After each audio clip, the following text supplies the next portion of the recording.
I can use items, I can drink, I can cast magic, we can run away. But we're gonna do this without ever fighting.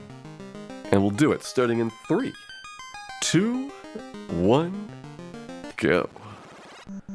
Alright, back to the slow speeds of regular Final Fantasy. This is a normal Final Fantasy cartridge on a mostly normal NES. Other than the improved graphical output, there's nothing there. And I don't need to buy rapier. Let's say wooden staff for everybody. Actually, I can have everybody with armor at the start, and that way they don't have anything in their weapon inventory to tempt me. So chainmail for the red mage. We'll get cloth armor for everybody else. And this way they do have something that they can pass their turns with, which is going to be important here.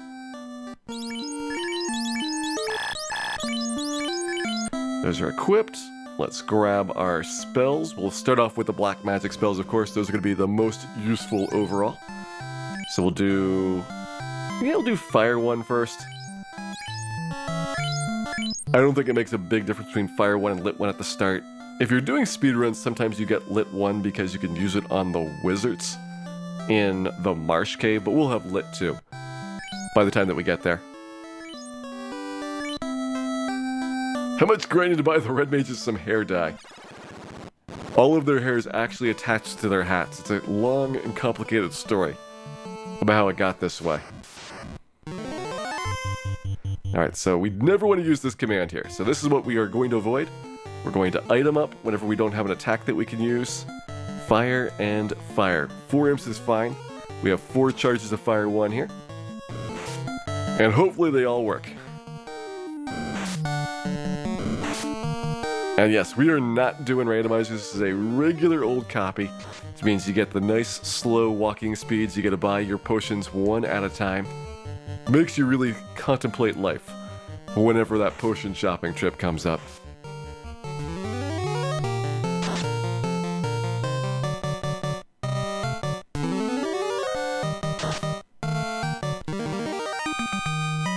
And there we go, our first imp battle there. We're gonna run out of money? I don't think so.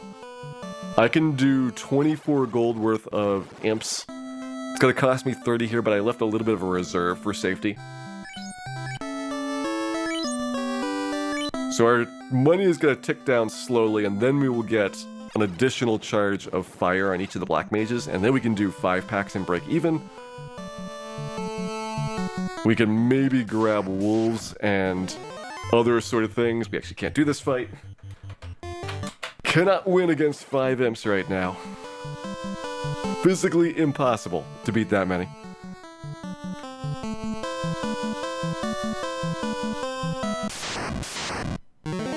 Still impossible.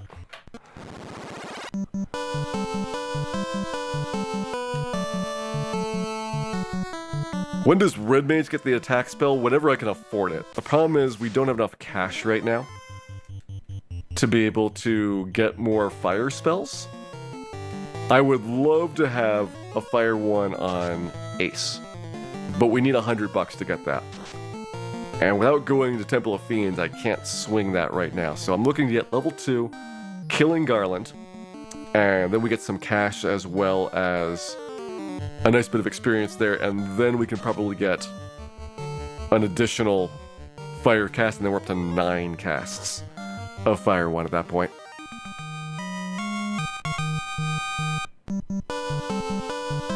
Hey there, Shardus. Thank you very much for resubscribing there.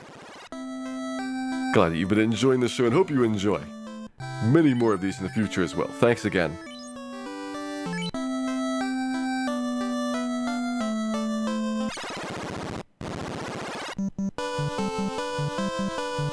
What did I buy that was not the 3rd fire spell? I got the chainmail armor for the red mage. And so that used up the rest of the cash there. I needed some money for the inn trips in there. And maybe that was a mistake, going for inn bucks instead of having the additional attack per round. But we'll find out pretty quickly if this works out like I plan or not.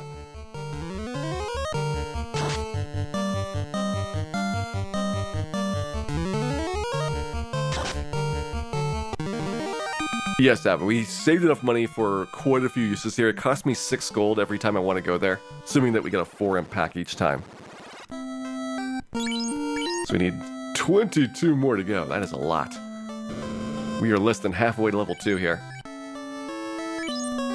But I got 7 more in-trips that I can afford. So that at least is doing decently there. 7 in-trips will definitely get me enough to get there. Although interesting, going up here and maybe getting a Grimp or a Wolf battle, that could give me the XP faster, even though it does hurt my monetary resources a lot more. I could take a 3-imp fight, but then I would have the problem of not getting enough money back. Don't fight, there you go.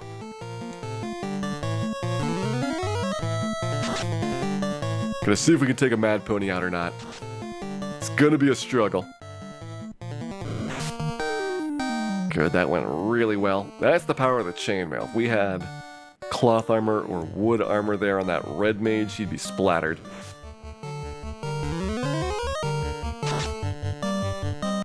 Alright, let's see what Mad Pony gets us. 15 and 15, so that cost me 15 gold.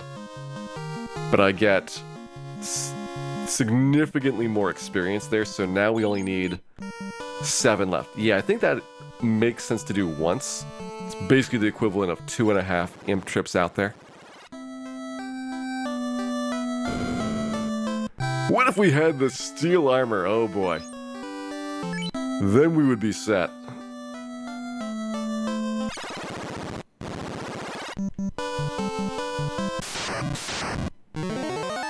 Nice, got another 4-pack there. So just short of our level up. We'll be 1 experience point away. We'll be able to get it next time out. And then at level 2 we get our 6 charges of fire instead of 4. Because we'll have 3 on each of the black mages. Then things get a lot easier to deal with. Because at least at that point I am totally self-sustaining. I can take a 5-pack of imps and break even on cash. I could get 2 3-packs of imps and come out plus 6 gold. And I think that probably we could maybe even beat Garland. What about a slightly annoyed pony? I don't know if those are worth as much experience as the truly enraged ponies. The mildly frustrated pony is the one that I think is the easiest to kill. But very much not profitable.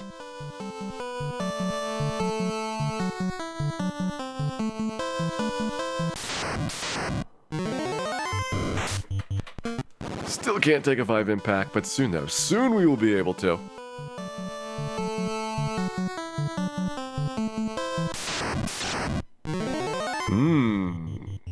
Can I kill 3 Grimps with 4 fire spells?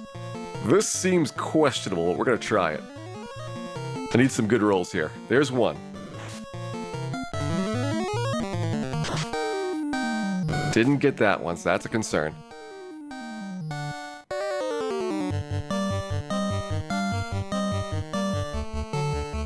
So we need this one to go well. Bill, you got a lot of pressure on this round.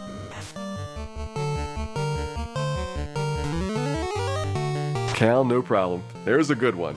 That's the one we wanted to see on Bill's. Come on, Bill, good roll, and yes, we got him.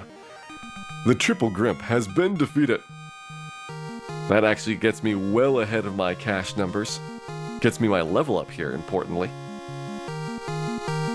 And I would say, it is time to go to the Temple of Fiends, and let's see what happens.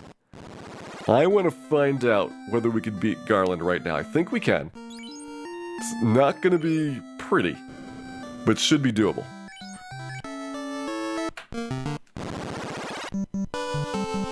Hey there, Tuba Goodness.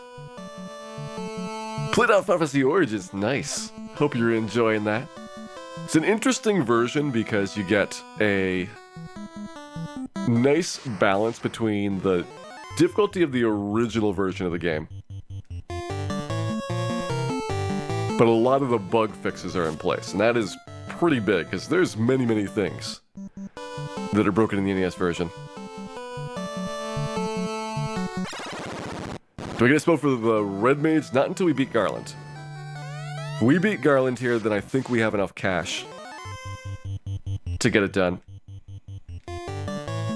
Why the Red Mage? Yeah, we're going to start off with good Absorb, and we'll be able to mix and match back and forth between healing and offense as necessary.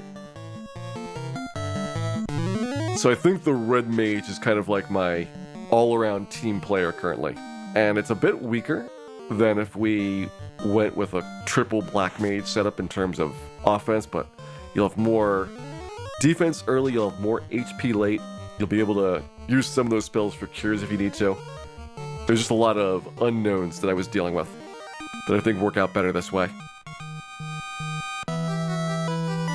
Hello, Bat. We are here to claim your princess.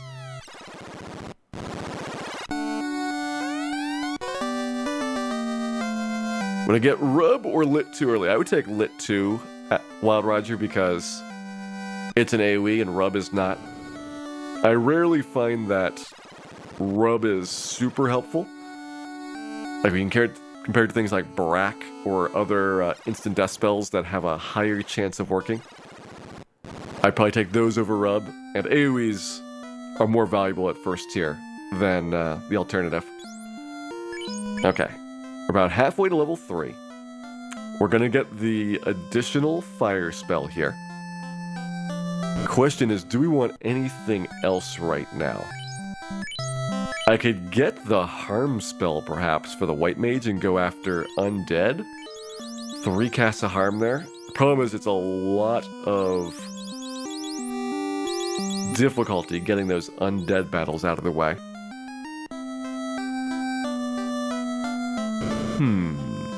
Let me think about this for a second here. So, Dan, you were to get your first spell. Do you want Cure or do you want Harm? We have 9 fire 1s. So we can definitely do 2 imp fights. I think when we get Cure now, we can actually get to a point where we are able to make money at this stage. And I think that is more important than going for the fastest kill rates. Hey there, Yaga, welcome in. Hope you're having a lovely morning and or evening here as you join us for some Final Fantasy challenges tonight. Our challenge is to beat the game without using the fight command, and I say tonight, but I think it'll probably be 2 days. I think I can do this in less than 10 hours, but it'd be hard to do it in a single setting overall.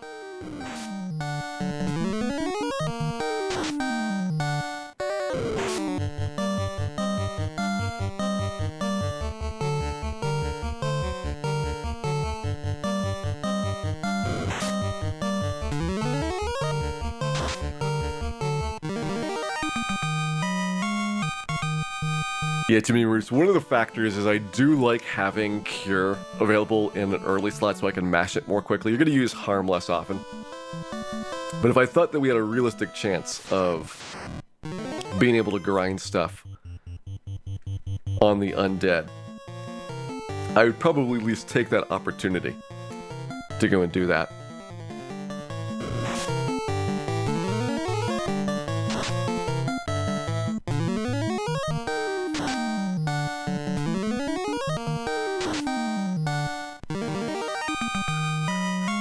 Behold my Clotheimer, it is pretty impressive.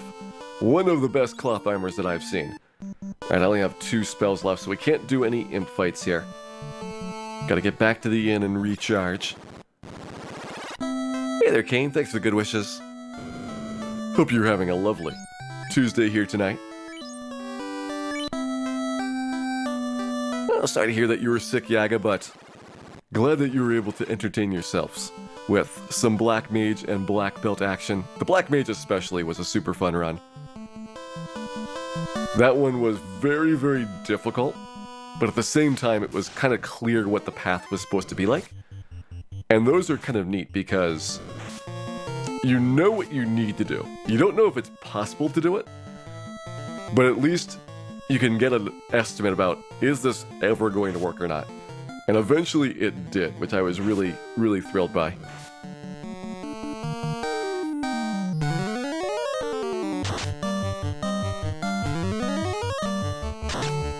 Catcline's steel armor unlocks the attack command. Well, I've got some bad news. We're not getting those.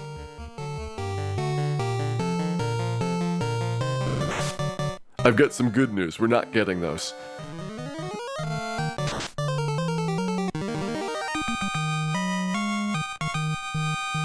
What do you think about a no item challenge?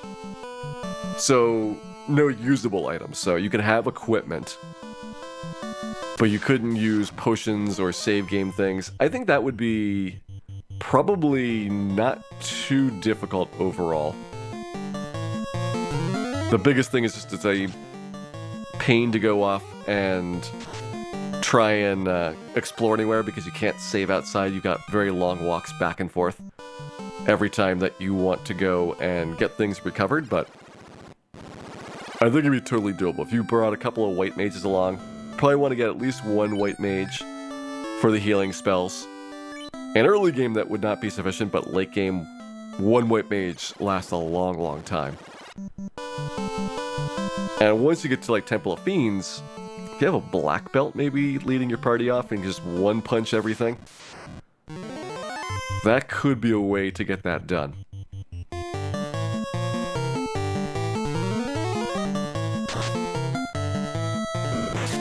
We're not going to grab the tent and the cap. I would like to get my level up here, or at least get the harm spell before going to Temple of Fiends, because I want the white mage to be able to participate in the killing there. If we had that harm spell, which is looking like it would be a better option than the cure spell at this point, they're not doing enough damage to me for cure to be at all used, then we can maybe do that at Temple of Fiends.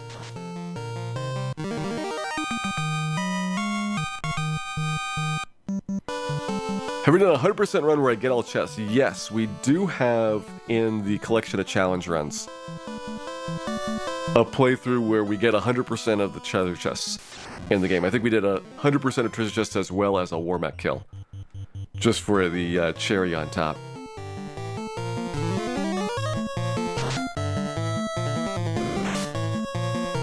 The No Melmon Challenge, that would be big. Only there was some way to completely eliminate our trips to Melmond. The dream would become true. Alright, we're at 73 more to go. So we've made a little bit of progress there, and we are starting to make progress on the money front as well, very, very slowly. I'm getting like 12, 18 gold per trip out there. Ooh, I could actually get the harm spell now. Let me do this. It's a bit risky, but I think it's worthwhile. Because it'll basically take us down to no remaining cash, but that's okay. We're gonna go up to Temple of Fiends, get into some fights, get some cash, and then come right back. So it works out in the end.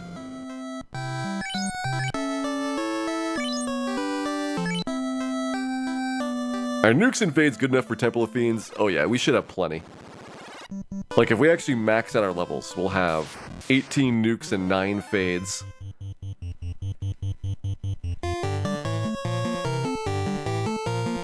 We'll get, 27 ice 3s, 27 lit 3s, 27 fire 3s, unlimited fire 2 and lit 2. It'll be pretty good damage. Now, the thing is going to be, like, surviving stuff. So certainly there's going to be some tricky spots, I would believe, when you think about what our progression down there is like, but on the plus side, we don't need the Masmuin. So that does make it a little bit easier to get through Tiamat's floor.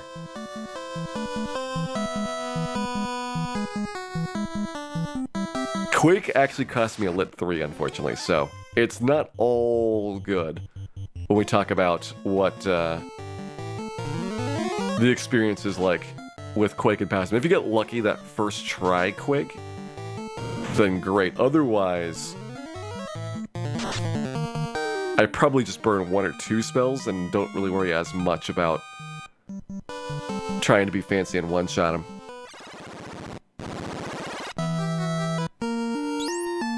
You got hit there. You got hit.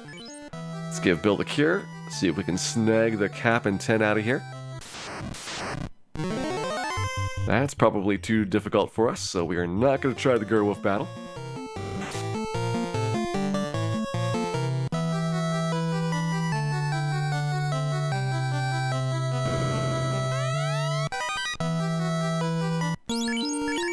Look at Ace's jaunty hat. Isn't it an amazing hat? The best hat that you've ever seen. Okay, let's use our harm spell here to try and get some savings on my fire spells on the way back. Good harm spell, 56 damage is nice. Zombies and bones be even better to see for that, but I'll take a ghoul. I will take it this time. For heal potion, we'll get our cabin as well.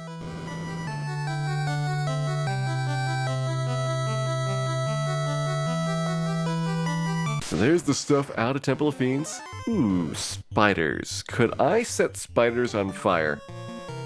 I think it's questionable, so I'm not going to do the battle. I'm not certain that we would have enough fires to kill them.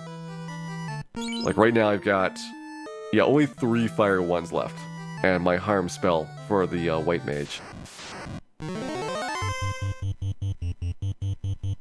We'll give it 1 turn. We'll see if the harm spell works or not. Fire up with the fires if we need to.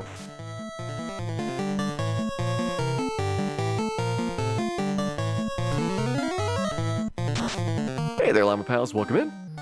Hope you're having a good evening here. And looks like we're taking no more battles because our last fire off the bill is gone. We're down to only 2 fires, which is not to kill any of the impacts. Could maybe kill some plain wolves if we got lucky.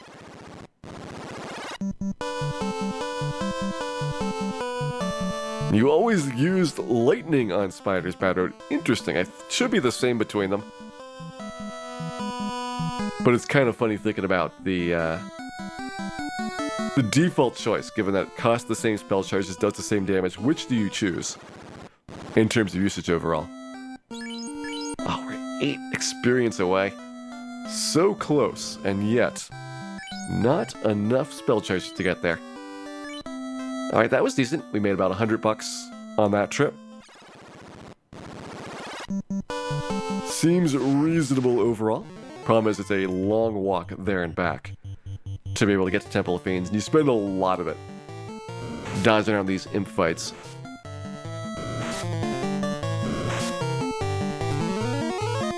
Hey there, Overlord 2D. Thank you for the good wishes today. This was suggested by viewers like you. We were talking about ideas for challenges at the end of the solo Black Mage. And this one just seemed intriguing because I hadn't really seen anything like it. But it reminded me of things that happened in, like, you know, Final Fantasy 1 PSP, when you're fighting Chronadia. Chronadia's got this ability to seal your commands. It's like, oh, that's something like I can kind of like relate to in terms of this is how the battles change when you lose access to certain commands in there. So I at least had some idea what it was like, but that version would be way easier to do this on, since you have a gigantic pool of MP and ethers and all that. You'd never run out of magic, whereas NES, it is very difficult to do pure magic. You think that mage parties would do pure magic all the time, but they're really not if you look at it. They really do have a pretty big reliance still on weapons to be able to flesh out the fact that they only have a limited number of spells that they can use, and they need to recharge at the house or an inn to get more charges there. Is ice an all-target spell or single target? Ice is single target. Also, a question from Bill de Jour. What do I think would be the time difference between my Black Mage run and something like that on GBA? I think GBA would be so much faster because you would do the 15 puzzle for things like Fangs, and you'd be able to get, you know, a lot of lit 2s, fire 2s really early. Sleep would actually work, so you could put the pirates to sleep. rather than having to grind for a long time. So you're getting the boat faster, you're getting the 15 puzzle so that you can get past a lot of the mid or early mid game faster. Where it gets tougher is like Temple of Fiends, but when you can save everywhere,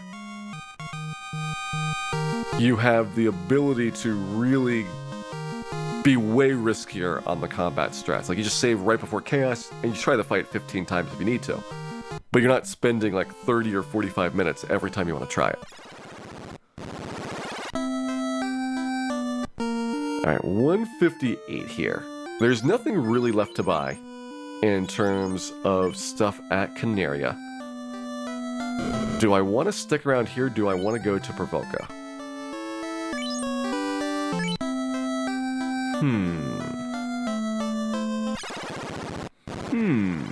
I think I want to go to Provoca. And I know I made this mistake with Black Mage. I went there too early. But I believe with 9 Fire 1s, and with the Harm spell, there's probably quite a few fights around Provoca that I could take. Like, I could do the ghoul fights out there. So ghoul or guy? It's ghouls. It's gotta be ghouls. I can do probably ogres. It's gotta be slow, but we can get these done. And we just gotta work at things over a couple of rounds. And I think it'll happen. I can't do Bicky yet, probably. Well, maybe I could. It'd be rough.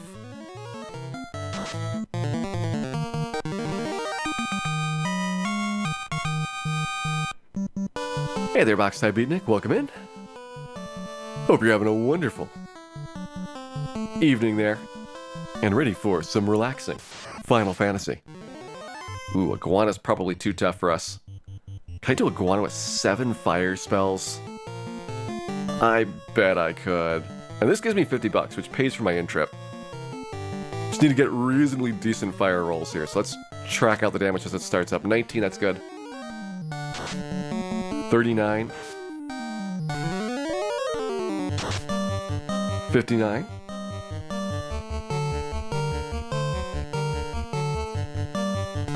We got plenty. We got plenty.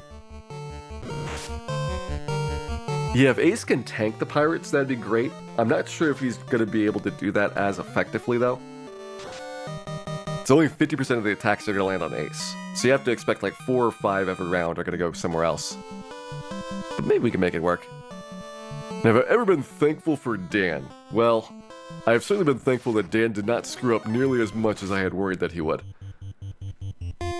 That's always something to be thankful for.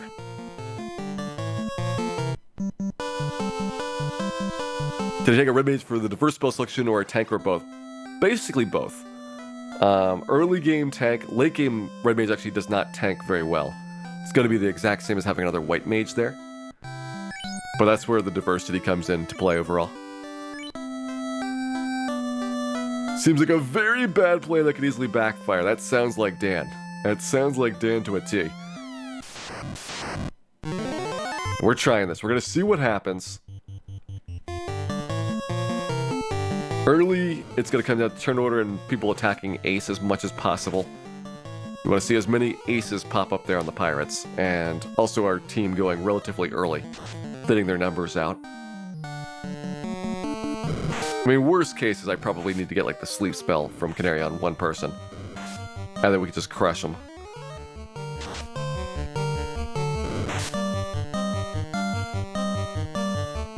Gee, why don't you dump a heal on Cal there? Try and stay ahead of the curve. AC : /. Thank you for the good wishes there. We will probably need them. This is going to be easier than Black Mage, definitely, but it'll still be a very tough challenge here overall.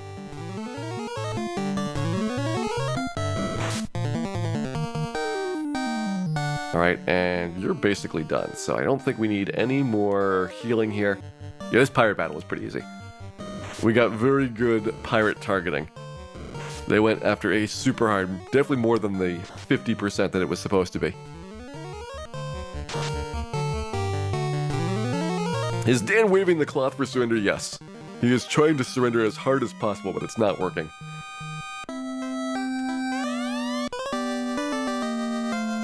Hey there, Ziggy PhD.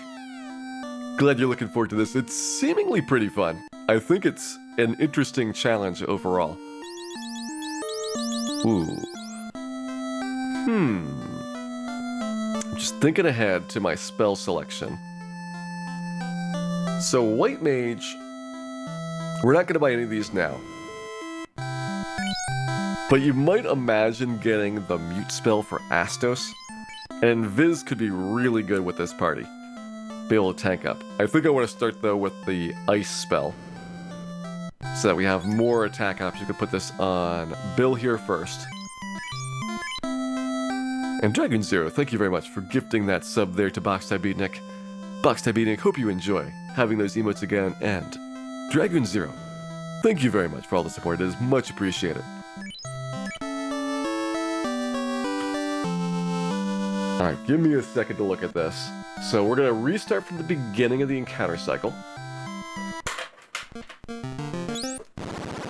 And what are my fighting options here? We could try the Kaizakus. They're not really the most flammable monster, but they are worth a lot of cash, and that is pretty big here. Then we have the Geists, which are dangerous, but could be hit by the harm spell. It is Geist and not Ghoul, now that I check it. Alright, let's try this. I got enough ice spells, this should work. This should work.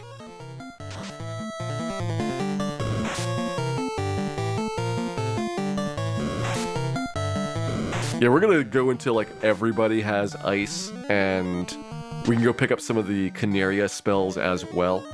Like, we'll make sure that we get everything that we need to smoothly progress on.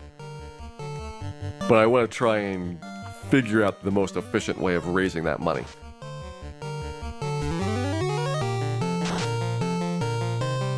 What is the first spellcast item that's normally found? The Zeus Gauntlet from Ordeals is the first one that you get.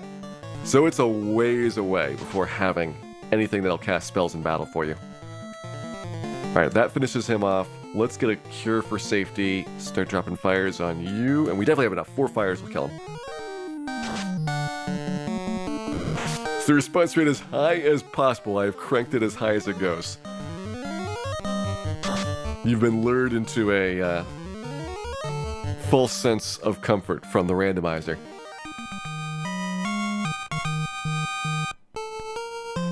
Alright, that got me 1 more ice spell right there. There really is nothing coming up, is there? Well, we got the Geist. We'll go for the Geist kill, see if it works out or not. Then we get some more Kaizakus, which will be really good. Yeah, this will speed up very quickly with these ice spells here. These are big in terms of increasing our damage output.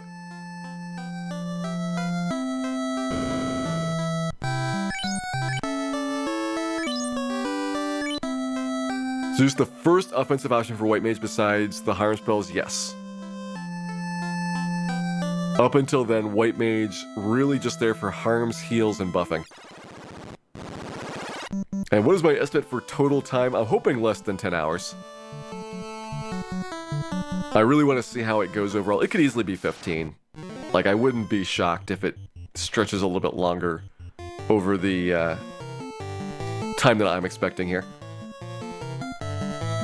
Come on, Dan, get your harm off. Of course, you're going to go last here, but it doesn't matter. We have a free round and 1. Only got 1. All right. Double harm. Try and save more spell charges for the Kaizakus coming up next. This is a really good fight, especially for getting a first strike. That was very nice. 26 XP away, so the Kaizaku is going to get me enough experience to get a level up. And we got the cash from that fight to get another ice spell here. So that was really good. What level do I plan on ending with?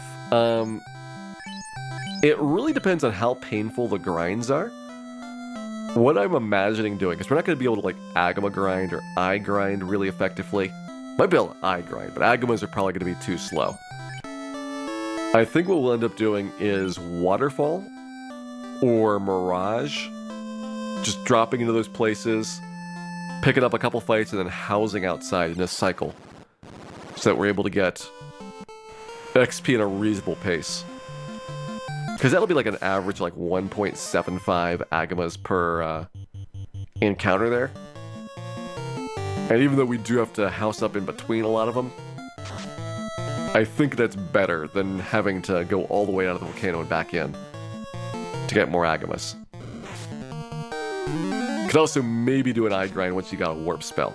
And that way you can cheese the walk down there. Makes it a little bit faster at least. Put one of the ice spells off of you guys.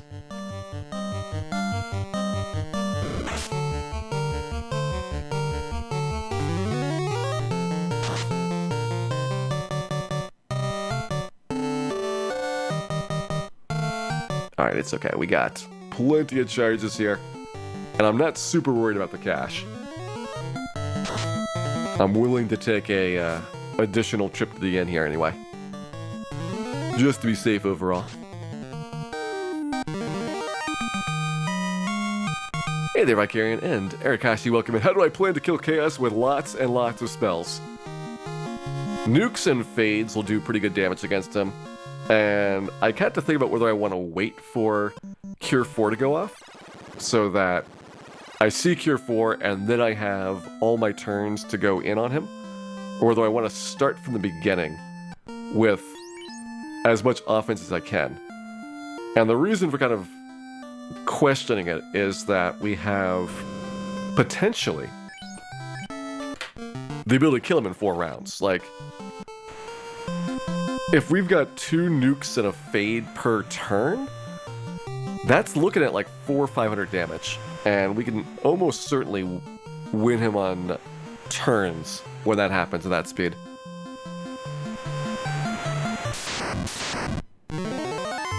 Alright, I don't think we want Sahags.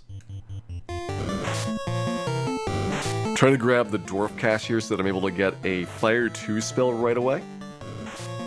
So when we hit level 5, if I get Fire 2, eventually we'll get Lit 2 and Harm 2 and all that, but my first one's going to be Fire 2. We'll be able to bootstrap really fast with that, and then start up into Peninsula Power before too long. If I have 2 Fire 2s per round, I could probably do anything at Peninsula Power that I would normally be taking up there. The Zombies and the Trolls would go down pretty fast.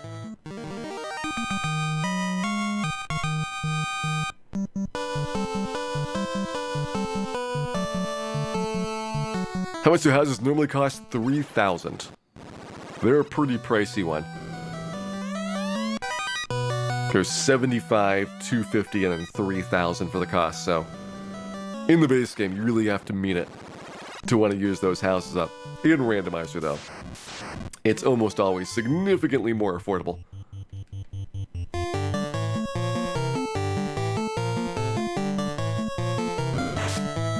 Good, didn't get poisoned. How do I plan to not miss menu the whole run? We're doing our best.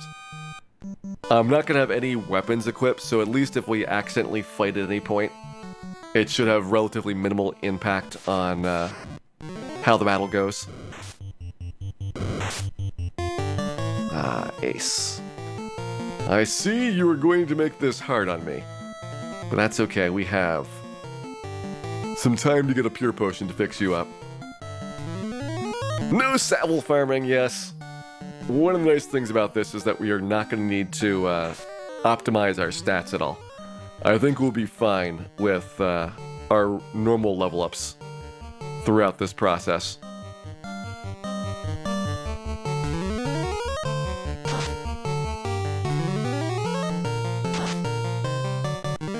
Manipulator level to not gain strength. That would be extra difficult. I'm sure that there's quite a few strength required levels that we would have. Ooh. I don't really want to do this with fire spells. So let's pass on this for now.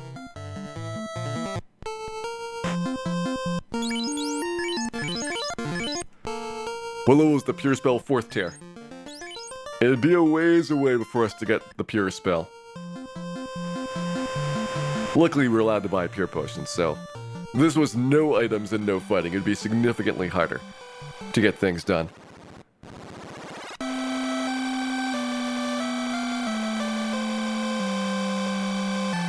But as of right now, at least, we're doing good. I'm gonna snag one pure potion here. I don't want to do fights against poisonous monsters, so we are going to not need a whole bunch of those. So we're gonna hang out a little bit at Provoca until we're able to get our Fire 2 spells. Then we will take a journey over to Peninsula of Power. And that's where the magic really begins, because we will have lots of magic, and we'll be using it quite liberally.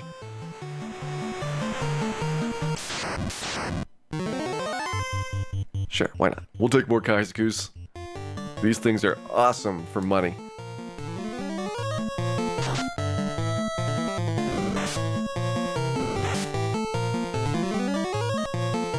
Hey there, System Air. Hope you enjoyed doing the Magic Only Challenge, which is basically what we've got.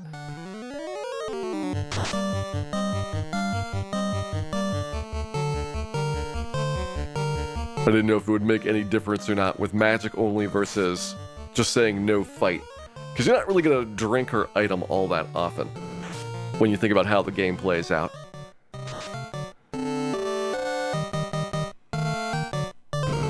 Are cat claws any good? They're the best, Wild Roger. You should definitely get at least 16 cat claws. Make sure every single slot is filled up with them. And then you can throw them all in the trash once you do that.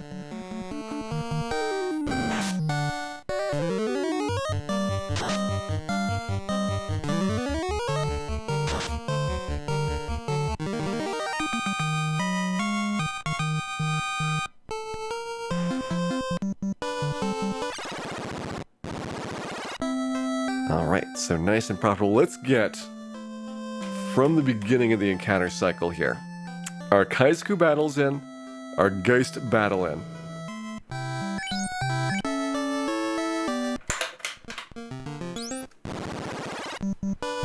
Pull a couple of ogre fights, and overall try and make this work out.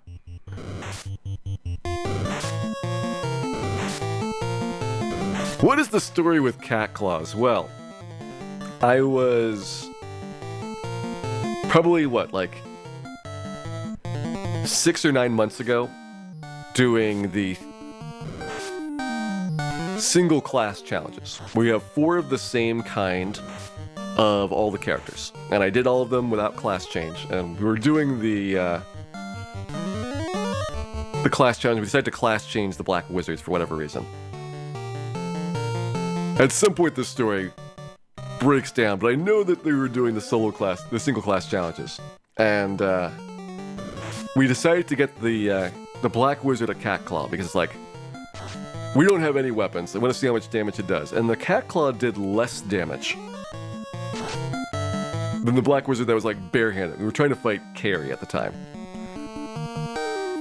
and it was just astounding how awful this thing was, despite all the hype. And looking at it, it really is not very good. Like, it was, compared to the Mage Staff, plus 10 attack power, and no extra attacks per round. Because Mage Staff will max out at 3, Cat Claw maxes out at 3. Masby's the only thing that Black Wizard gets that can go up to 4.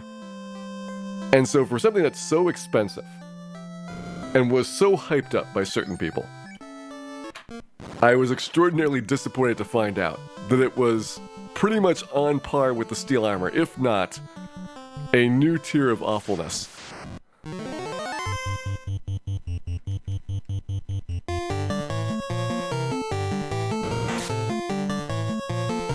Alright, Dan, don't get paralyzed. That is all we can ask for here. Is Cat Claw a bug? No, I think it's intentionally not very good.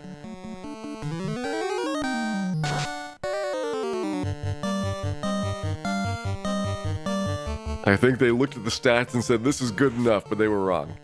They were incorrect that this would be sufficient for a Black Mage to use in any practical sense.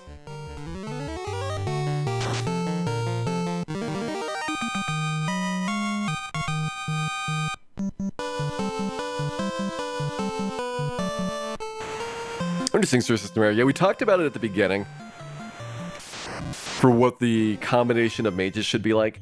And we ended up going with red, white, black, black. Black definitely for the spell charges. Red gets most of them. You're not going to get the nuke charges. But you will get Fire 3, Ice 3, Lit 3. And if you go to level 50, you're going to have, 9 charges of most everything. So you're not losing too much overall with Red Mage. And the advantage was early game here. Red Mage can do defense. You actually have chainmail armor, which makes things a lot nicer. And you have versatility. So you can swap a little bit back and forth between offense and defense, but you're paying for that. You're definitely paying a little bit of a price for Red Mage. We'll see if it works out well or not.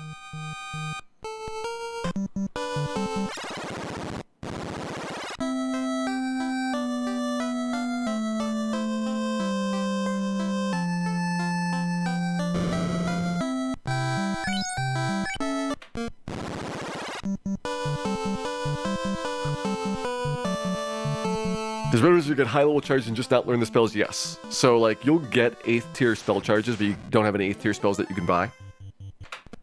They get them slightly slower, though, than the pure mage casters. So, you won't get as many charges as quickly as a black mage or white mage will. But eventually they'll cap out at, like, their 5th, 6th, 7th tier spells. And so you're not that disadvantaged by the end game, because you'll catch up over time as the red mage for getting those.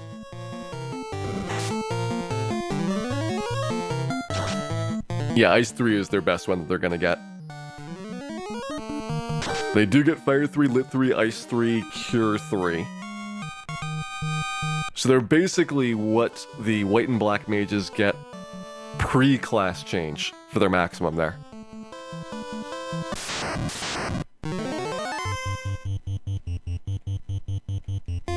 You know what? I should do this with fire so that we can do the Kroger fight next. Kroger fight might be a little bit too much for us, but I want to see how it goes.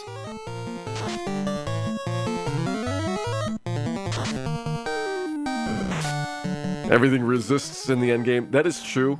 The other factor for Red Mage is that they have better hit point growth than the Black Mages do. Red Mage and White Mage will both have probably about 200, 250 more hit points than the Black Mage will at the end. So if I'm going to have somebody that tanks things, I probably want to have either a Red Mage or a White Mage. So I think if I was not going to have the Red Mage, I'd actually look at 2 white, 2 black, and that'll start off much slower.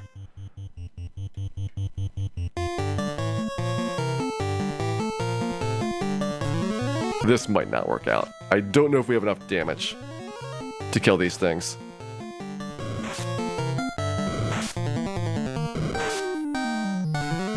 Need a big roll here by Ace, and no.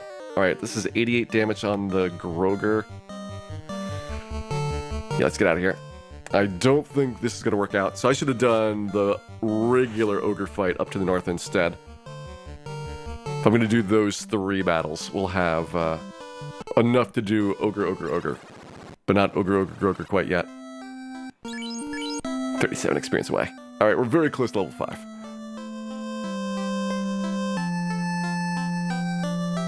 Extraordinarily close, in fact.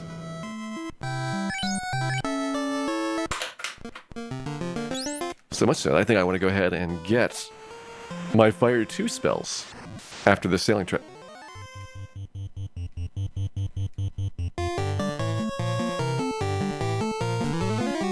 Do you think Final Fantasy III Famicom is the most difficult endgame of any Final Fantasy game?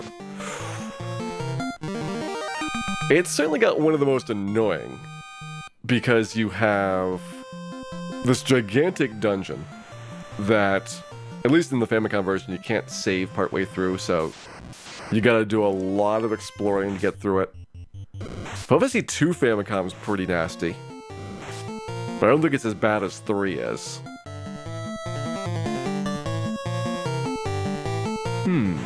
Is there a worse one than 3? It might be the worst.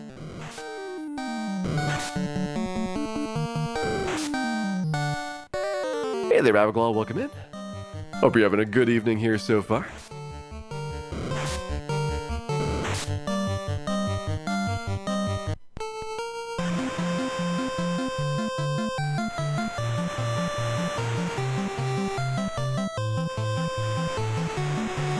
Wiggle, wiggle, let's get our next Kaizoku battle in there. We're a little bit short of the cash I would need to get all my Fire 2s at once. But maybe we could fix that before we leave Elfland. Nope, not fixing it there.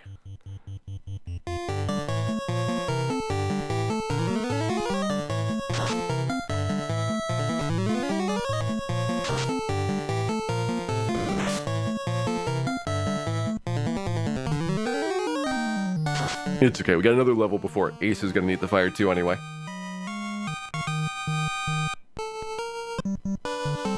So we'll get our first Fire 2s down. We could probably just jump right to Peninsula Power here. But I think I want to get one more level before going up.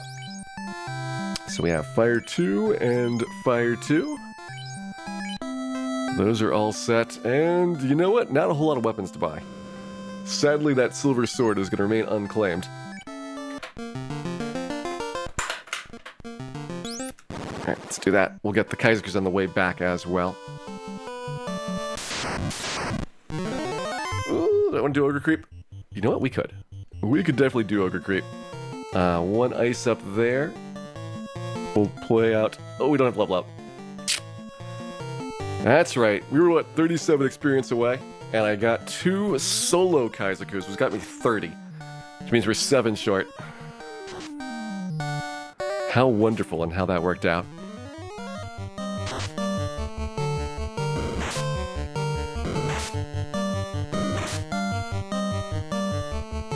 Okay, you need some ice. Let's drop some cures here for safety.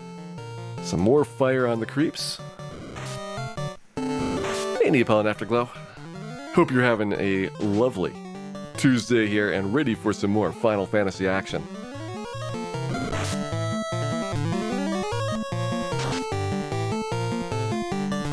What sounds better between Ice Cave or all the chests in Marsh Cave? Well, they both sound pretty bad. Those both sound like less than ideal ways to spend a weekend. But if you had to pick one, I would probably say that if you're going to Ice Cave at all, it's not that much harder. Just do a full clear of it. And the best argument for Marsh Cave is it's really short. Why the Red Mage here? So you have a tank early on. That seemed pretty helpful to get set up with. And then you get, later on, almost all of the spells. You're going to miss out on some, I do acknowledge. You're missing on that pretty nice nuke fade at the end. But you have versatility to make up for it. So you can swap back and forth between whether you want to do Fire Ice Lit 3 or whether you want to do Cure 3. Those you can kind of play by ear depending on the situation that you're in.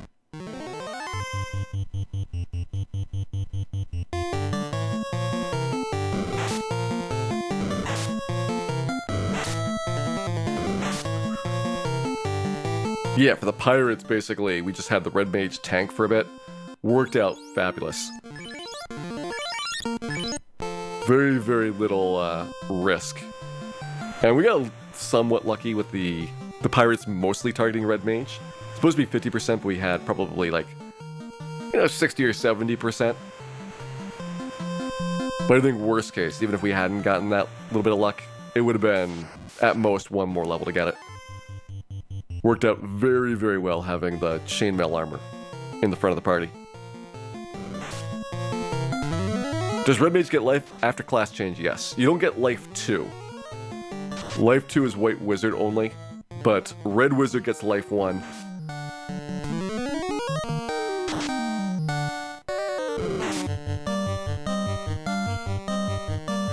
Okay, that. Let's drop some fires as well. Probably don't need that last ice spell.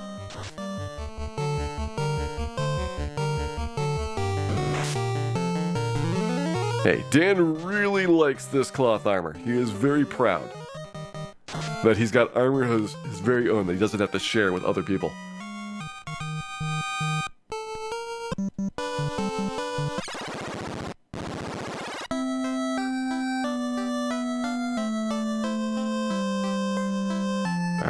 plant for level 6, 900 experience. And assuming we can now do the Groger fight, which we should be able to. This should go pretty fast for this trip down here. So we're going to do 3 battles in this zone, which is going to be Ogre, Ogre, Groger. And I can afford to drop some Fire 2s here and there. Wait a minute. Why was that Arachnid? Oh, because that's supposed to be Arachnid. Then it's Ogre, Ogre, Groger. That's right, I didn't skip that one right after the Kaizakus. Now it makes sense. Medrise, thank you very much for resubscribing there. Glad that you've been enjoying the show and hope you enjoy your shiny new orb to watch tonight's episode of our Final Fantasy challenges. Hope you're having a wonderful day here.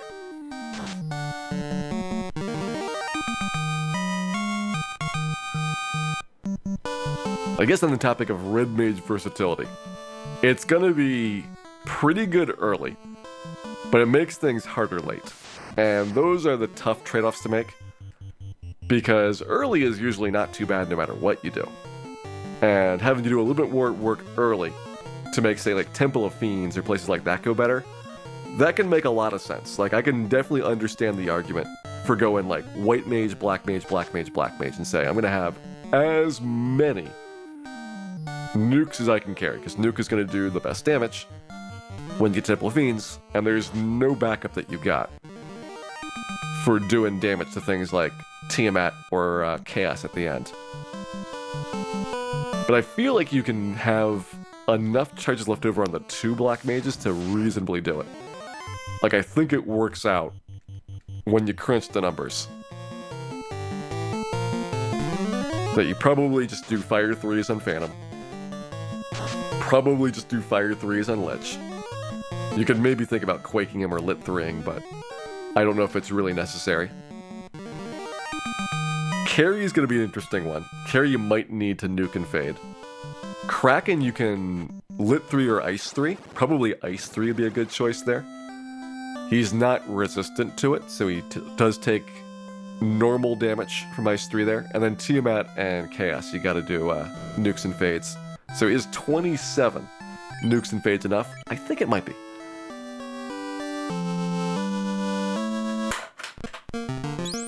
Alright, one more loop around. I could probably...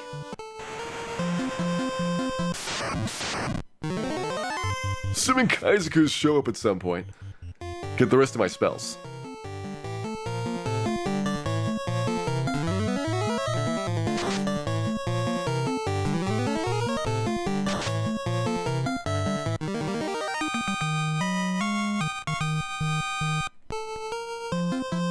Yeah, Red Mage has more health than a Black Mage does, but about equal to White Mage. So if you replace Red Mage with White Mage, you do not lose out on defense or on HP at all. You have a worse early game, but a better late game, is the way I look at it. Red Mage with Black Mage, you're giving up on HP by quite a lot, but you have way better offense. Like, definitely no contest between those two.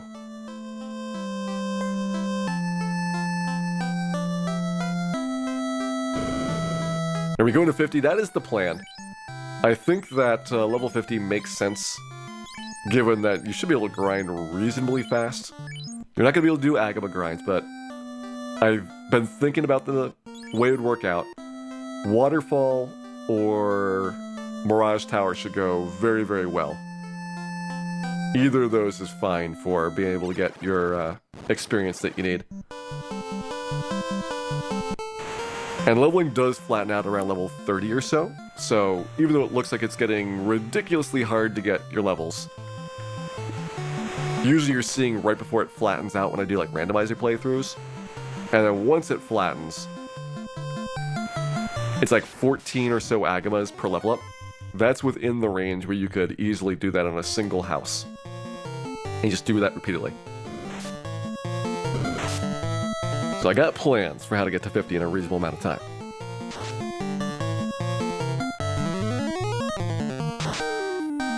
Any interest in Final Fantasy 2? I think it's a pretty neat game. It is something that I would probably do like GBA or PSP perhaps, given that the original is kind of rough, but I think it's got its charms, more so than people sometimes give it credit for.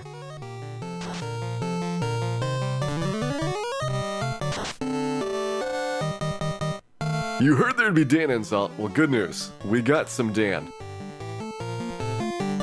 The bad news, we got some Dan.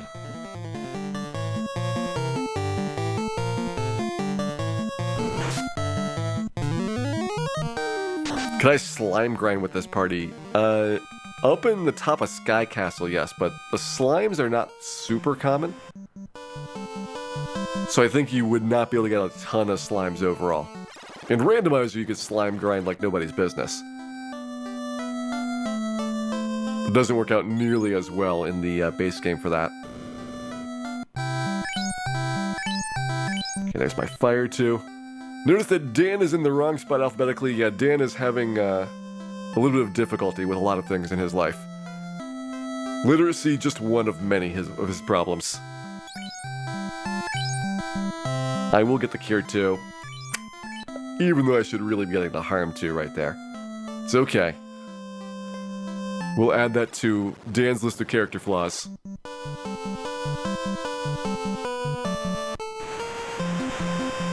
Now this would be the one that we would normally skip prior to the ogre fights. And we have the next 3 battles to get ogres up at Provoker, so I have enough cash to save the game again.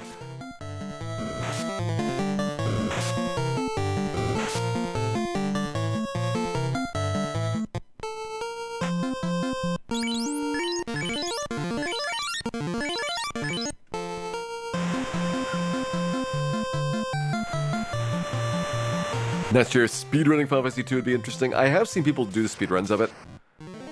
So I know roughly what Final Fantasy II looks like in speedrun form. And I think that there is definitely some interesting stuff there. For the Famicom version, very heavy manipulation because the way that encounters work is based on RNG values that can be advanced by using heal potions or spells. So you can completely eliminate encounters with a whole lot of preparation and planning. It is very painful doing the manipulations for it, but definitely you can go like the entire game more or less without having to do with overworld encounters. So it's a really technical speedrun. Now as for GB and PSP, they're similar to how it kind of works with what I've done like with Final Fantasy 1 speedrunning on those platforms, and that is you can save anywhere. You have generally a lot of quality of life improvements that make the game easier.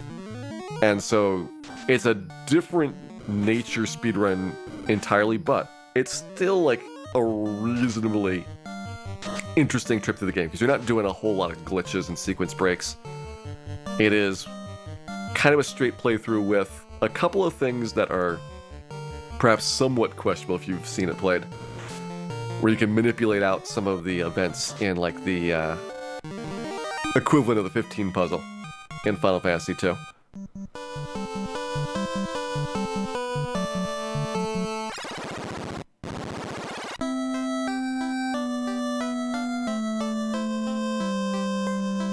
Alright, how are we doing on cash? 765. And for levels, 334 way. So we need one more trip out there. And then I will be able to go to Peninsula Power. So I think that'll be pretty good. I'll have 5 Fire 2s of Peninsula Power to start with, which is enough to maybe do 2 battles. So I could do 2 Zombull fights, come back down. And that'll almost certainly get me enough experience and cash to be able to start investing in the rest of the spells I need to get a Harm 2 spell on top of this. I could get maybe a house if we're really lucky with the gold amounts. And then the Peninsula Power grind gets serious, because we can get quite a lot of fighting done if we have a house up there.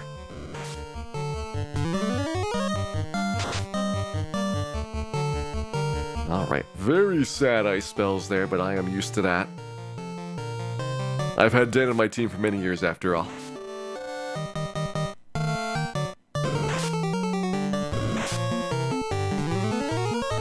We're gonna get a house before Ice 2. Ice 2 is not really useful on the Zombo battles, to be honest. And I think the Giants are still gonna be pretty slow overall. So yeah, I would probably take the house first. Be able to do more Zombo troll fights. And then get Ice 2 afterwards.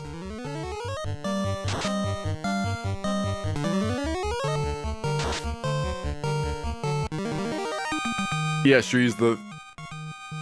kind of the cheat with the Final Fantasy 2 puzzle is basically that you have the ability to see what the puzzles are in advance by just playing them. You reset the game, and then you can play through the same sequence having written down all the answers, which of course makes it super easy to get the answers correct. And since there is very, very large rewards for doing the puzzle, like, perfectly or with very few missed matches, then you just kind of completely clean up. And that's where you get all of your money for the Final Fantasy 2 speedrun. So I think it's kind of a cool little bit of tech that they have for that.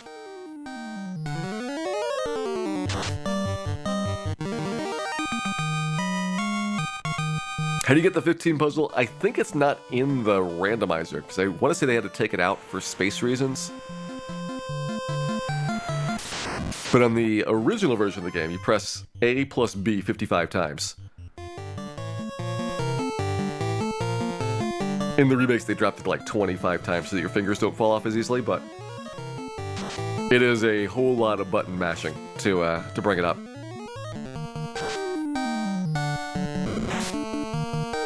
And how's it going, Ekatron Kowski? It's going pretty good. I would say we had an idea for this, wasn't sure how the first little bit was going to go, and it turned out to be reasonably decent.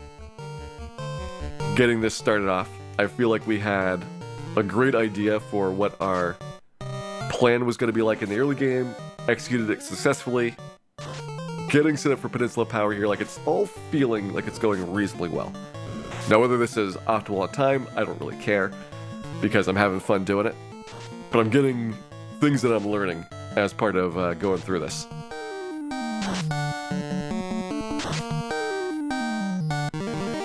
And so certainly we'd have a great idea what to do if we wanted to replay a challenge like this at a later date. Alright, so at this point we need 82 experience. We'll grab the 3 ogre fights here. That should be enough cash to get plenty of tents and heals and maybe some pure potions. We will be walking through a whole bunch of arachnid fights on the way up to Peninsula Power back after all. And it takes more work to dodge around them than just drop a couple of heals, some pures. Speaking of arachnids, that's the one that I skip. Then we get our 3 ogre battles.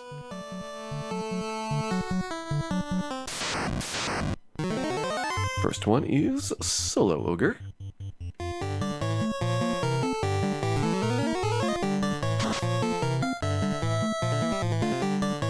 And if you wanted to, you could probably do the classical ogre grind here.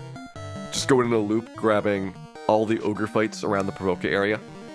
That would work out pretty well if you were not comfortable with Peninsula Power trip early. But I feel with this many mages, Peninsula Power should be basically like the first thing that you think about for how you get from like level 6 to level 12 or so. Because those will be very lucrative battles overall. And once you've got some levels under your belt, you can probably steamroll Astos and Lich pretty fast. Which will hopefully be how this goes. Okay, there's level 6.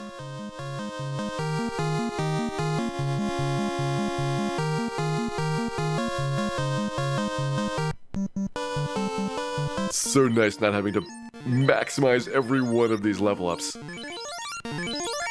That was definitely the biggest pain about the Black Mage playthrough, and it's something you have to do for White Mages and Thieves as well, is just sculpt those level ups to be as perfect as possible.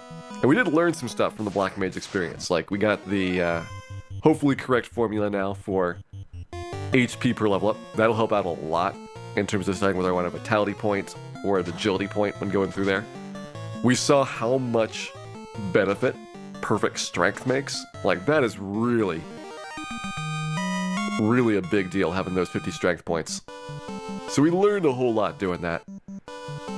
Oh, and Batura, 1701, thank you very much for those bits. We'll put those bits towards the Melmond Relief Fund. Melmond, long may it burn. And we will throw as much kindling onto the fire as required to make that happen.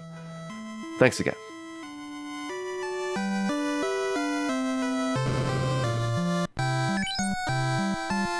Alright, couple of tents. Let's get, say, 5 of these.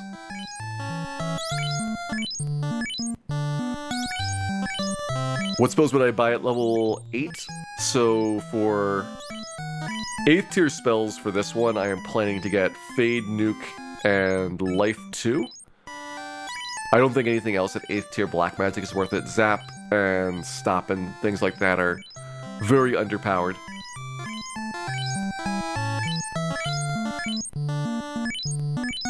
You want the Life 2s in case you get really walloped so that you are able to make it all the way through the final dungeon. Although maybe you would just stick with Life 1 and a whole bunch of heal potions.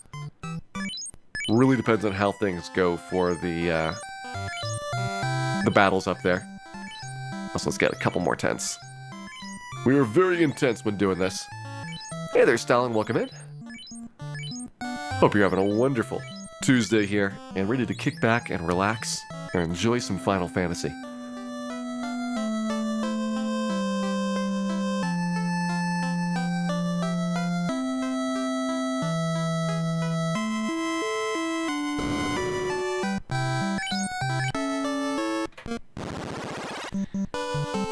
As the Melmond demolition finally began, I think they've been working on demolishing Melmond for the last 2,000 years.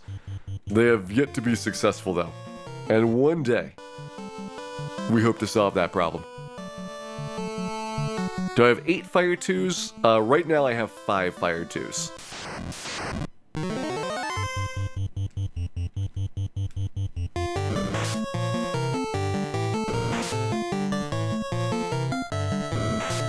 One level will get me 6, and then 2 level ups would get me 8. So we're working on having those. That's why I think this trip we go up there, we get maybe 2 Zombull fights. Pop back down for a Harm 2 in a house. Come back up there with a whole lot of firepower in tow. And just start waxing those things.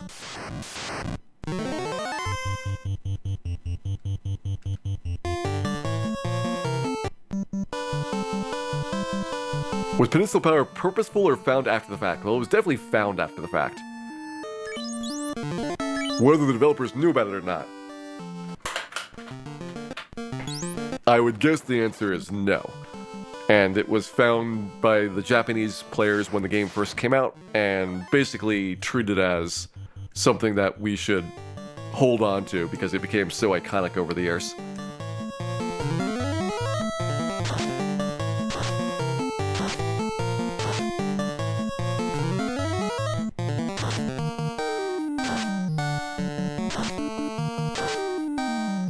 Come on, Harm 2, save me. Or Harm 1, save me the Fire 2. Alright, we used 3 there. It's still okay.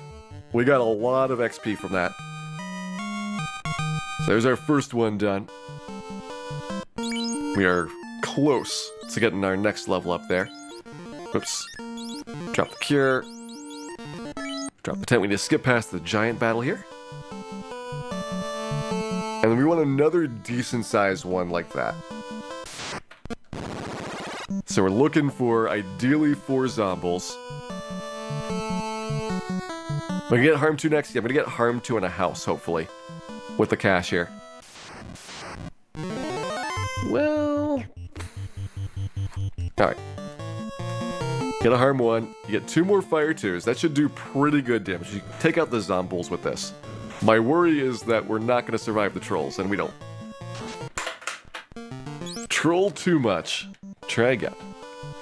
This is why we save right outside, though, so not a big deal. Oh, yes. That is a lot of damage. If we can get good turn order here, we'd be looking very, very nice for this.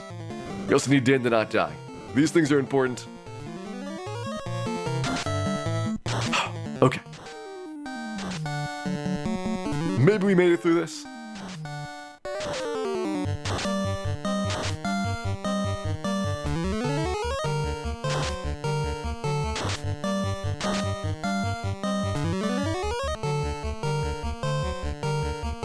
I think another round. This is getting dicey now. Alright, we'll see what happens. Ace is dead. I could probably take that if we still win the fight. Dan also dead, so maybe less desirable here overall. We're still making progress. If I can get back to town with just the 2 black mages, I would take it. Would I take this? Nah, we'll try a better setup for that. Even though I should have taken it, because I need the red mage especially to get XP here right now, I'm just putting off like another trip to the Peninsula Power anyway, if I don't get the red mage experience. So we'll do it this way. Hope that we do better on Dan this time. I got the strength point! Ah, man. Now I feel especially bad about resetting. Oof. Keep trying. We're getting such good fights, too. Not enough good turn order, though, to make it work out.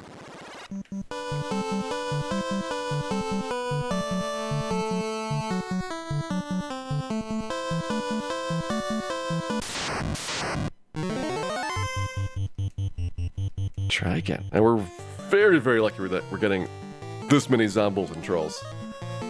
It's about a 1 in 3 chance to have 4 monsters in the formation. Good. Somebody down at the bottom getting hit is great to start with. Dan getting hit is never a good idea. But we're alive. We're alive after this turn. We can get some good fire 2s here.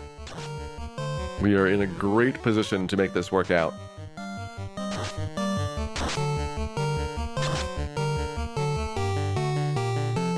Not quite good enough for fire 2s, but we're close. We are very close. There we go. Alright, that worked out a lot better. Level 7 for everybody. And on top of that, lots and lots of cash, which is important.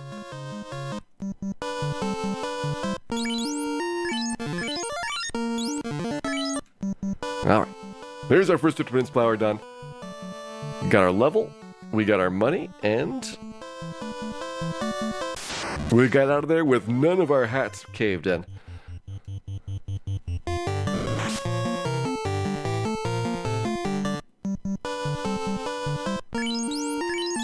Are the savvy levels assured?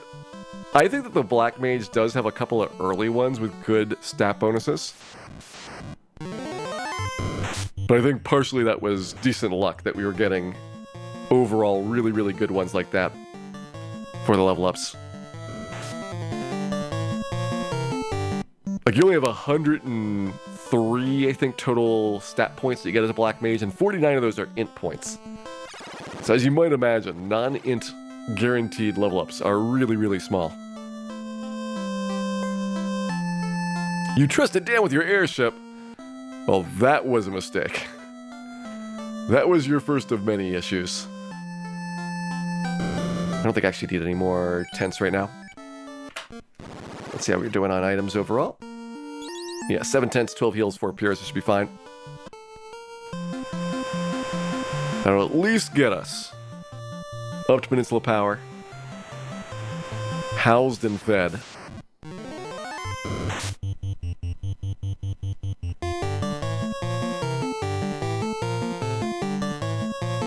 No tacos and no Agama murdering. You need to look for a better job, Kaiden. At least find one that has on-the-job Agamas.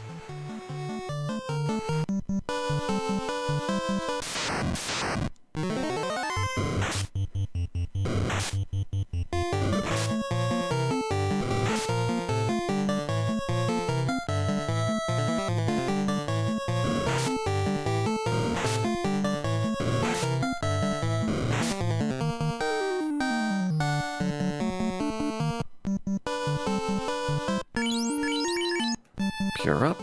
Could I actually get 2 houses and a harm 2 here and still have enough cash left over to buy everything that I need?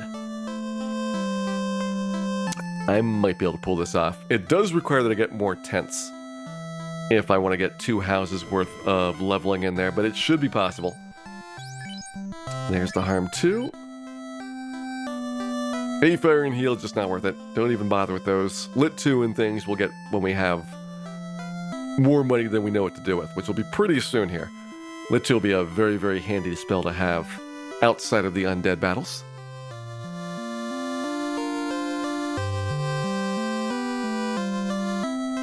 Which occupation do Agamas most likely occupy? Most Agamas are in fact employed as roller derby disc jockeys. Number 1 profession among Agamas of all time.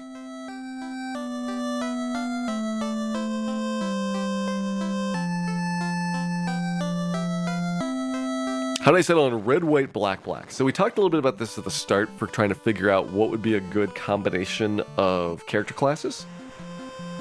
And if you can't fight, then you need to have a ton of really good spell charges. So definitely you want black mages for offense. It's like, alright, 2 black mages is the first thing I'm going to slot in. Now I think that you need to have defensive buffs because your party is going to be pretty fragile. And having things like heal 3 and cure 4 go a long way.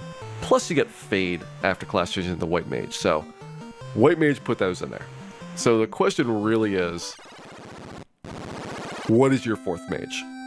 And black mage would go heavy offense, white mage would go very late game tilt it, whereas red mage, you get a little bit of everything. And he doesn't do anything particularly well, but has the same HP as a white mage, is going to have a good mix between offense and defense, starts off with plenty of additional bonuses like being able to wear armor, which made some of these early game things go much more smoothly.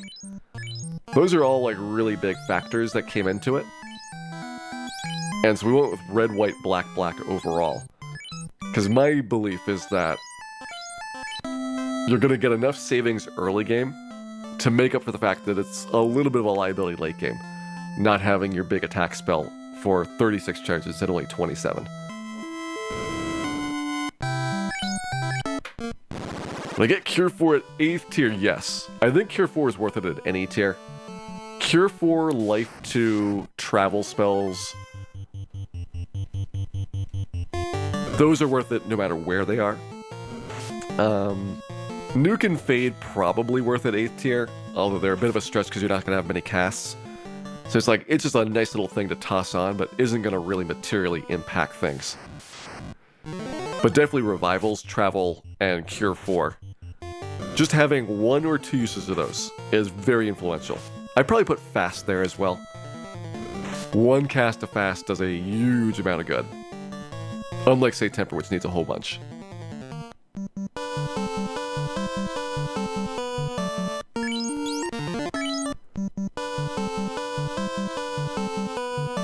Hey there, Tipo. Does Dan excel at this challenge? He accelerates very rapidly, normally towards the direction away from the enemy's fist.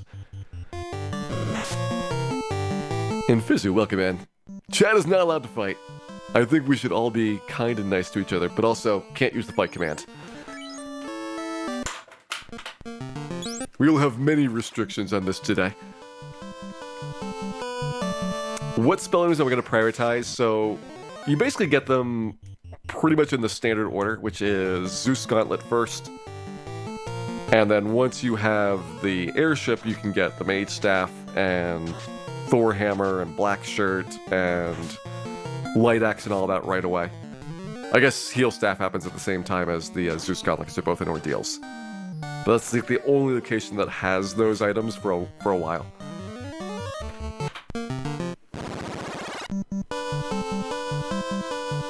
Austin Captain Vittles, hope you're having a wonderful Tuesday here. As we bring you this Final Fantasy No Fighting Challenge.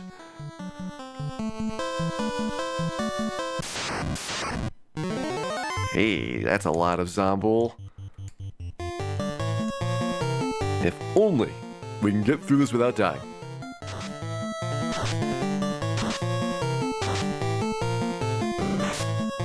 Good first 2 fight rounds there.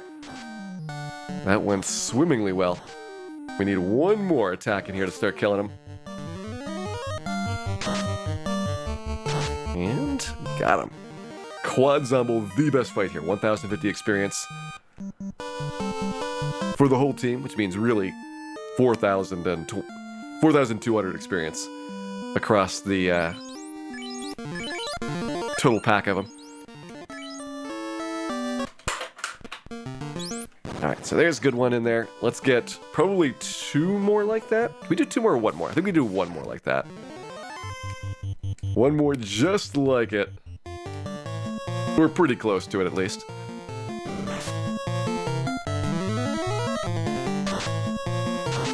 And an Ice 2 worth of cash. That is true, although we don't have the levels yet for Ice 2, we will soon.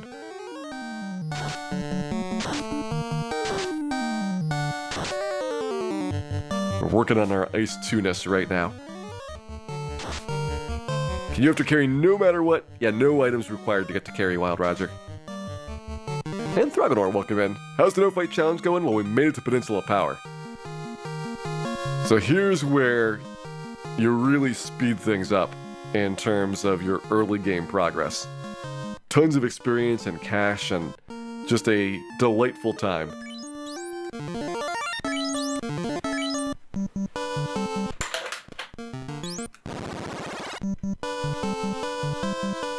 Yeah, you have to have a lot of spell slots, which in this game is actually pretty tough. Because you think about the way it works, you're going to have your spell charge progression, and so you can't just like mix things up. Like in the remakes, with a big pool of MP, you can cast Fire 2 as much as you want. You really never run out, and you can buy some ethers to recover in dungeons and places like that. But in the NES version, you have this many charges, that's it. And you got to figure out how to ration them very effectively. So it's a pretty tough one to get through some of the longer dungeons as a result.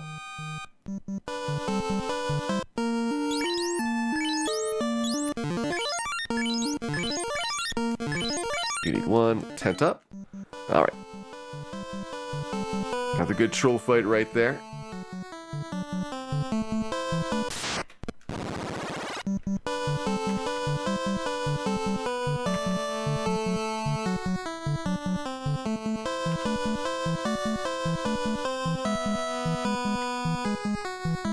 Hello, trolls. There we go, another Quad Zombo. We're getting very lovely battles here, and I think I can maybe do 1 more, because I've got 2 Fire 2s and a Harm 2 left. So I've extended from 2 battles to 3 battles, thanks to that last level up that we got.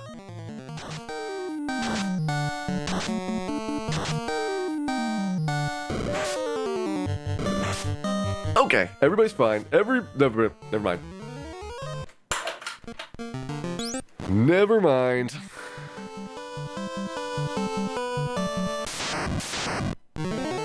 What's with the different tiering of spells?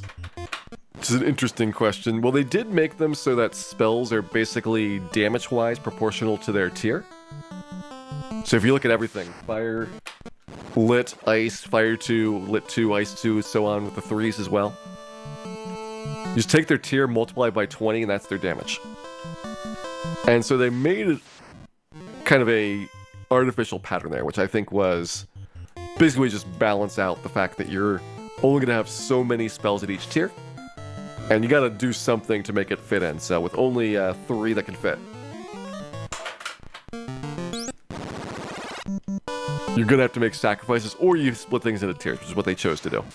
Some of it also is based off of Dungeons & Dragons, of course, because everything in Final Fantasy is. So you can kind of start matching up with, like, Fireball is a 3rd tier spell, Lightning Bolt is a 3rd tier spell, Ice Storm's a 4th tier spell, so those kind of split like that.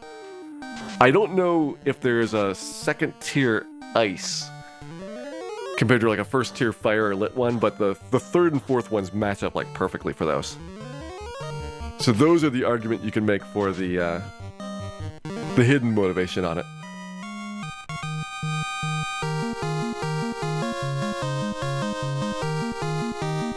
Burning Hands, but is there a lightning one? Like, would lightning be magic missile? Like, what is kind of the corresponding spells that we should be looking for.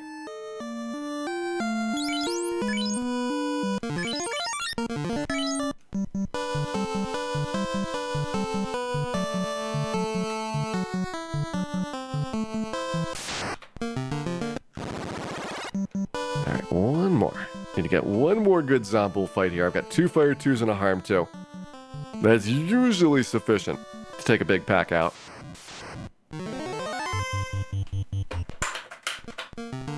And we'll at least try to get a biggish pack.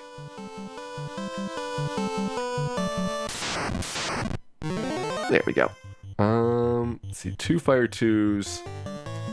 So if anything, I want to just drop a fire on one of the trolls. We'll do it blind. We don't know which one is going to be the most likely to be targeted. And hope that the Fire 2s go successfully here. 128 is pretty good. 136 is pretty good as well. Dan's not dead already, which is a big plus. Alright, there goes the troll that I guessed, so that didn't work out. We'll take out the other Zombull here, and we have 1 troll left to go. So hopefully we can outspeed him. I guess you could toss that for trying to be safer. I don't know if it's going to make a difference, though, against the troll. Troll just has way too much attack power. There we go.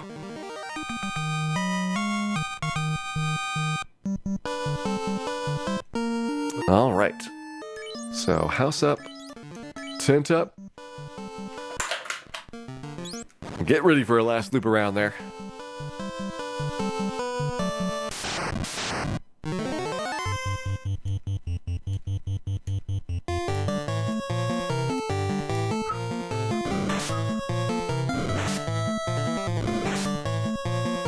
Alright, ace is fine. It's possible we beat this game without using any items. That would be an oddball challenge, I think. Because the answer is certainly yes. But it would probably look a lot like 4 black belts punching everything. As no equipment, no items in combat, no items out of combat, I think you could do it with 4 black belts. At least that would be my plan if I was going to go down a path like that. But it's really questionable whether certain parts of it will work out. I think it would. I think that if you have enough attack power with those black belts, you can do a lot of damage to people.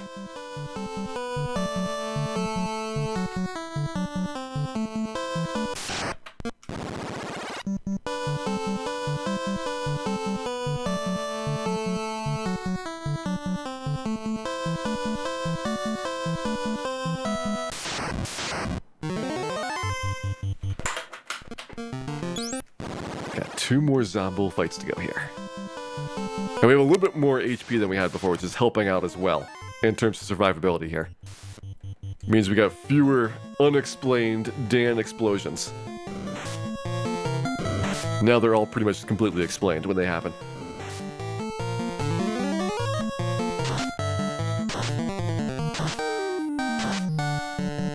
Okay, that Harm 2 went really badly. Let's see if Fire 2 does any better. I was actually looking at this recently, and surprisingly, the Harm spells do have more attack power than the corresponding fire spells at their level, but the trick is, and this is what didn't click for me until I thought about it, even though the Harm spells have higher attack power, undead monsters are not weak to harm. They are neutral to it. And they are weak to fire, which causes them to get the critical hits and so the double rolls much more often. And that's actually why you have the harm spells seemingly so terrible. Is because they're not being doubled.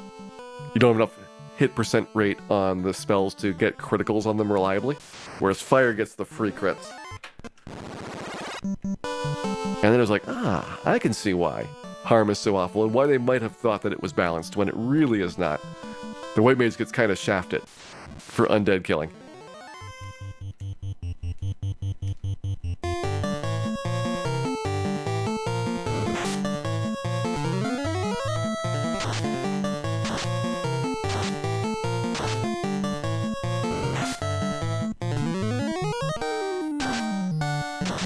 White Mage gets shafted for tier 4, yes. There is, in fact, a pure spell there, I've checked. Well, if you get a lot of the elemental resistances, like get A Fire, A Ices, A Lits, and so on, which there actually are uses for those.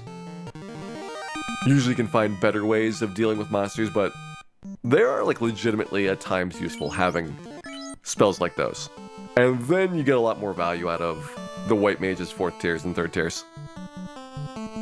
Would I give the Mazvian to the Thief or to the Black Belt? I would not give anything to the Thief, especially if its name is Dan.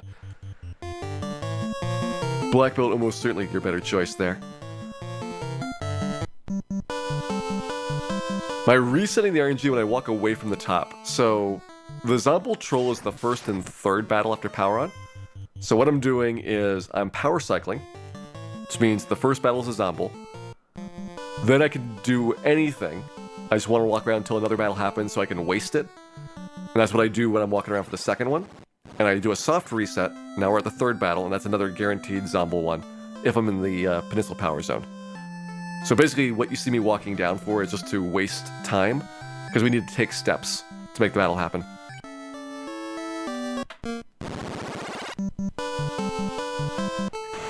Alright, what do we want to pick up here? We're level 10, we need more houses to continue our Peninsula Power grind. That's a definite. I think we'll get people copper bracelets, even though it's only a little bit of savings. That would be +3 defense to the mages, or the white and black mages right now. If they get by trolls, it's like +9 defense, so that might help out a little bit. We'll get the Ice 2 spells, because I want to get those eventually. And it turns out I can save some money because I don't need the fast spell. So there's a positive.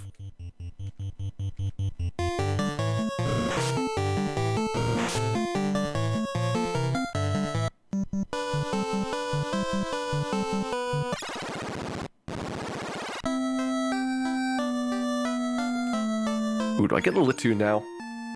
I don't think I need it right away, and so rather than getting the Lit 2s, I should probably get another house. When I'm going to do Marsh and Astos, I'll probably go over there once we've done Peninsula Power, which is likely to be this trip is the last one up there.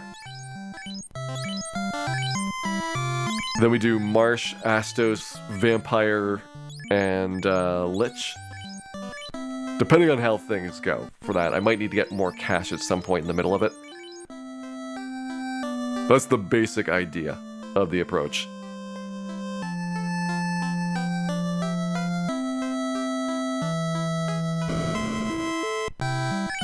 Alright, so we're gonna get the Ice 2 spell. 1, 2, and 3 of those again. We don't need fast. That one is not very helpful. We can't use the fight command. Can marvel at the White Mage's terrible spell selection at 4th tier. It's really not that bad. A-Ice, you could use that on Lich. In fact, I've used that on Lich on the GBA speedrun. It's a nice safety trick if you are having trouble against Lich 1. And yes, a whole bunch of houses. Do we get all this money after Peninsula Power? Yes. You get a lot of cash and experience by doing the Zombies and Trolls. Zombies especially give you a lot of money. A lot of undead is 1 experience point to 1 gold point. And many other monsters give you way less favorable ratios. Like there'll be 1 XP is 1/2 or even 1/4 cash.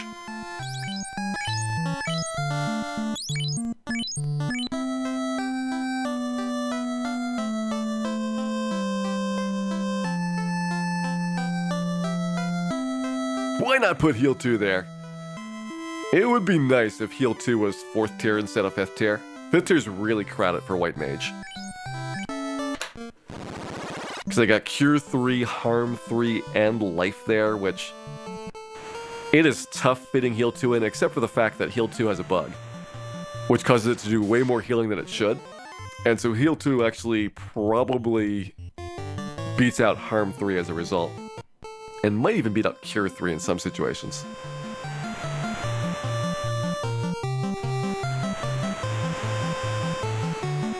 we just get the Ice 2s? Yes. We got our Ice 2s. We restocked on houses here. So we're ready to head back to Peninsula Power for hopefully the final trip out there. We'll do Marsh Cave Astos after this. Get all the questing done. And see how much my my coffers can withstand the silver bracelet purchasing.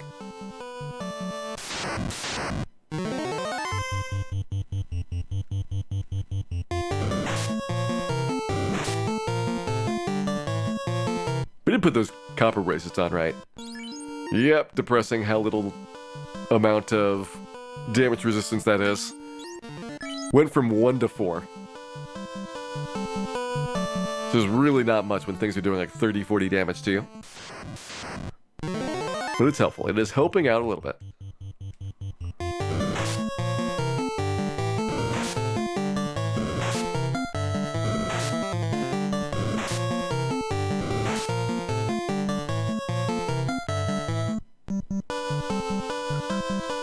How much does one absorb help? Well, the way absorb works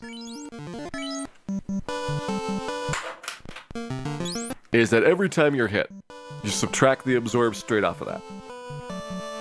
And so if the monster is going to hit you for 60, and you've got 10 absorb, hits you for 50 instead. If you got 11 absorb, hits you for 49. So you can see that when you're getting a single attack per round, these absorbs are like very, very small benefits. Let's say the troll. The troll gets you 3 attacks per round. So let's see, he's doing 3 times 20 instead of 60 times 1.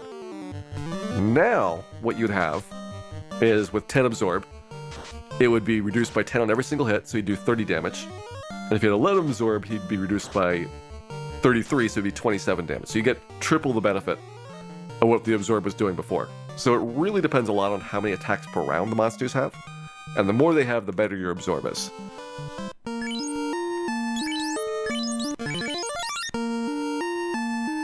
That was pretty close.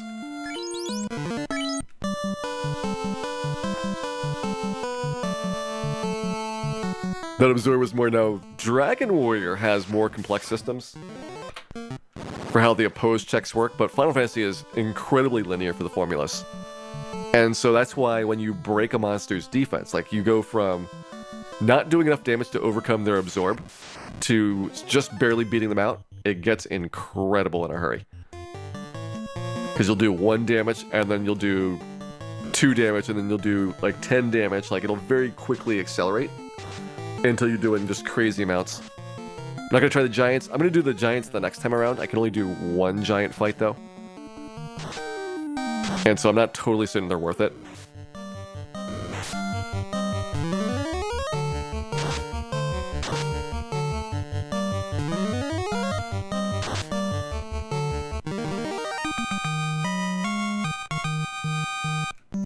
Hoping for 4 and 5 on the Switch. It would be nice if they just had like everything available. They're like, here you go. Here's all the games. But at the minimum, I could see them doing like a 1 through 6 collection. Because at this point, 4, 5, and 6, the DS versions, I can't imagine that they expect to sell a ton more of those ever. And so you might as well try and get them to an audience that's going to buy them. So maybe you do like a 1 through 3 collection and a 4 through 6 collection. Just some way to make it so that you can use them again for the dwindling audience of people that still have their 3DSs around.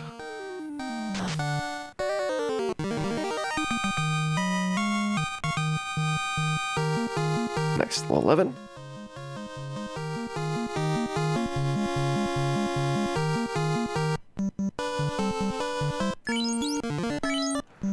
Armor converts damage to poison. That sounds like the Marsh Cave.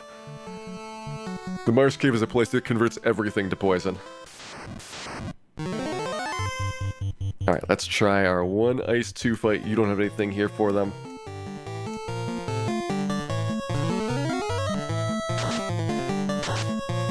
Alright, this should work with 3 Ice 2s. So I can basically do 1 of these battles, and maybe a second one now that we hit level 11. Because that'll be a second charge on the Red Mage.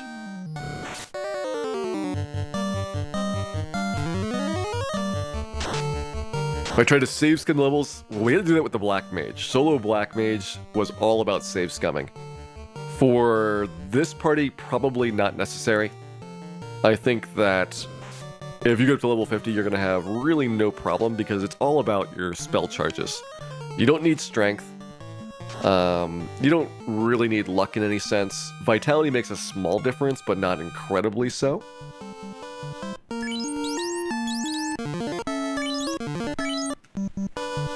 So I think that this party has like less of a need to save scum than, say, the solo challenges where you have to get all of these different stats all the time to make a difference.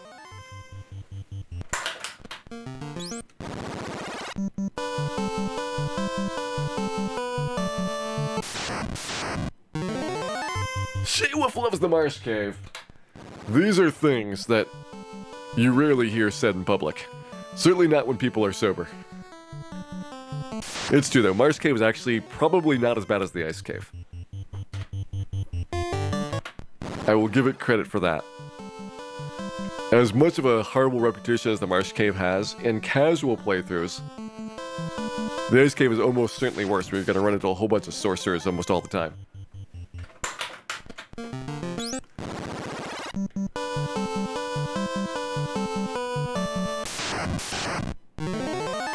Hello, Zombles. I want fire too.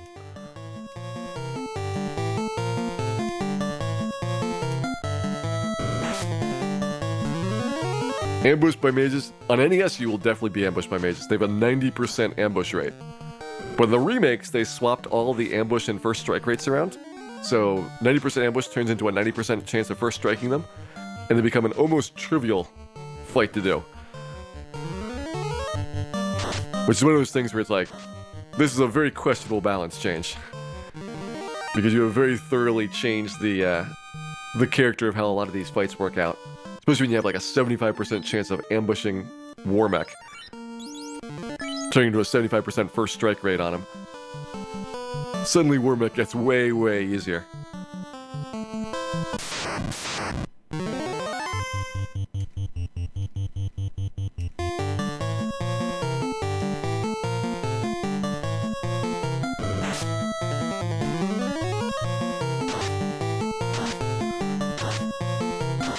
Somebody say Warmech. Simmer down, Ekatronkowski.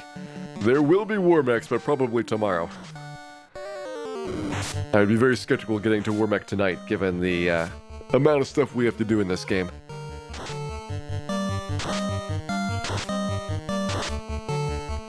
Okay. Well, I don't think I can use any more of your spells, but I'll toss out one low tier one. You two can use another ice too, though. Because we'll still be able to do one more Ice 2 on Ace, and then we'll have one on Bill and Cal. Yeah, this will work out fine. Fine, I say.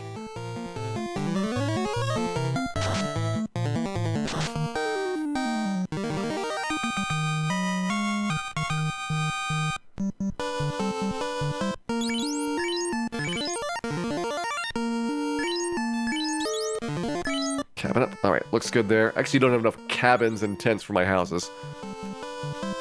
Unanticipated shortfall in the cabin supply here. So I have to actually have 3 instead of 2. So I'll be able to do one house here and then probably have to go back for more reinforcements at Provoca. Which maybe we just say that is where we make a call on doing Marsh and Astos at that point. You know, grab the Lit 2 spells, go off and do that bit of the game. Then we can do more Peninsula Power if we want to, prior to Earth Cave starting.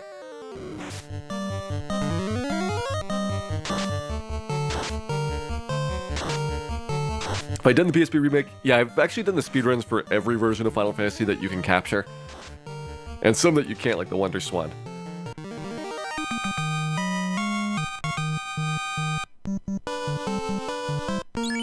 So if you ever want to see me doing all the different variations, I've got them on my channel pages. Just listing them all out. Is that number 3 or number 1?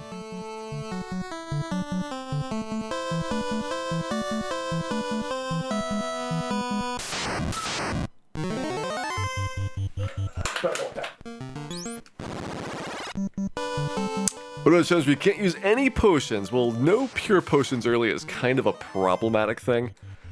due to your high chances of getting poisoned and being unable to recover from it.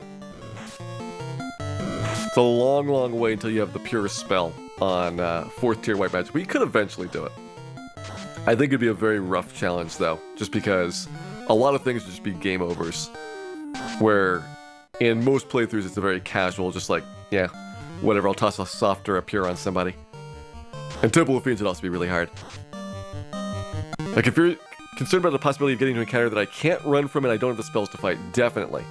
Certainly in like the very late game, Temple of Fiends is going to be one we have to really budget our spell usage in. For a lot of it though, you don't have that many unrunnables per dungeon. So I think you tend not to have really big worries until very late game.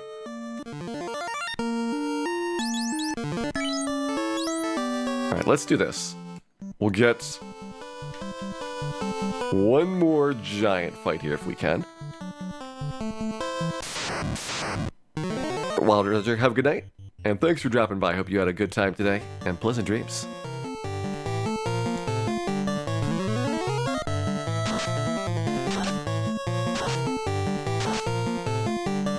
This party does not need a class change at any particular point. Yeah, it doesn't care when they do it, so I don't have to worry about my level ups at all. I will want to class change so that we get Nuke, Fade, Warp, Exit, all the good stuff there. Plus, white and black shirts have to buy as many gold bracelets overall. But what level they do it doesn't make a difference. They can do it at level 10, they can do it at level 40, and it would have the same result.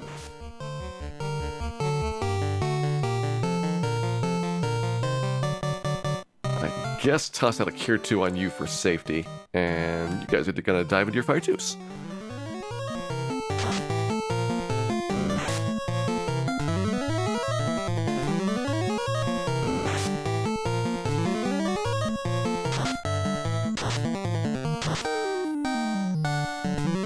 If I ever considered doing a speedrun of Randomizer, I think that Randomizer really should be treated as what it is, which is that every time you play it, you get something new and fresh and interesting. And that's what makes it fun. The fact that you don't know what's going to happen. That everything is kind of done on the fly with all of this new routing in there. Because when you think about, like, the challenge of Randomizer is going to be really inconsistent and spotty. Sometimes you'll get game-bustingly awesome stuff super early. You know, every time that we get first tier Nuke or Fade, we're going to have no challenge for like 30 or 45 minutes. And as a result, it is more about reacting to things than kind of the plan out for what you would do. Because otherwise, if you're just kind of knowing exactly where everything is, you dash through it so fast that you never get to really experience anything in the game.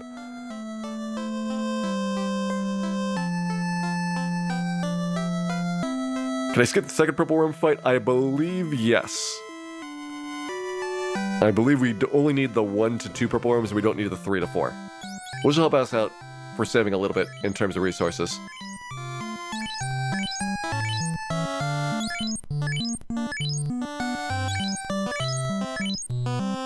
Solo Red Mage harder than Solo Black Mage? No, Bozocup. Solo Black Mage was way harder. Solo Red Mage was pretty easy.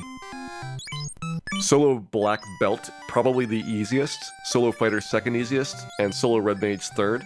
Solo Red Mage beat Warmech without class change, to give you an idea of relative power levels. Solo Black Mage needed perfect level ups the entire game, and even then was not even close to taking out Warmech at the end.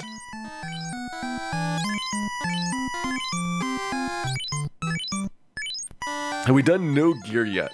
I think no gear with 4 black belts would not be overly different than a regular 4 black belt run. You just don't use the ribbons, instead you get more levels. And they have the magic defense to pull that off, so you wouldn't really be worried about the monster spells and skills for the most part. Because a good high-level black belt is going to have such outrageous magic defense that you're basically in the same territory as a ribbon anyway for getting hit by a lot of things.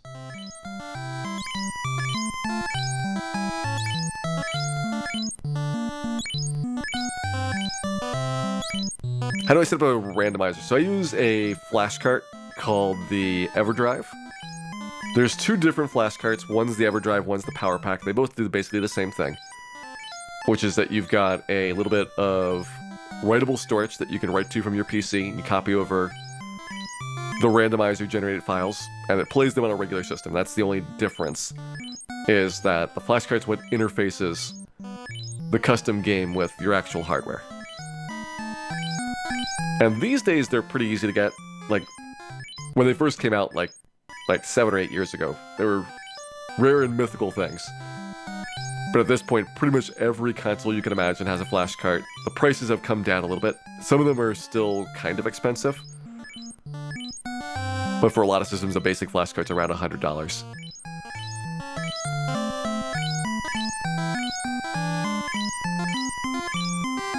And yes, I am buying a lot of heal potions here. We'll need them when I go over to clean out Marsh Cave and such. Every time we get into a fight, we're going to take a lot of damage from things. And so, definitely not going to be sufficient with just the white mage's protection spells to get the job done here.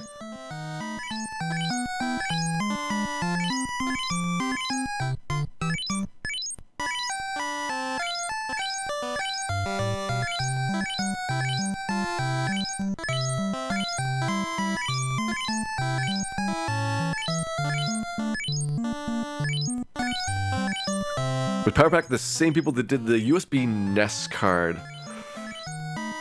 I don't think so. Power Pack was kind of like a independent person, and Power Pack was the first one that was out there on the market. And it hasn't really been updated, so like I'm not even sure if they are selling new ones at this point. It's been a couple years since I last looked at a Power Pack. Whereas the EverDrive came a couple years later, and it's made by Crix, who's the same guy that did a whole bunch of these. Like, he's got 20 different flashcards for different systems. And Crix is also like basically a one-person business. I know he's got a couple of helpers to like run the forums and things, but basically all of the engineering stuff is done by one person, which is a lot of these hardware modifications are pretty typical that way. That it's one person that has the idea, they build it, they finance it, and very rarely do you actually have any like groups or corporations involved in doing this stuff.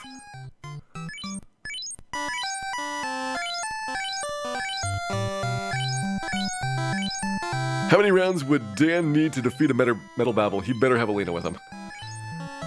I think if Alina is not there, Dan's in a lot of trouble. We had this crazy stretch doing the Metal Babble grind last night for our Chapter 5 practice of Dragon Warrior 4. Where it was a pretty slow start, and the hero was just not hitting anything, but Alina went nuts. She would not stop killing the Babbles. It was, frankly, a little bit horrifying by the end.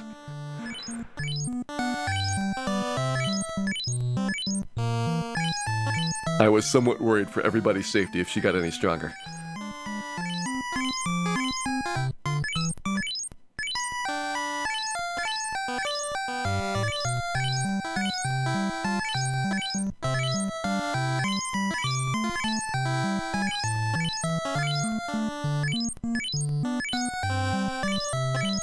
There we go, 99 heal potions. See how we did with the other items. So we have 25 cabins, 4 houses, 20 piers. It looks like I hit my targets for pretty much everything that I wanted to buy. And that means it is time to go visit the Marsh Cave. That's right, the place of almost certain doom and destruction is in front of us here.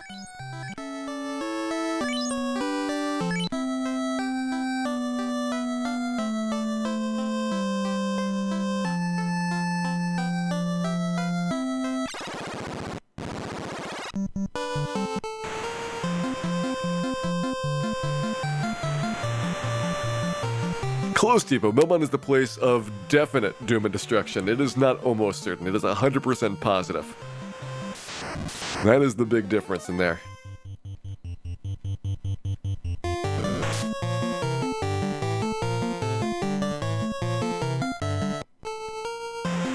Also, yeah, anybody except for Lux is gonna have a much harder time on Gorcia, except for maybe Valsu. Valsu is complete cheese, because he gets a spell, pretty high level spell, that completely recovers HP and MP, so you can just do it infinitely, and then you're invincible. Like, assuming that you don't get one shot, you're never gonna have to worry about anything ever again once Valsu gets his level ups.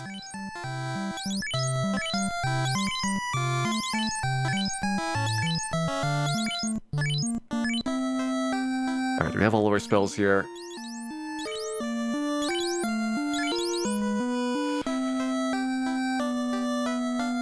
Do I want Invis or Ruse? Is an interesting question. Do I get the mute spell for Astos? Let me think about this for a second. Just trying to figure out, do I want to pick up the rest of the white mage spells here? We can probably just bum rush the wizards.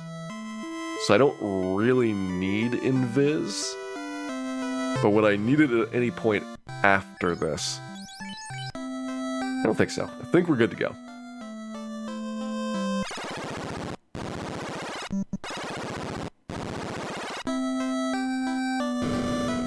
Hey there, Lapkin, welcome in. Hope you're having a good evening here.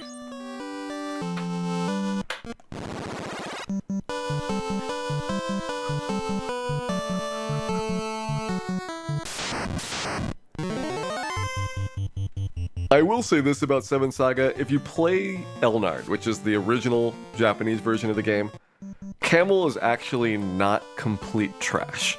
And that's because his level ups are really good. Like statistically, he gets very good stat growth across the board. And when they went to 7 Saga and they nerfed all the level ups and they nerfed all the stat growth, that's where Camille just goes like completely downhill.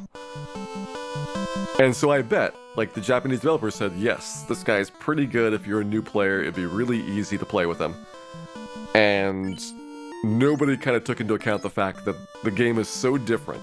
Like, it's just completely busted for difficulty as a result of what they did to it for the US release, that it would make a lot of things, not just Camille, completely worthless.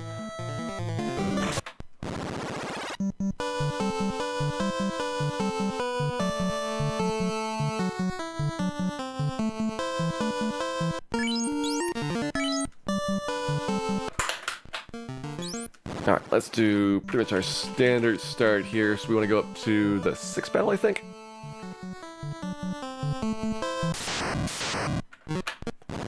Gonna play this like the marathon safe speedrun overall.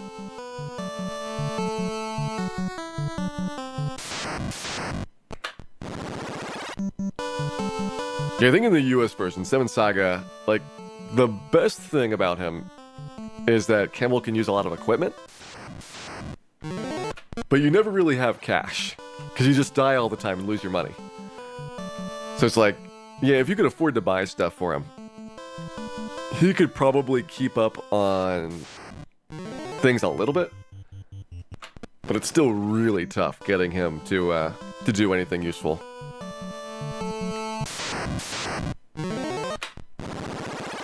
Alright, one more skip should do it.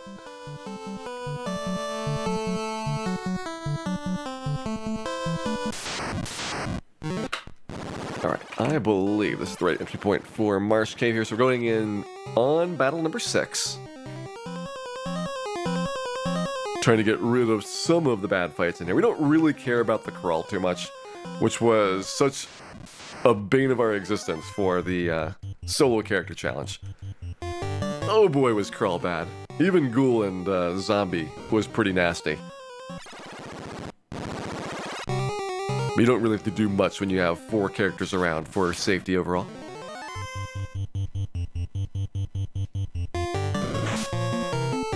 Hey there, Soft Muff. How is this unique challenge so far? I think it's been pretty good. I feel like we had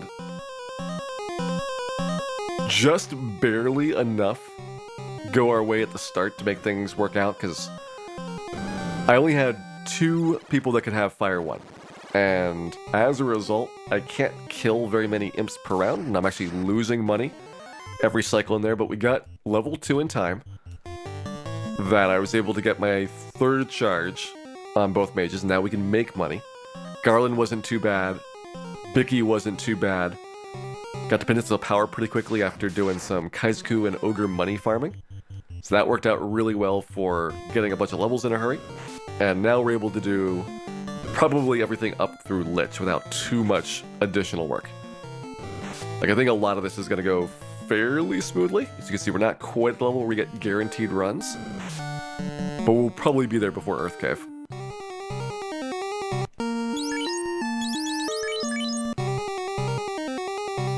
Yeah, 4 imps is what we wanted to do. We just had to get 4 imps every time. Which you can do by resetting until it happens. Jump a cure there. Let's go. Wizard time. Only 2 wizards. I was looking forward to a challenge, wizards. You have disappointed me here.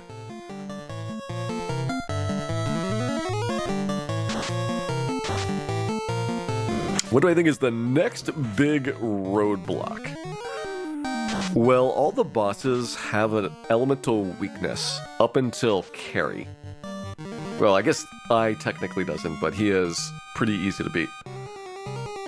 Because he doesn't have very much HP. So I think that because we'll be mostly running away from things, and assuming that we successfully escape reasonably quickly from battle, once we get to like Gurgu Volcano and places like that, that's where it starts getting harder. You'll probably be able to get pretty good progress in like Sea Shrine and Mirage, because you'll get so much XP from everything inside there. It'll be ridiculous how much you get from all those battles. So I think that we don't even have to like really work at leveling up. It'll happen almost naturally in the second half, and then Temple of Fiends. Temple of Fiends will be where everything hits a brick wall.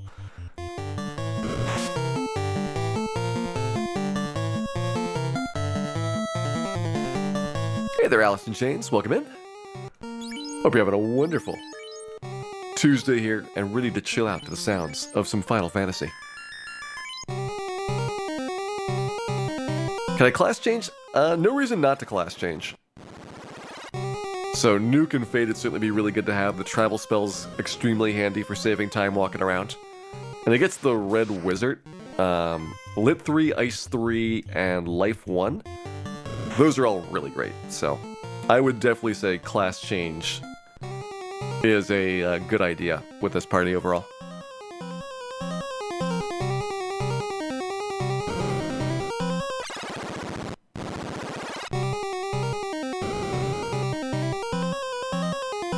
Then Quake is doable against Carrie. She probably doesn't resist Earth. I know she resists Fire, Ice, and Lightning. Problem is, Carrie actually has pretty decent magic defense. The reason that you hit her with all the status elements is she actually has a weakness to it. If she didn't have that weakness, things like Confuse and Sleep would actually be pretty hard to get to work.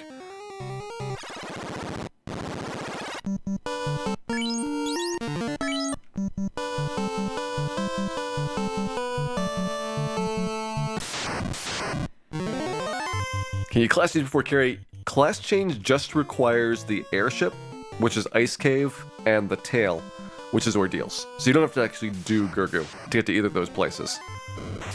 So typically we will class change in speedruns prior to doing Gurgu Volcano, because there's not much inside other than a couple equipment pieces you might want, and this party doesn't really need equipment.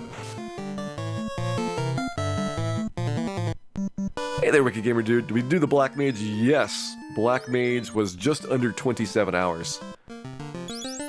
We had a pretty good time crunching through that.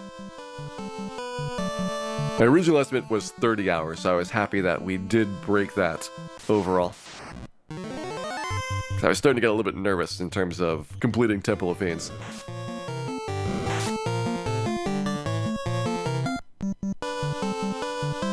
Hey, can we put the rando quest tracker on things? I think if we're going to do anything, probably I would look at something like just doing a set of splits. The problem is it's hard to keep splits active between days. Like, if you reset your computer or anything, they're going to be lost. And Live Split doesn't have a lot of ways of making that nice. But if we could figure something out there, like a way to get Live Split to behave better, I would love to just have regular splits and say, this is my path through here, this is how long it took to do every segment, and just have that up on screen all the time.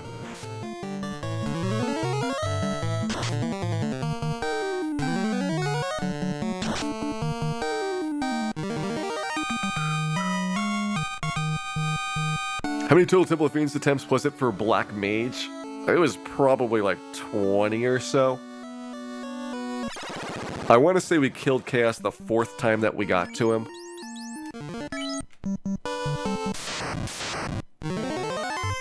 And it was close. Like, that is certainly, like, a lot of luck involved in the successful one.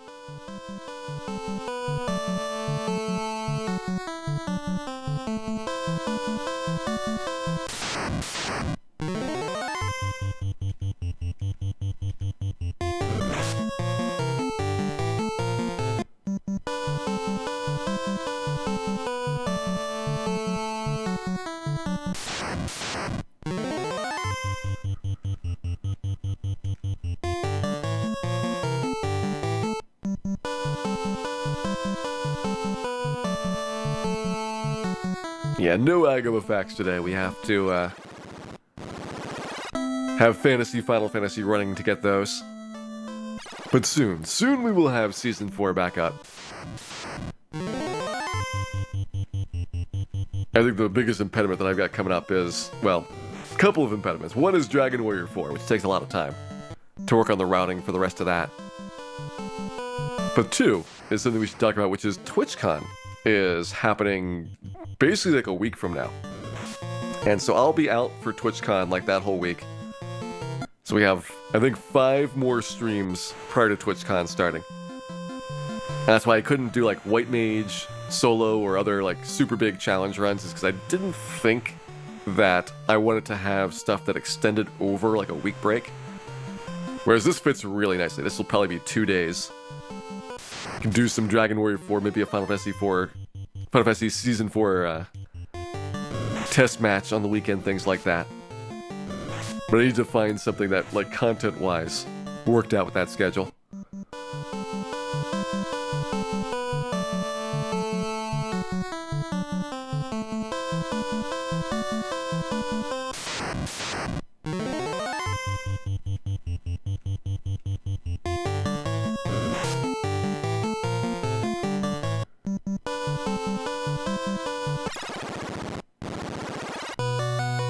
I think my fun Chaos things. We have successfully landed mute on Chaos, as well as used the Bane Sword on him. Those were some good times, although I wouldn't really recommend it for stuff like the Solo Black Mage challenge, because everything like that's a 1.5% chance of working. So think about it as like 70 or so tries on average. You might get 7 or 8 rounds every time you go fight them, so it's a lot of trips in there prior to getting success. And considering that we only needed 4 trips to get it with the Black Mage, which would probably be less than a 50% chance of having a Bane work on him, then probably you're better off with trying to play fair rather than getting the insta-kills. Warmech, on the other hand, if you want to beat Warmech with solo Black Mage, you definitely have to use the Bane Sword. No question about that one.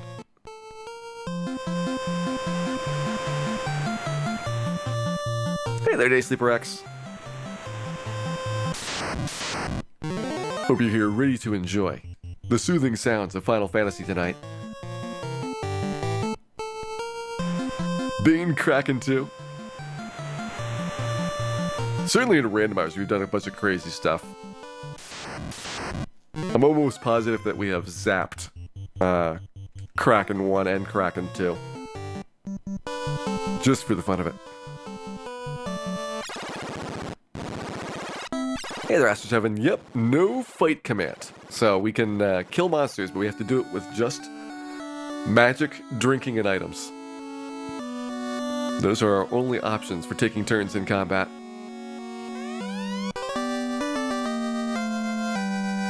And as of right now, we have managed to get our Mystic Key,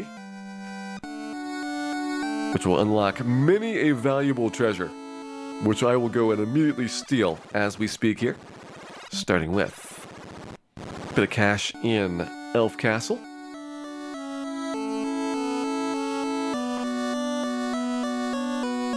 Oh, far faster than Solo Black Mage. Solo Black Mage would need another 3 hours to beat the pirates. If you want a good comparison of how things go. I can sell that Silver Hammer to 1200. It's worthwhile. But distasteful. We don't like weapons in these parts.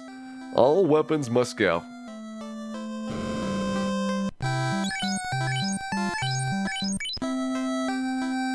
we go. So no more spells to buy here at Elfland. We'll have a lot of spells to buy at Melmon coming up, as well as silver bracelets. And that's why I really need to raise a lot of cash here. And probably worthwhile grabbing all the magic swords in the process. That'll be like 16 or 20,000 in total if we get everything.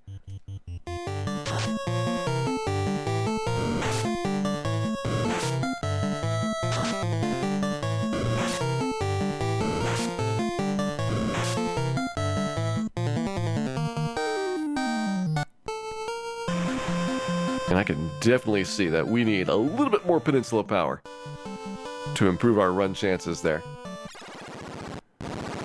Before I go into Earth Cave, I'll want to have basically 100% running so that if we run into like Spectergeist, images, mummies, stuff like that that has stun touch or sleep touch, that we're not going to be too exposed to getting stun locked during any of the combat rounds.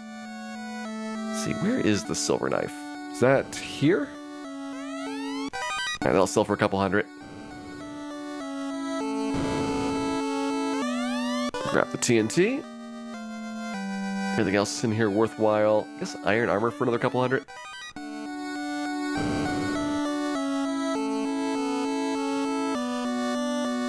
Is Red Mage basically part White Mage, part Black Mage, part fighter? Pretty much. They're the classic Jack of all trades, master of none, which is the Bard class in Dungeons & Dragons. And they do really well at the start. And for speedruns, that's great, because being front-loaded for power is exactly what you want to have. For these long challenge runs, because you actually get to the levels where you can kind of max them out, and then they start going downhill in power relative to other character classes, that was my big reluctance to have a Red Mage. Is just knowing that, yes, they're good now. They're doing really decently, but level 25, 30, and especially at like the end game where we're fighting Chaos, I'd probably rather have another White or Black Mage, to be honest.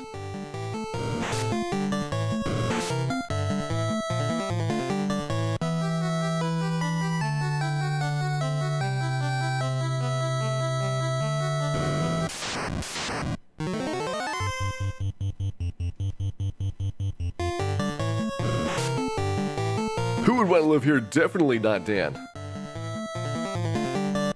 Dan is allergic to all the drafty air.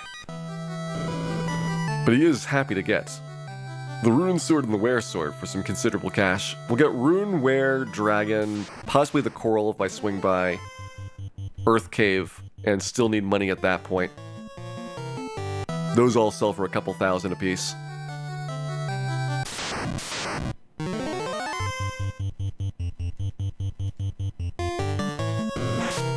Hey there, Celia.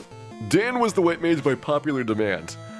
I was gonna make him a Black Mage, but everybody said he has to be the White Mage. It's like, alright. I'll do it. But you all know that we're going to regret this eventually.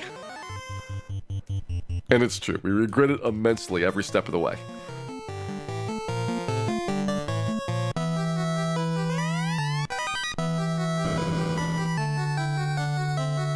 One person said that there was at least 25 people extolling me on Dan's virtues as a White Mage. At least.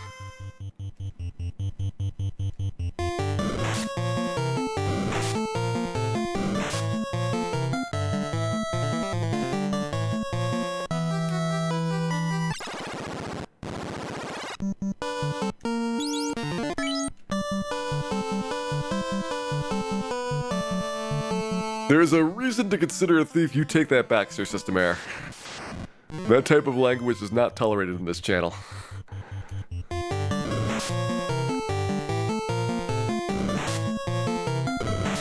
And it's true, we could save a silver bracelet out of Mars Cave, but it's only 5,000.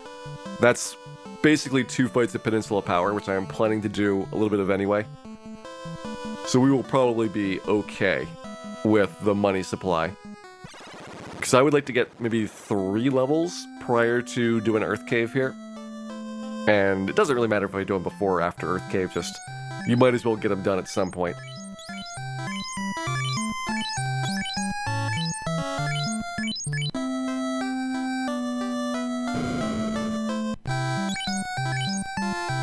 Okay, then go. All right, 28,000. That's enough for all my silver bracelets.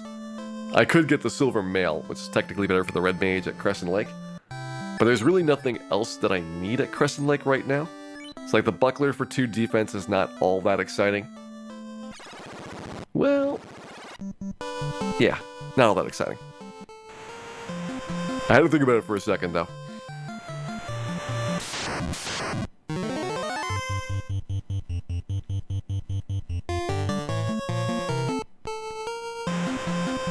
Could I buy caps for other party members? Clearly depicted on the character portraits, there's only one party member that has a swanky hat. Nobody else deserves a cap in this game. Like, does white mage have a cap? Nope, white mage has a hood. Does a black mage have a cap? No, black mage has like a taco on their head. Like, these are character classes that cannot possibly justify getting one of those.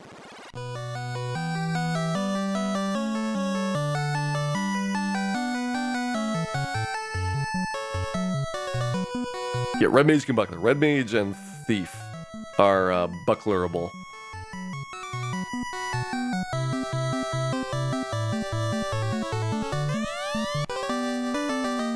The other thing you can do is they can murder dwarves like nobody's business. Watch this dwarf go explode all over the walls and poof, he's gone. That's what happens when you mess with this party. You get the dynamite.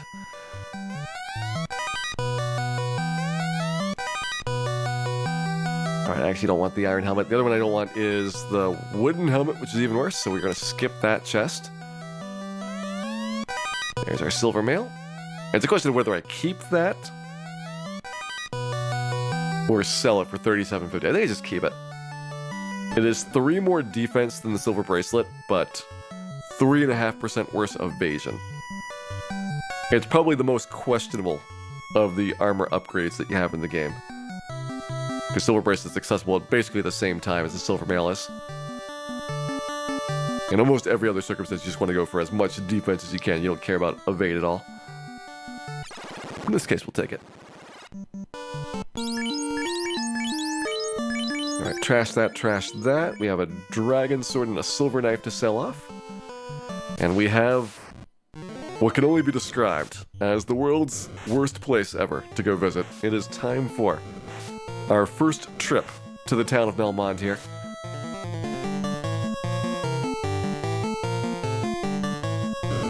I should maybe think about getting more cabins before I go over there. Yeah, we'll do that. Making sure I got plenty of cabinage. Actually, I could do it from the backside of Elfland and get cabins and houses down there. Enough to at least get me to level 15, hopefully in one go. How many Melmond visits will we have? Too many, Tipo. We will have too many Melmond visits for anybody's good.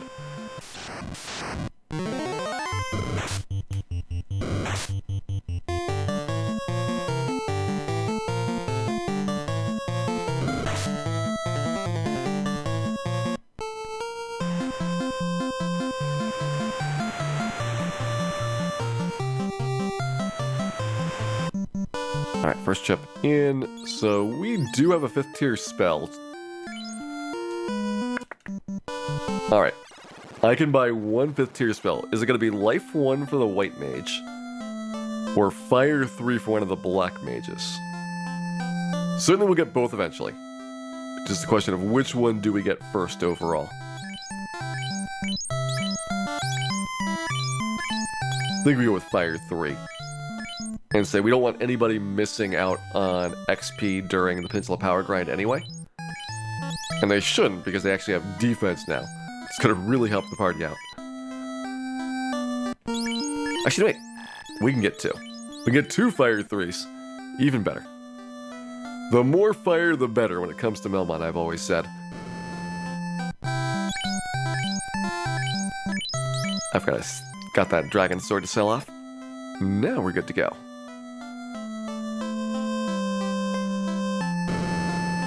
So yes, fire 3 for you. Fire 3 for you. That is only the beginning of our fiery potential.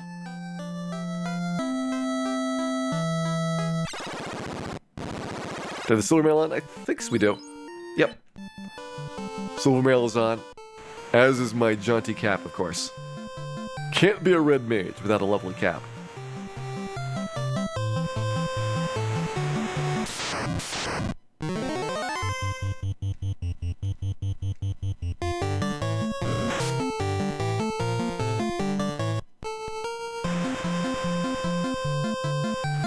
Your silver mail will give you a 24 defense. I mean, that's iron armor in terms of protection. I don't think it can be that good, or else it would just be indisputably the best armor for a big stretch of the game. But maybe like 20. Maybe 20 defense would be a good compromise. That would really make you think about, would you take it over iron for way less evasion penalty? And you certainly take silver mail over silver bracelet at that point for red mage.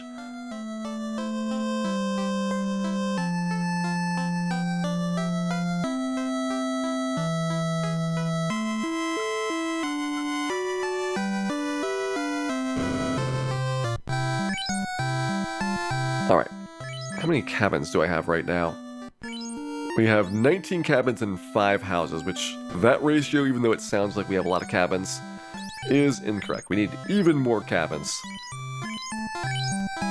Because we have a whole bunch of fights to do at Peninsula Power each time that we house up.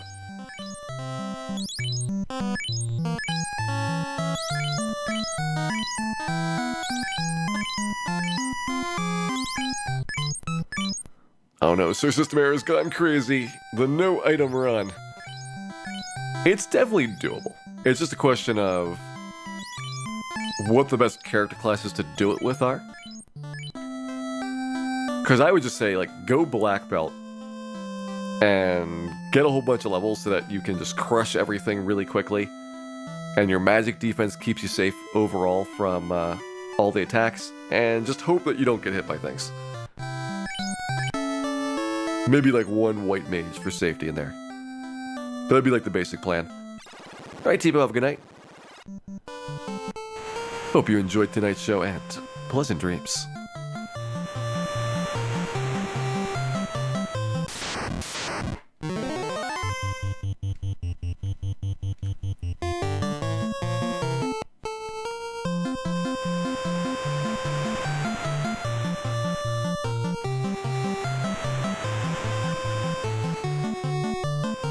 So as of right now, no real point doing Crescent Lake.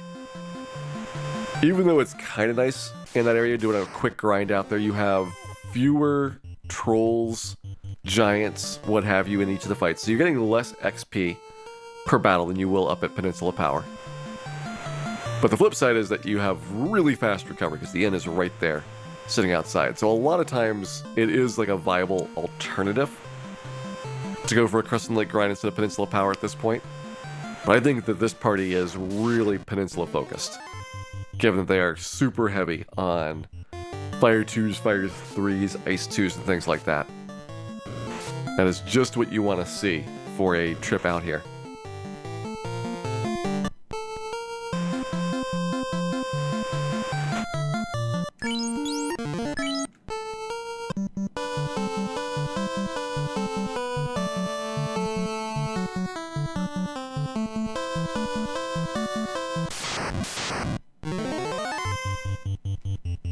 Hello, spiders. We would like to not deal with you right now. We have zombies to meet and murder.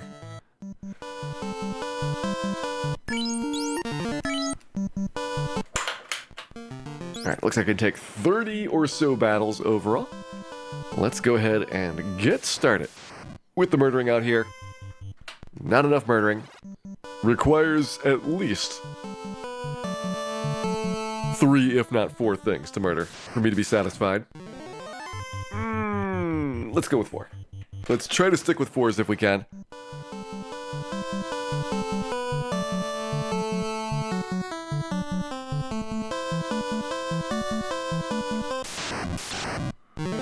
That's better. Oh man, Dungeon Crawl Stone Soup. I have seen Yogi the Monk play that game a bunch. It looks super hard. Like, that's one where, just like NetHack, you have to be, like, very deeply meshed with all of the concepts the game has to offer to have any chance of making reasonable progress. But they always start off easy. Like NetHack, I would even say it's a really simple game at the beginning. The first couple of floors, it's a breeze. But then it just gets like incrementally harder and harder, and it doesn't ever let up.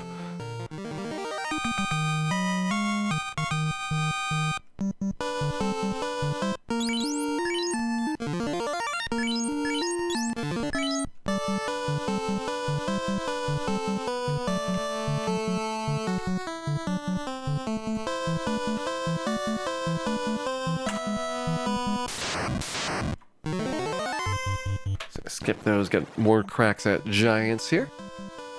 We missed our first giant try, and it's 2 zombies per giant, so I'll make sure that we have more opportunities to get a giant kill in before I reset.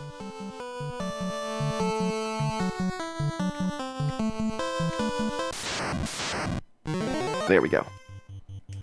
Got our quad. Let's get our first set of giants down.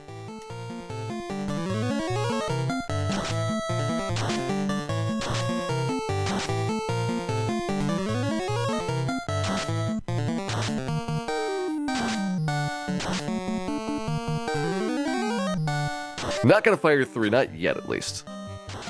I want to wait until Ace runs out of spell charges, and then we'll use fire 3 as our main attack after that point. Speaking of running out of charges, let's see if we can nail these guys down with just ice spells. Should have paid more attention to how much damage top left giant had versus bottom right to know if this was 2 to 1 or not.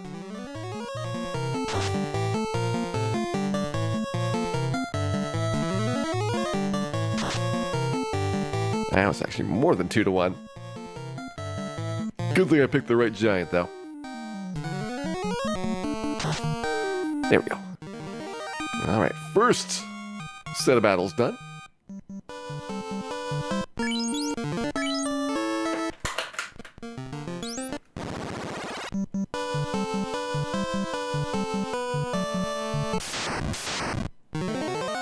Yes, more of these, please. As many zombies as possible.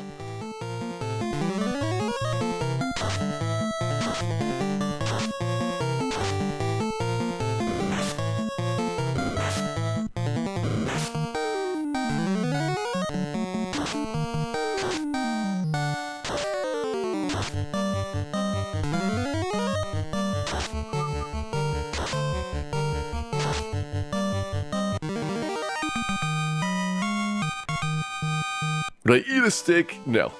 I don't think any Tyros should be harmed in the making of this speedrun. And by the way, after those 2 giants you saw, that's when the first Tyro fight is, so we cleverly avoid it, forcing the issue out there. But if it came down to it, if we were that hungry that we resorted to devouring our fair friend Tyro, I would feel slightly bad about it. But only slightly.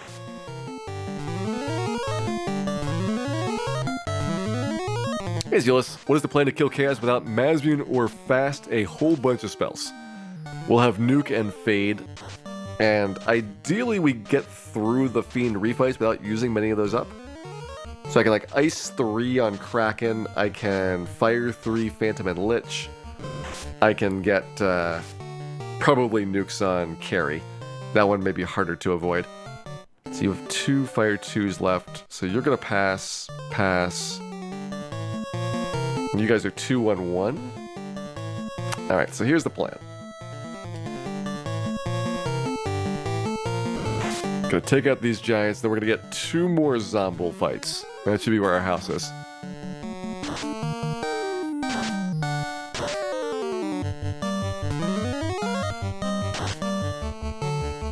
Zombie steaks would probably not be very good. That is true, but they do make wonderful jerky.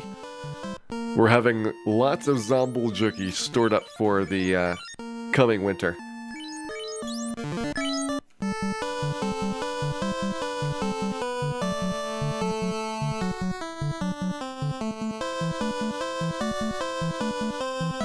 Hey there, Chabshell. Thank you very much for resubscribing there.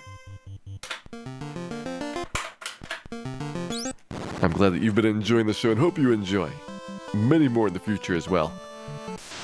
And thanks again for the continued support.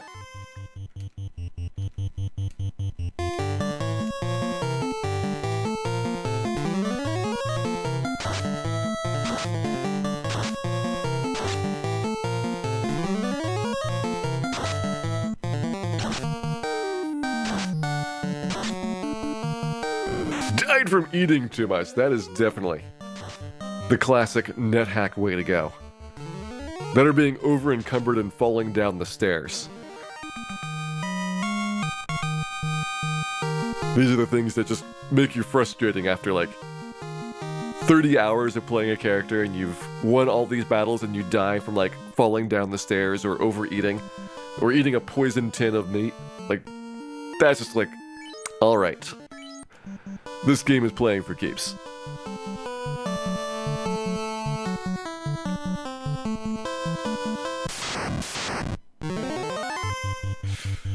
Ooh, can I get another giant fight? I don't know if I can take these guys out.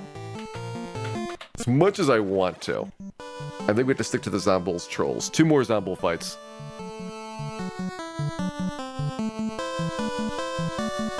Falling downstairs while carrying a cockatrice corpse. Things that are not a good idea. Would definitely involve cockatrice corpses. As much as you can cheese petrifying things with them. They're super dangerous to have around.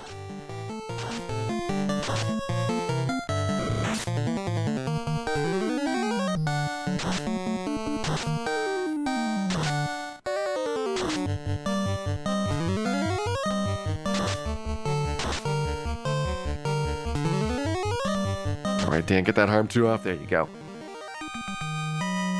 Very nice on the Zombuls here so far.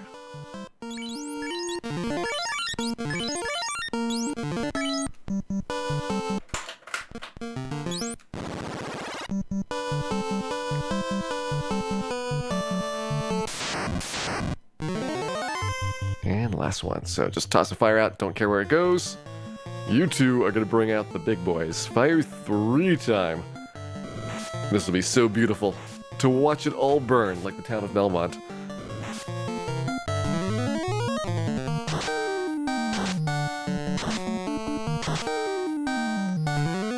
Is NetHack like playing as Dan? Yes, you definitely feel like you're playing as Dan. It's like, why couldn't I have possibly foreseen this chain of 27 independent events that conspired to cause my death? Oh, it's because this game is super freaking complicated. That is basically how it plays out.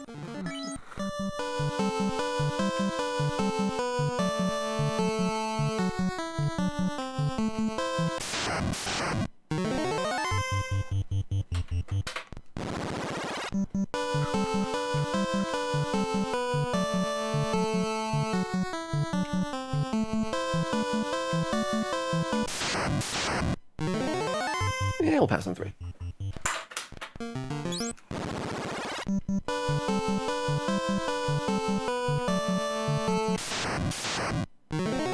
There we go. All right, back at it. Another couple passes of these, and we should be good to go for our trip over to Earth Cave. I think probably by like the 3 to 3:15 mark, we should be done with Peninsula Power. I feel like we're starting to approach the point where you have the levels flatten off. You get more and more of these battles in between each level up, and you can kind of feel that you really need to get to better experience here, which, surprisingly, there is a lot better stuff than Peninsula Power, but it is all locked behind having access to the airship.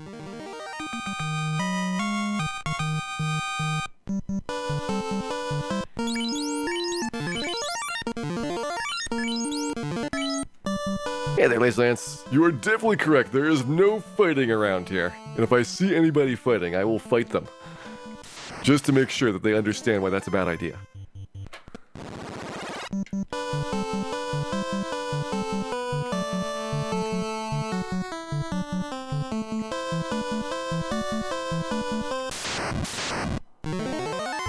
Oh yes. Thank you, Zombuls. You're being quite nice to us right here. I mean, 25% chance of getting 4 Zombuls like this, and a 12.5% chance of getting 3 Zombuls and a Troll. Both are like perfectly fine. I'll even take like 2 Zombies and 2 Trolls, which is a like a 6.25% chance. It's getting a little bit slim down there, but if you add them all up, you have almost like a 40-some% chance of getting a good fight here. So you shouldn't be shocked getting respectably good battles on a regular basis.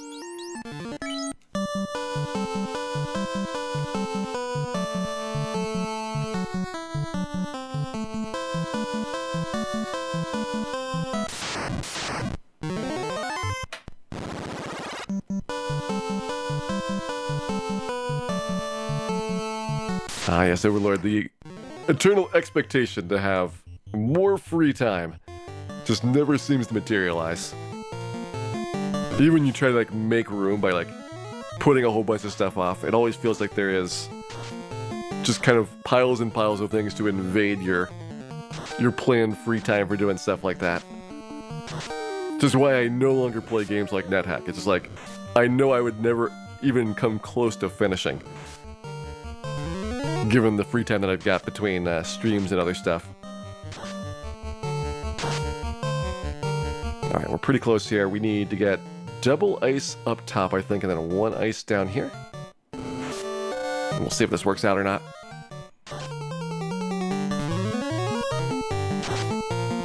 There's that one down. There we go.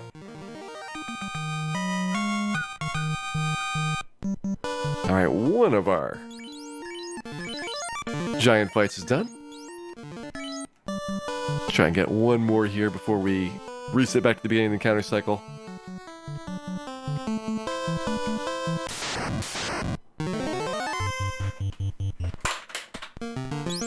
Alright, more Zombies it is. Oh, and Fred, thank you very much for hosting. I hope those of you joining us from Fred's channel had a lovely time over there and are ready to enjoy some sultry sounds of Final Fantasy here tonight. And for some reason, a lot of chatting about NetHack. We got on this topic like 10 minutes ago, and it has evidently inflamed a lot of passions. But you are all welcome in, and once again, hope you enjoyed Fred's stream before this. Tonight we are doing a solo of a different kind. Instead of one character, we have one command that we're using a whole bunch. With no fighting allowed. It is going to be all magic all night long. And so far been working out pretty good. We got through the early parts of the game very, very fast. We have beaten Astos. And we're doing a little bit of Peninsula Power prior to going over to Lich and the Earth Cave for our next meaty chunk of the quest line.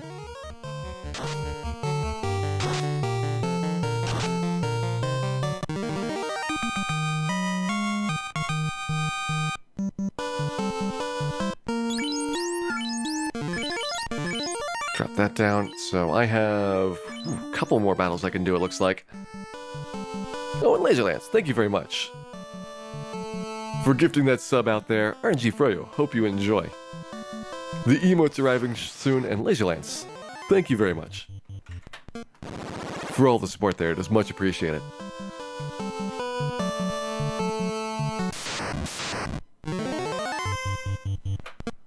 Never an obligation to give gifts, but again, I do appreciate all the support in there, and it is thanks to everybody in the community that we're able to have such fabulous collections of emotes, such as Capitalism, now featured.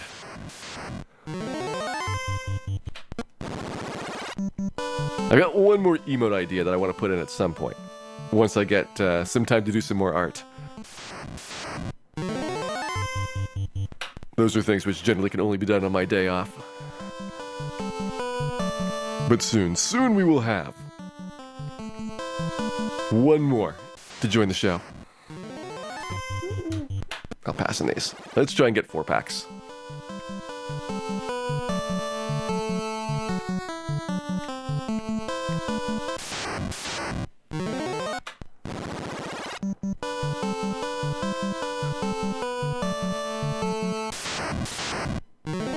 That's better.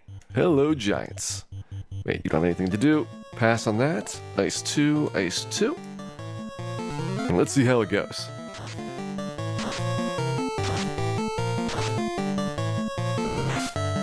So the Torneko Daiboken sprite, it is based on the art from the DS version of 4. And I've got a couple things added in there. It's a little bit modeled after the goodie bag that I drew. And so it's a couple things layered together overall. It felt in Toulon's idiom to have all the money together in one place, and if I had an abacus virtue, I think that would be the most dangerous combination of capitalism that one could have in one's channel, but sadly the abacus would not fit. Oh, Dragon Zero, thank you very much for gifting that sub there to Fred and Lavkin.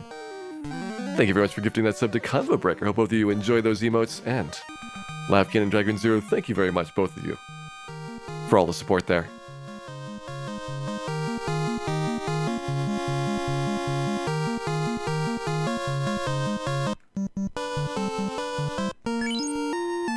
Alright, so we're starting to run towards the end of this cycle. Let me see if I can bust out 2 more zombies before the house goes down. I thought I'd have enough cabins, but it turns out I do not. We're gonna need even more cabins to consume this amount of houses. And yeah, 2 fire 3s as well after this.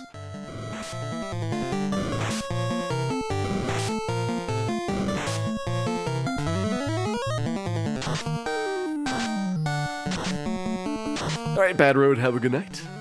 Pleasant dreams, and I am pretty certain that we will get to Chaos tomorrow. I think that based on this pace, probably by the end of the night, we should be class changed. But I imagine that we'll have Kraken, Tiamat, and Chaos to go when we pick up in the adventures on Wednesday. Just a guess, though.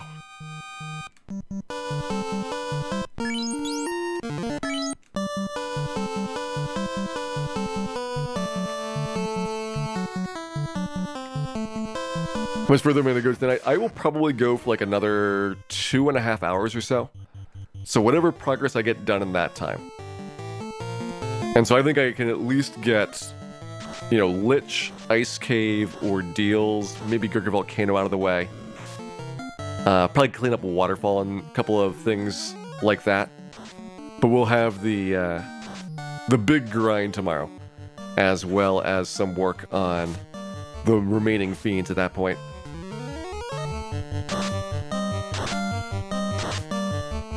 Is it cabins or houses that restore spell charges? It is houses. So I got a big stack of those to use, but it is right now trying to burn off some of my other spells. That is my first priority here. Dan, don't die! I said, Dan, you gotta stick with us. You gotta be a team player and stick it out to the end.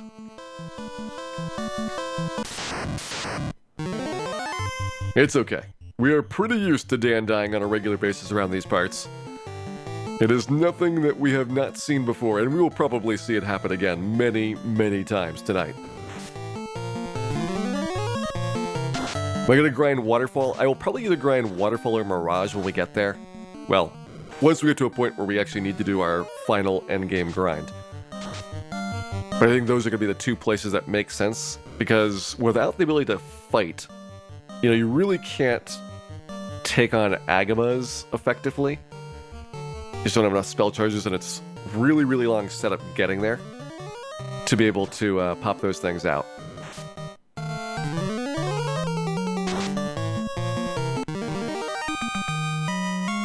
So probably Waterfall or Mirage would make the most sense overall. Alright, we are coming in close on 15. We'll definitely get 15 after this house. And maybe 16 if we push it. That'll be good enough, I think, for Lich.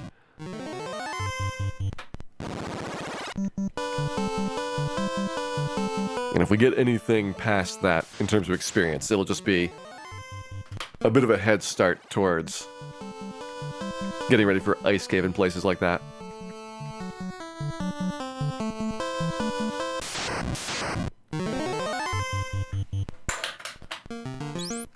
Hey there, Turbo Sad. Sounds rough. Well, it is significantly easier than solo Black Mage was. So by comparison, this is almost a vacation.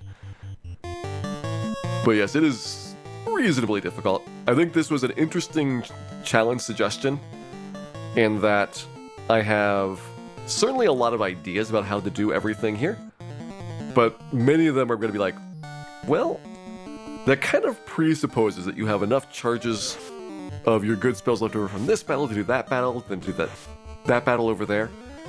And it really is when everything comes together at the end that you find out if those guesses are correct or not.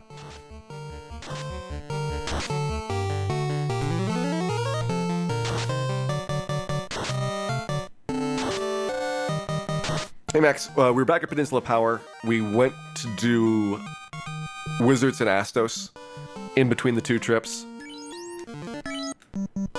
So I went into like level 11 or 12. Did the Marsh Cave, did Astos, did the Mystic Key quest and all that. We started getting our first spells out of Melmond, and now we are back here to level 15 or 16, as well as the rest of the cash that I need for all of my 5th tier spells, and maybe even 6th tier, depending on how things go. I don't think it'll be 6th tier, I think we'll just get 5th tier. Looking at what the prices are like.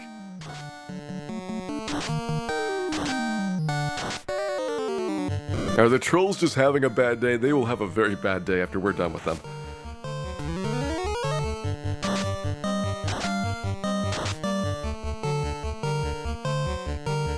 Alright, we actually have 3 giants left here. Let's try and fix that.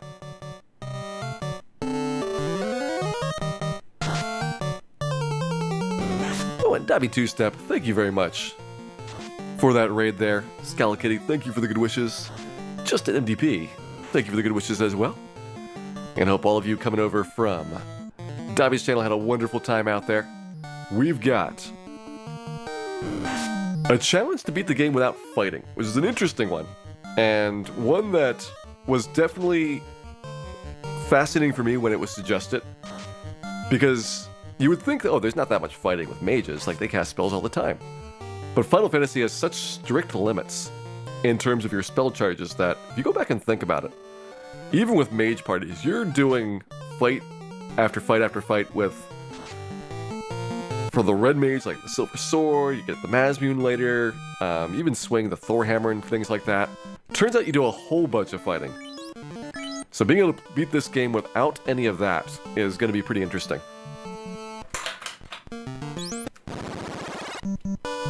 Hey there, Invenerable. Who suggested this? I believe Neapolitan Afterglow was the one when I did a survey after the solo Black Mage challenge came up with it. But it was generally from my my chat that came up with a whole bunch of ideas. And this one struck me as, hey, that sounds pretty cool. And it so far has been really fun.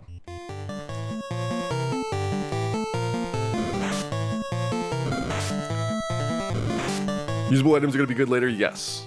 The first one we can get is the Zeus Gauntlet, which as soon as I beat Lich, I'm going to grab the canoe and go to Ordeal so that we can pick that up. Zeus and Heal Staff are the 2 items that we get there. Those are our first 2 usable items in combat. We'll of course get the Mage Staff, the Black Shirt, probably the Light Axes and things like that. And those will be really helpful for stretching out our spell charges as we go through a lot of these adventures. See, I don't think I want to use any of your spells here. You guys have a little bit more to work with, so maybe toss out extra Ice 2s, and we'll see if a 4th one kills him.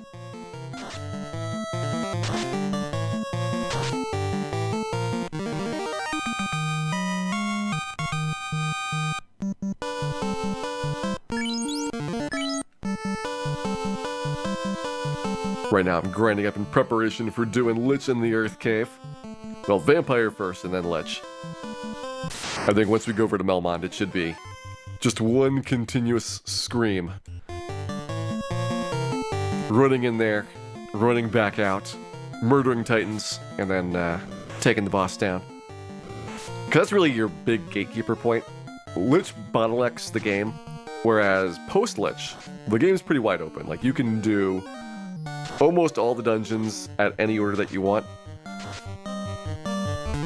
There's a restriction that you have a couple of them blocked by the airship, but other than that, there's not a lot of hard requirements to actually finish things to get started with the next bit.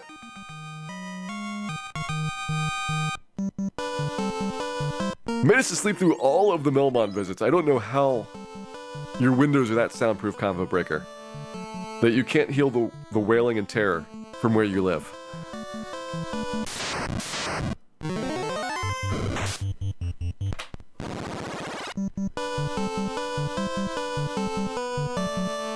Nice stabby two-step.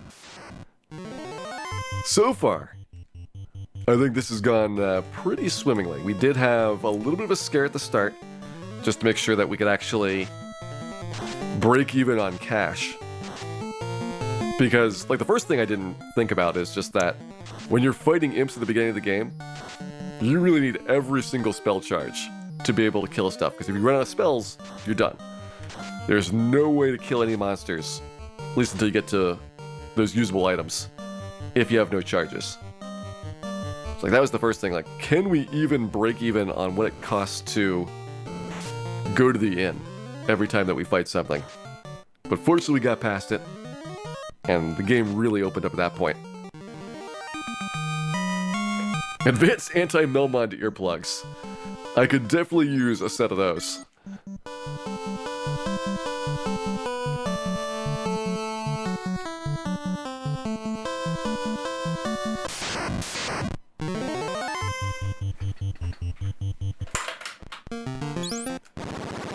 And just for efficiency, I'm only taking 4 packs. Zombies, trolls, giants, whatever they are, I want to see 4 of them.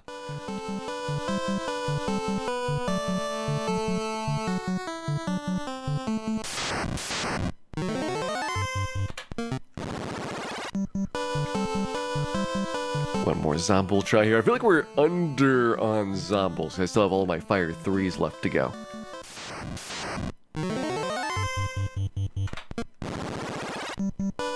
Let me get GDQX. Yes, I'll be at TwitchCon next week. So that'll be a couple nights off that I have for going out there. And that was one factor for kind of choosing what to do this week, is that I couldn't do anything that extends out too long. So I want to make sure that I can get everything wrapped up before going to TwitchCon overall. Things like challenge runs are really hard to split across like a week off because you completely forget what was going on. And so much of doing these is just like, how much can you like figure out the patterns and try and keep things going from battle to battle in a consistent fashion. Turns out a lot. So it gets much, much easier once you kind of recognize what to do. Thank you, Glower Power. I enjoyed TwitchCon last year a lot, doing GDQ Express there. And it should be pretty similar this year as well. Well, there's a couple of changes. Like, it'll be in a very different space, for example, but the same basic concept, I think, applies.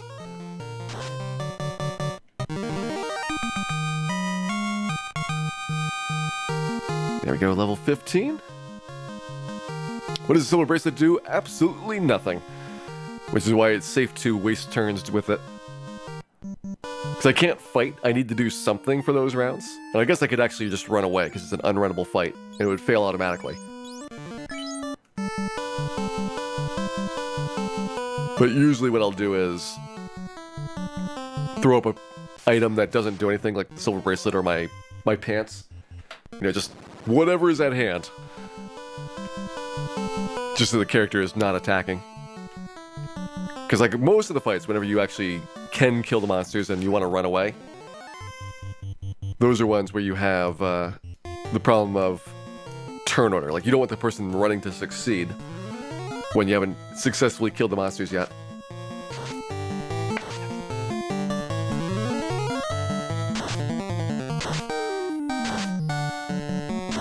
Do I lose levels when I reset? No. So I'm saving in between every battle using a cabin. They're relatively cheap. Like, we'll get easily 10 times as much money per fight as a cabin costs. And that way, if I get a bad fight, something that I don't want to deal with, just reset, go to the next one.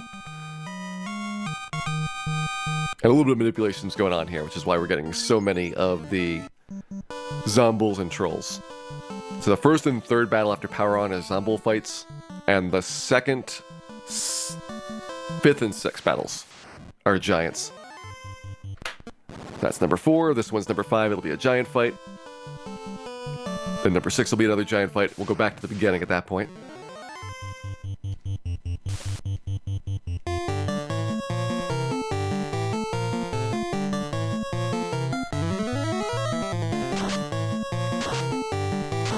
Hey, Killer Ink, welcome back. Hope you had a good trip home from work there, and ready for some more Final Fantasy. Is harm short for harm? Yes. HRM is just an abbreviation for HARM, and I don't know if there was anything like deeper behind there, because in the Japanese version, as well as all the remakes, it's the Dia spell. And there's probably some convoluted way they got from a Dungeons & Dragons concept to the word Dia, but I don't know what it is.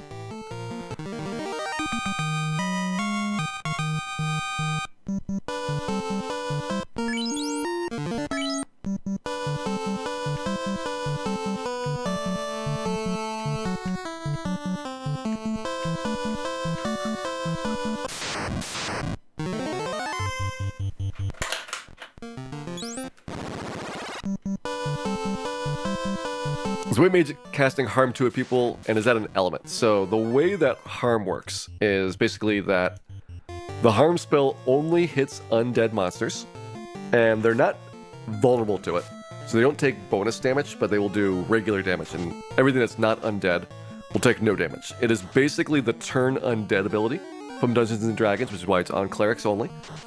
And you can't get it for red mages or knights or things like that. So that's where the origin is from. I just don't know how linguistically they got to the name Dia from that. But if you know Japanese Dungeons & Dragons, whatever turn undead probably is somewhere in that word, the phrase Dia. That is my guess.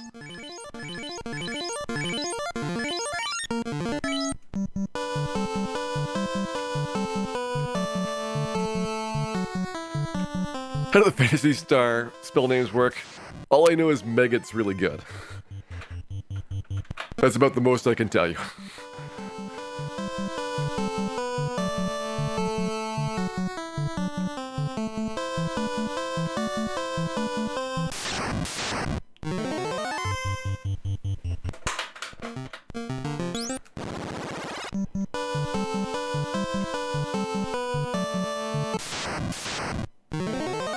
Nice. Alright, so one more of these. We're about out. You're already out of Fire 2, so you're over the Fire 3s. Alright, so this should be a pretty thorough stomping. I don't have enough to do 3 of these, but I can get 2 more battles against Zombies, it looks like. Maybe 1 against Giants, so I'm going to go Fire 3, Fire 3, Fire 2. Actually, do I have a Fire 2 left? It might be my last one. Might be down to just the Fire 3s. Did randomizer make intelligence do anything like it did to temper? Nope. Intelligence does not do anything even in randomizer. There's really no good definition of what it should do. And rather than make one up, randomizer just left it alone. Also, Killer Ink, thank you very much for gifting that sub there to Macrophages.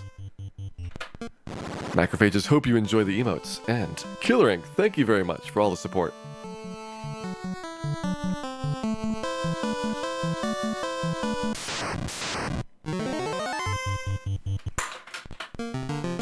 I just want one more good zombie fight. One more. That'll do. So Fire 2, you've got nothing left. You've got a Fire 3, you've got a Fire 3. That'll definitely take out everything there. And we are going to go to the Earth Cave after this. Well, we're going to do some shopping, and then we're going to go to the Earth Cave.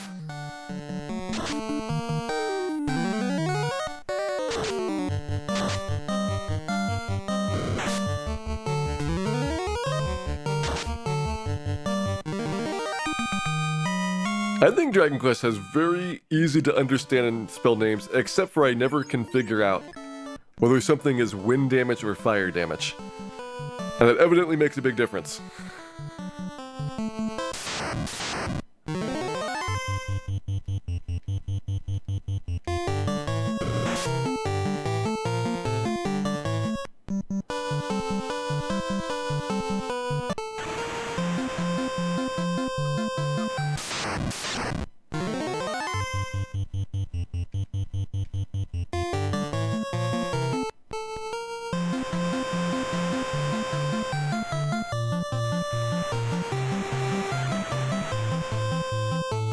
The original Dragon Warrior names are really funky. So we get things like Infernos. And be like, that's definitely fire, but wait, maybe it's actually wind.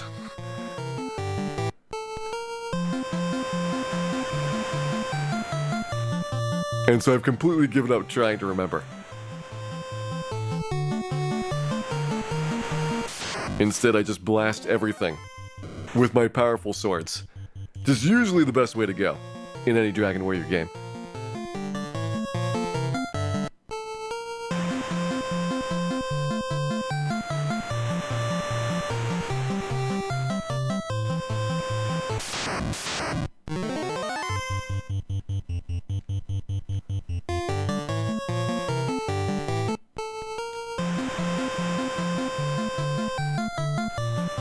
Is Bazoom expletive? I thought expletive was boom. Because you get bang and boom. Or do they keep expletive for 4? I think it's boom. I think expletive is boom. Don't hold me to this though. This is why I don't even bother. The speedrun makes it all so simple. You have to worry about these things. Alright, load up on cabins here. We'll need a whole bunch for our trip out there. I'll even grab some soft potions. Soft potions finally have function now that we are no longer doing the solo character challenge.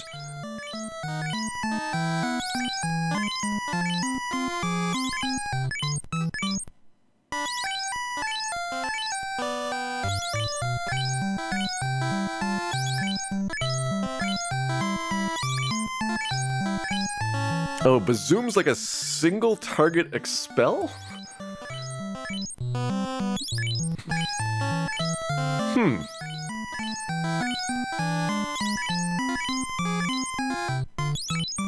Now I'm not sure where to place that, because almost everything that does the expel or the blow away effect, like the Aeolus Shield, those are generally all multi-target.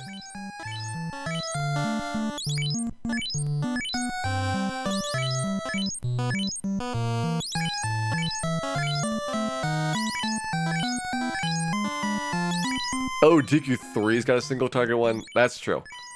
DQ3's got more of the removal spells. I was thinking 2 and 4 don't have it.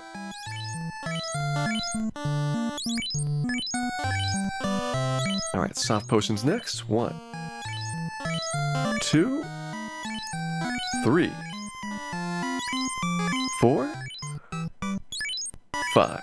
Alright, let's see how this looks overall. Probably good. That should be enough to get us through the Earth Cave.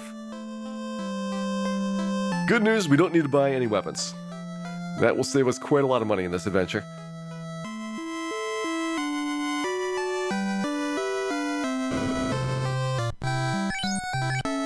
Oh, and thank you, Jagger Zero. You have discovered the linguistic mysteries of the Dia spell, which I would still not believe somebody that told me this. I can kind of see dispel undead and like D and an but that is a big stretch.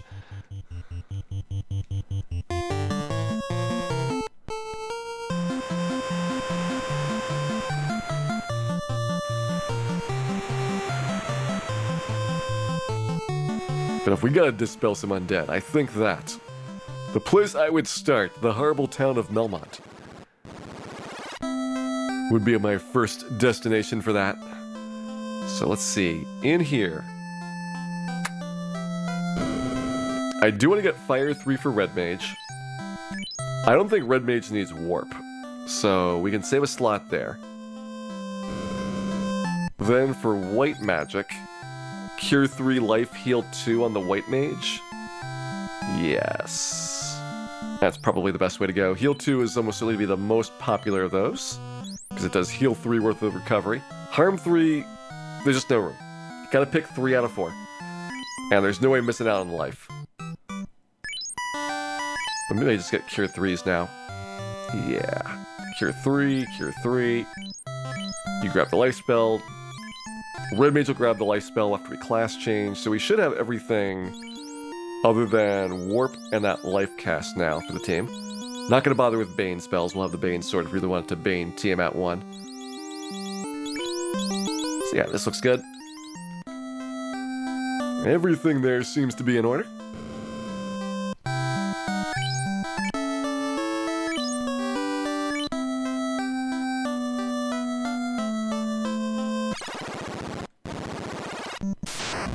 Yeah, Cure 3, Life 3, Fire 3 is a pretty good set.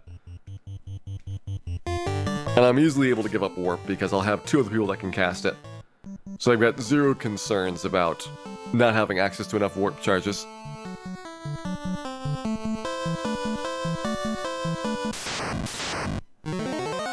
Meltmond is trying its best, and yet it's failing so hard.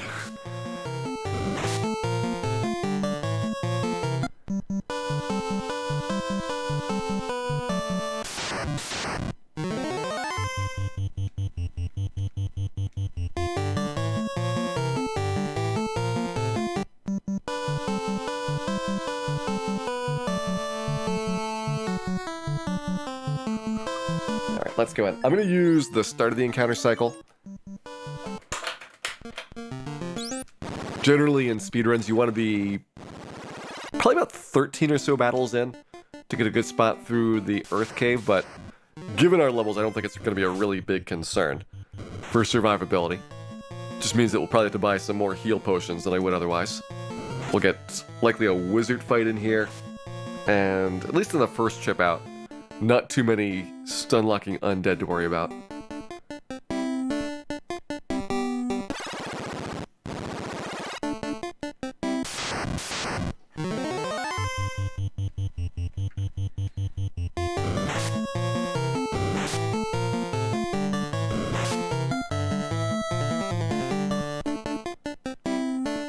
Oh man, Larry Ho. It is hilarious what auto-translation does to pretty much any Japanese Dragon Warrior guide, FAQ, chart, no matter what you put in there.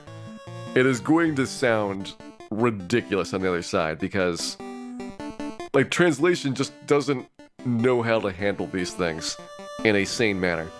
And it just makes the rest of the sentences explode.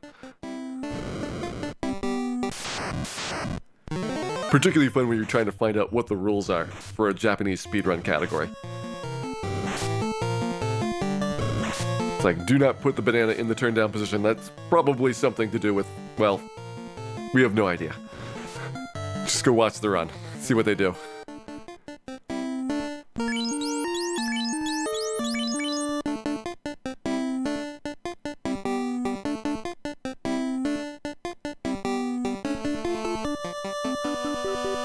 Alright, so we've already seen the arachnids, which means the cockatrice is gone. I'm not super worried about cockatrices with 4 characters. I'm thinking about I should have probably have gotten the Coral Stone on the way back out with this route because we'll have likely an extra bad fight here on the 3rd floor on the way back out. But it's okay. I'm sure everything will be fine. The mighty Dan will keep us all safe.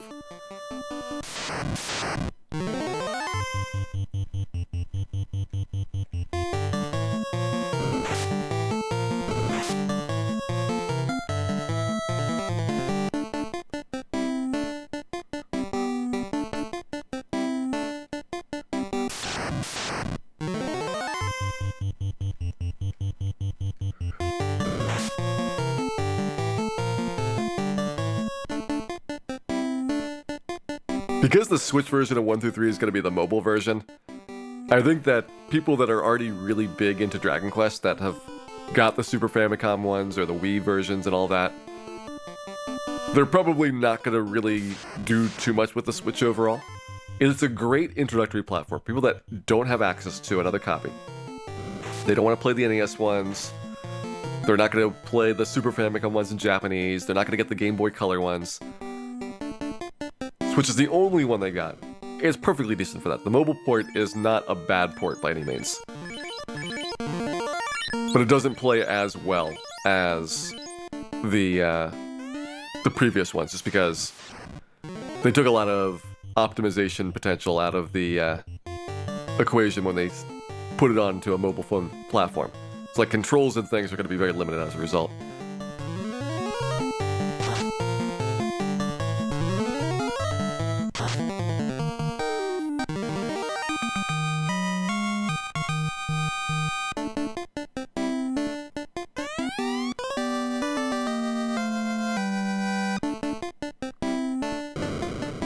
Yeah, we don't know what the Switch is going to be limited to, but it looks like it's based off of the mobile port. And that means a couple of things, like the mobile port has a bunch of rebalance changes. And so those are probably in there. It's got some limitations in terms of orientation, so you probably don't have like a Tate mode, but you're not going to really need that for the Switch anyway, so I don't think that's a big deal. And controls are probably redone. I think the controls are just going to be done for the Switch controls. So you at least have that. But it won't have like the super fluid menus and movement probably that the Super Famicom version had. Super Famicom version of Dragon Quest III has amazing menus. Like, when you speedrun games, you get kind of like a feel for like, is there a bunch of delays? Like, how well do the button combinations work? And Dragon Quest III Super Famicom is like perfect for menuing. That and Final Fantasy V are like the two best ones. Which is weird because obviously those are neither the first or the last games in a series. Just like one random one in the middle happened to have like really good menuing systems.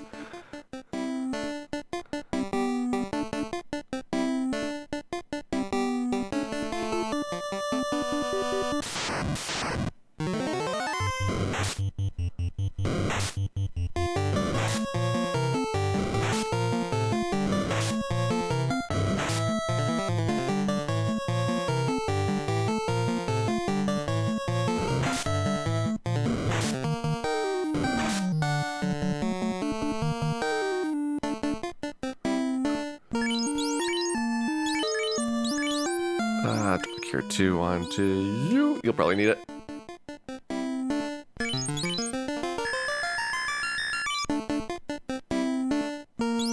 Yep, probably fine. That should be fine for getting out. Just thinking ahead to what the encounters are going to be like. It's only this one fight that I'm kind of worried about, and we don't even get it. Totally okay. The Coral Sword did not really change anything about the walk back out then.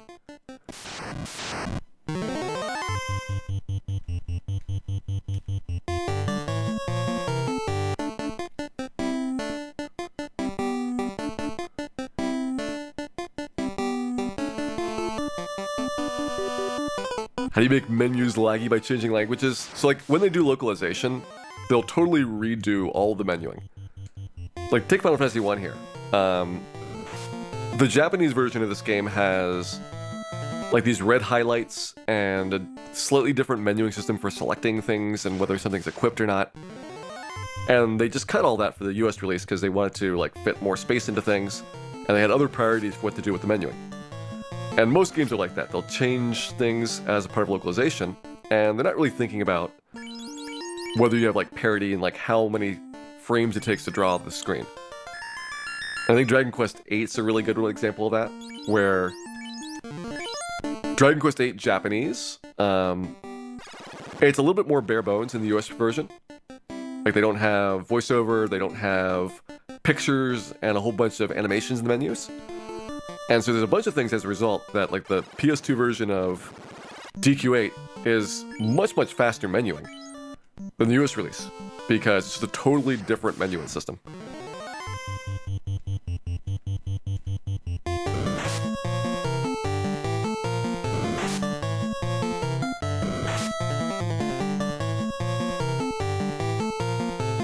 Nice. Dan getting us out of there. I knew he was good for something, and cowardice is evidently that thing. That and dying.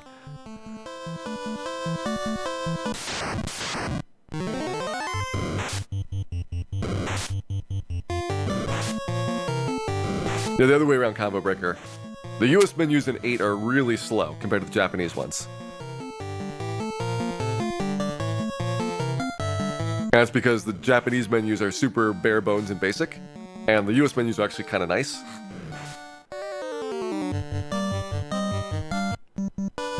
And as a result, it takes a lot longer to go into the menu and to select things.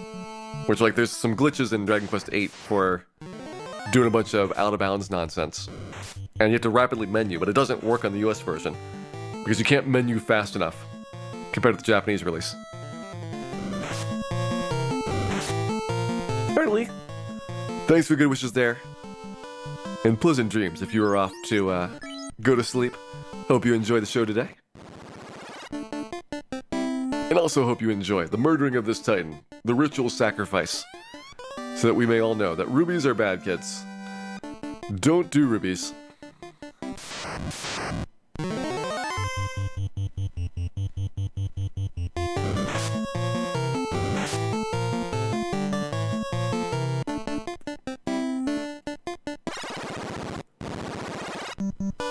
I guess I'll drop more cabins down. They're pretty cheap at this point. No real worries about running out of them.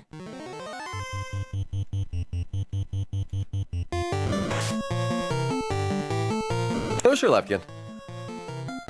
Go ahead and post away.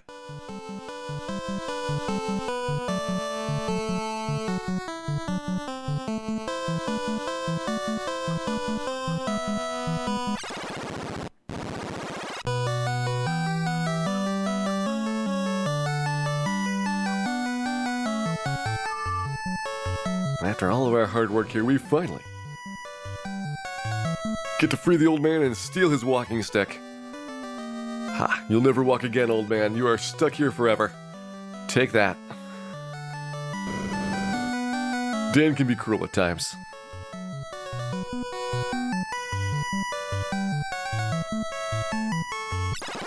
But he is thorough. And we are now ready to go battle Lich. Once Lich is done, I can get the canoe out of Crescent Lake, and that opens up Ordeals, Ice Cave, and Gurgur Volcano, which is the order that we're going to do them in.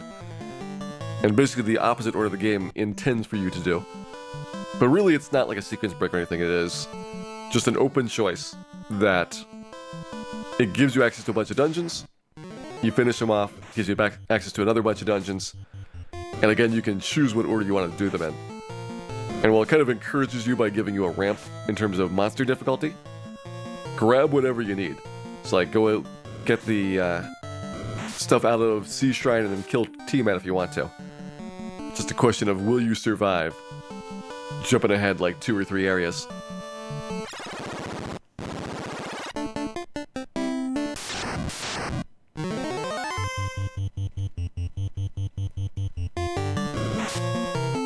Alright, Ekatronkowski. Thanks for dropping by, and pleasant dreams as well.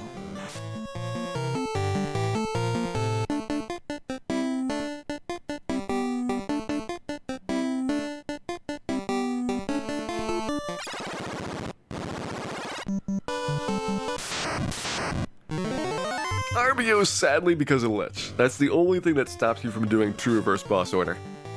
But you can at least do Lich, Tiamat, Crack, and Carry if you want to. Be kind of cool if you actually did have access to it. And randomizer you do, because Canoe is not gated off by the Earth Cave. Or at least it doesn't have to be. You can make that a selectable option. That's super nice for opening things up. This is not super nice on the other hand. Ace is down, Bill is down. Dan is holding a note. Never mind. Dan is not holding in. Dan is down. And we have just Cal keeping us up. Ooh, nice. Bill's joining him. Cal and Bill have a chance here. Let's see if we can get away from the Goldgeist ambush of Doom.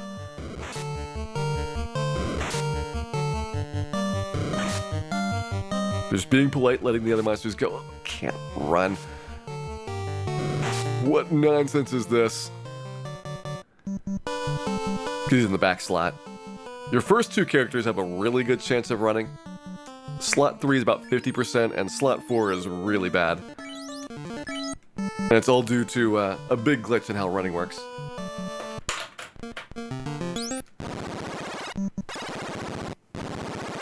Instead of using your opposed check against the monsters, what it does instead is checks against some character data that is 2 slots down from whatever you were standing on.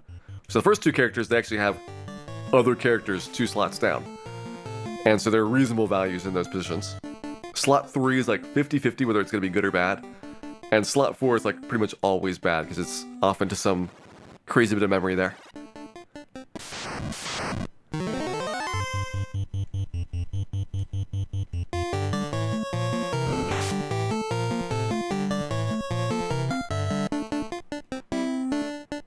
So I want to make sure that we get to 4th floor safely.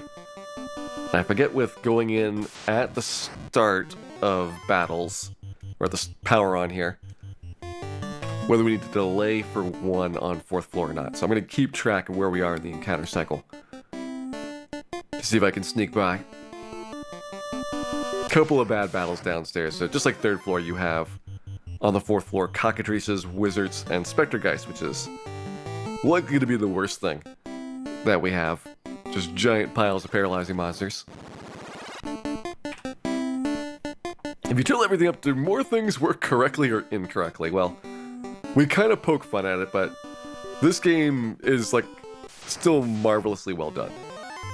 It is basically Nasir Gabelli, full-time programmer, and some assistance on, like, the battle setup for it.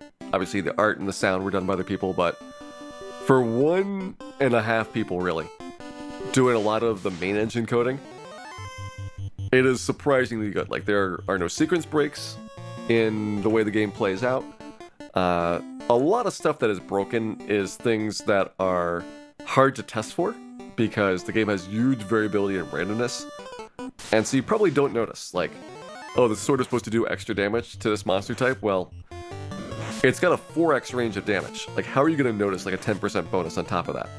So those are things which I can imagine were difficult for them to test at the time, and really don't affect the gameplay that much. The ones that kind of hurt more are things like, well, temper doesn't work, and other stuff that you can really abuse in the remakes. But then again, if you're not stacking them, you're just trying to do one cast, you probably would not even notice the statistical differences in the rolls.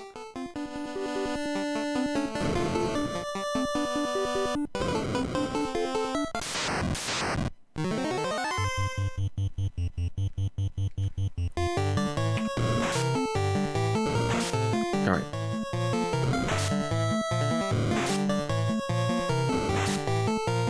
So I see what's coming up. We got wizards up here, which I don't really want to do. So I'm going to pop the plate off and grab the images downstairs.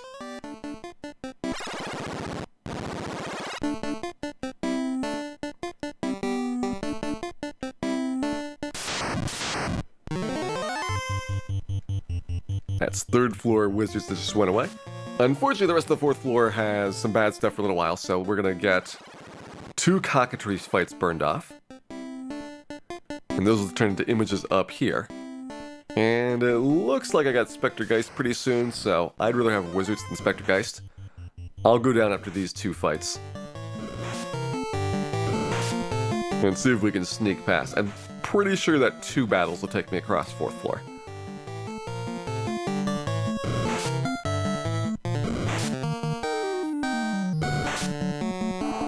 Alright, getting scary. Bill's probably decent at running, if by running you mean Fire 3. Do I dream of Final Fantasy? Nope. I don't think I've ever had anything Final Fantasy related haunt my nights. Things like Dan, that can be haunting, but thankfully does not disturb my rest these days too much.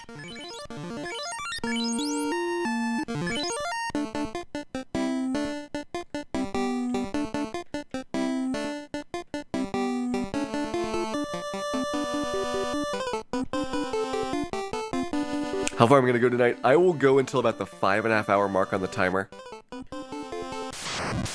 And we'll see where we are at that point and figure out what a good stopping spot is like. For the next 2 hours, I bet I could do, after Lich, at least get through Ice Cave Ordeals, get the airship, probably class change, maybe the waterfall. We'll get a bunch of stuff done. And we'll set up for tomorrow for the rest of the fiends, and probably our big level grinding exercise to get up to level 50 for Temple of Fiends at the end.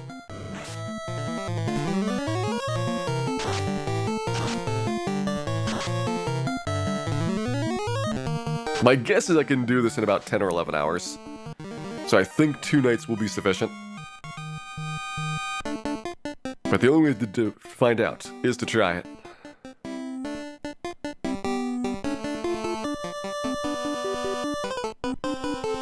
how do I know where the mobs are going to spawn next? So, the way that encounters work in this game is that everything is based off of the number of steps that you've taken since you powered the console on, as well as what zone you're standing in. And a zone is a block of the overworld, or it's a floor in a dungeon. So like on this floor here, after those giants, we either have Spectre Geist upstairs, or it'll be an image fight downstairs. Now what is that image fight going to have? Well, it's going to have 2 to 6 images. I don't know whether it's going to be 2, 3, 4, 5, 6. That is RNG that you can't control. In this case, it's 3 images. But I knew the image battle was going to be here. I could have figured out exactly how many steps it was if I wanted to do some complex math and drawing. But the basic concept is that everything is kind of predetermined based on how you walk around for at least where the encounters take place. And then inside the battles, well, everything gets crazy. That's where everything is totally out of your control. Yeah, it's frame-based in addition to being based on all your inputs. So all combat results, as well as what the start of combat is like, is not something you have a lot of abilities to do anything with.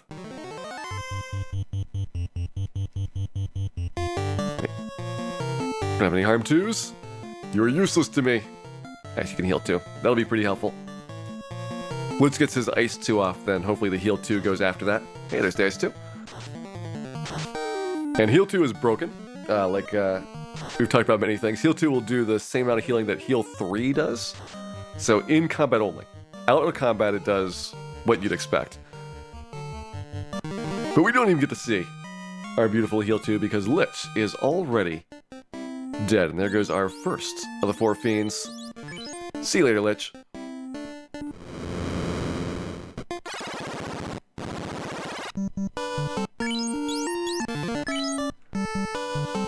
How useful is this information for Randomizer? In Randomizer, we have options to intentionally scramble the RNG table up. And that way you don't get an advantage knowing what is coming. I use those all the time because I think it is a little bit more interesting to be like playing it blind because you don't know where the chests are, you don't know where the spells are. Why should you know where the encounters are going to be? And so those options I do like all the time, and I try not to do anything that would inadvertently manipulate the encounter locations.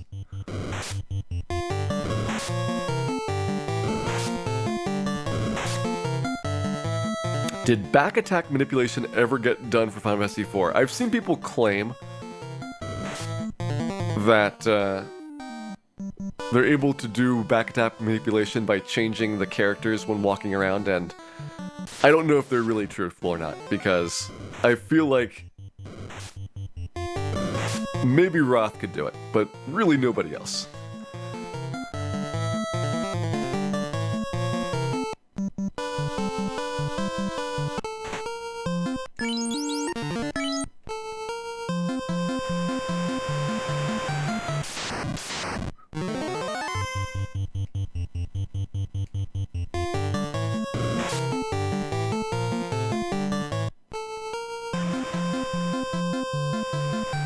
How are the encounters scrambled for Randomizer?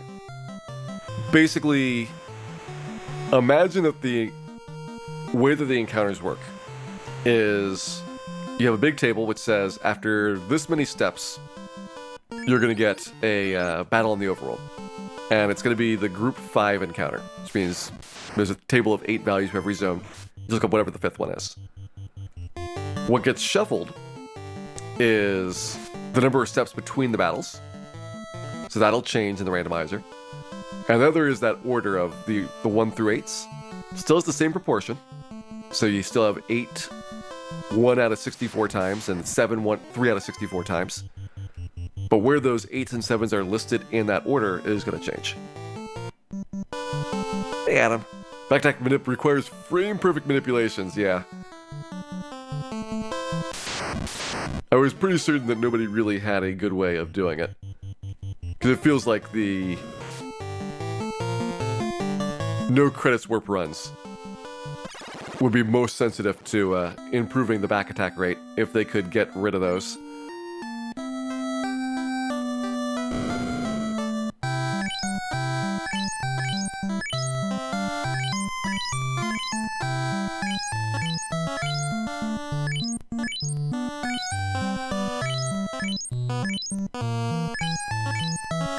That's right, Combo Breaker. It doesn't change what spawns, it just changes when you get the particular encounter. And because there's 256 of those, if you scramble the table up, you really have no idea what's coming next. All you can do is just play the percentages based on how often a certain encounter is supposed to come up. Alright, I'm doing it. I'm getting the buckler. 2 defense on the red mage. Done. Okay, 46,000. Is there anything really worth buying here? I don't think for the white mage I want anything quite yet. Can't get eggs until after class change. Fog 2 and Biz 2, not really worth it. I could pick up a Lit 3 here for one of the black mages. I actually get them both Lit 3. Let's do that. Red mage needs class change to get Lit 3, so he's got some time.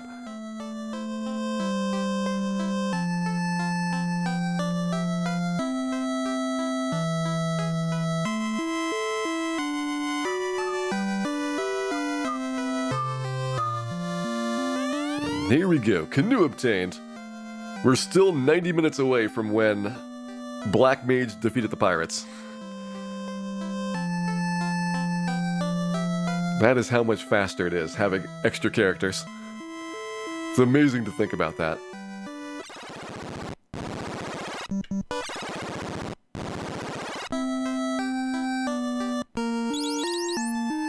Probably get there. What are my thoughts on Free Enterprise? I think Free Enterprise is pretty fun. And if you enjoy randomizers, it's one of the more novel ones because it doesn't try to incorporate the base game, really. Like, it just completely ignores the quest and storyline and just has its own new game. A lot of other randomizers try to make you kind of follow the storyline along, and there's only so many ways that you can shuffle things up and be interesting. Whereas Free Enterprise is like, we're going to use the game engine and forget about the boss order and stuff like that. We're going to make it fun. I think that's a neat strategy, and one of the first randomizers I saw that really did that.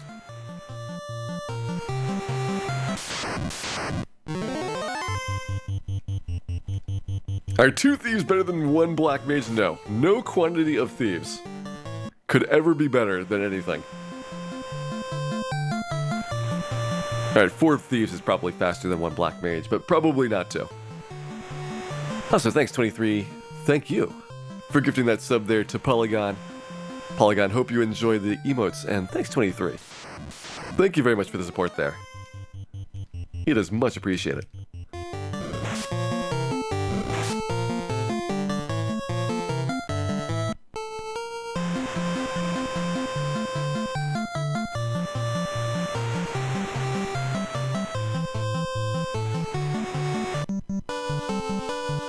How are thieves in the randomizer with all the fixes? It just makes the thieves slightly less awful. They're still the worst character class by far.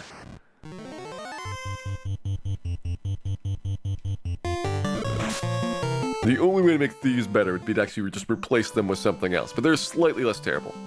I don't know where we are in the encounter cycle anymore. Let's go ahead and reset from the beginning here.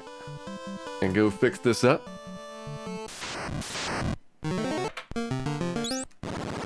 There's 1 skip. About 12 or so battles after Power On is where you have your easiest trip through there. And we'll probably do that one for the entry point. Also, Lapkin, thank you very much for gifting that sub there to Invenerable. Invenerable, hope you enjoy the emotes. And Lavkin, thank you again for the support.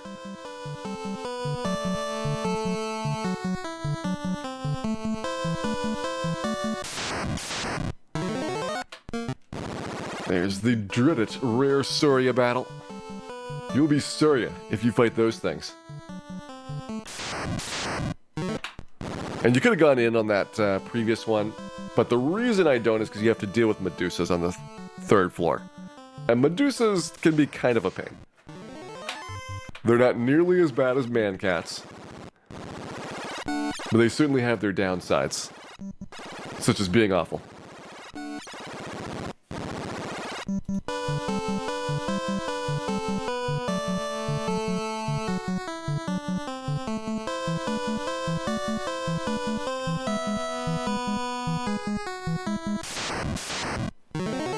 Alright, there's the worm.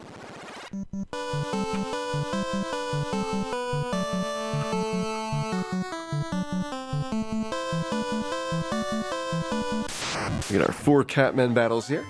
That's 1.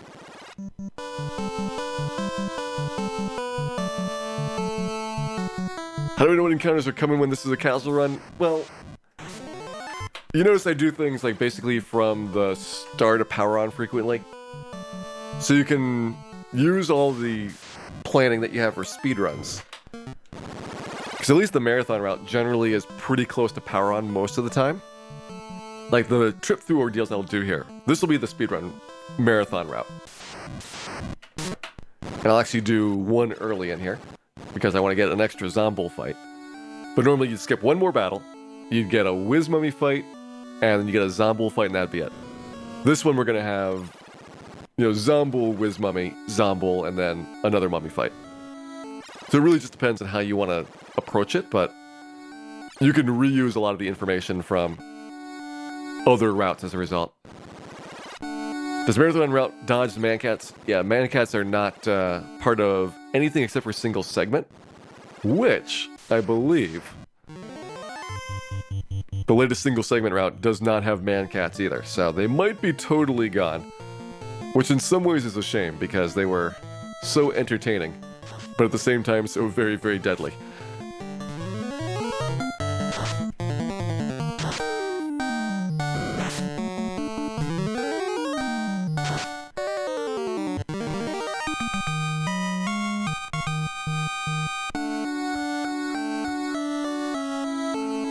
Yeah, we'll see how the single segment route goes. I'm going to be probably routing that out, well, certainly in the month of September. That'll be one of the things that I work on prior to Final Fantasy Season 4 officially starting, is to make sure that we have our single segment route all worked out, and will certainly be a couple of nights, if not a solid week or two, of streams getting that done. Damn, taking all these naps. I don't think we want to deal with the mummies when Dan's in this condition.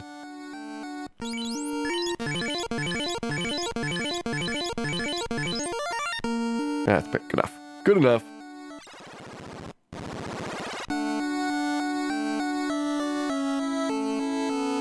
Zombull here to avoid the Medusa upstairs. Ah, you saw the BGG raid, Kyo240. Well, you were exposed to a game called Ephemeral Fantasia, which I am told is really, really awful. I went to give BGG some moral support getting through it. He's been doing it for like 10 days. Because he has this, basically a policy where somebody gifts him a game, and he plays it all the way through without getting spoilers or FAQs or things like that. And somebody gave him a real stinker. Like, this is not a very good game. So it's been a little bit rough seeing him getting beat up over that, and I thought if we could all cheer him up, it would help out a little bit.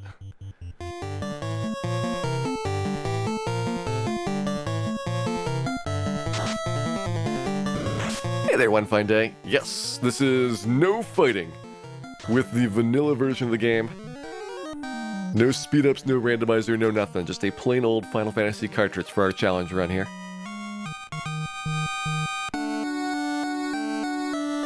Do I want to do the return nightmare fight? I think I do. I don't know if I've got enough steps to avoid badness if I don't take this battle again. There's a little crack that you can slip by and not have to do the nightmares after picking up the heal staff. I'm not going to risk it. What game and who? It is Background Guy 02 playing Ephemeral Fantasia for the PlayStation 2. I am told it's not highly recommended.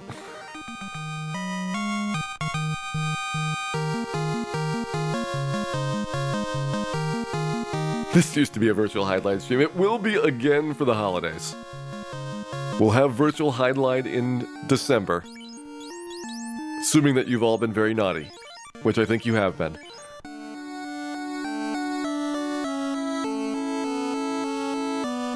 I definitely need the gold bracelet.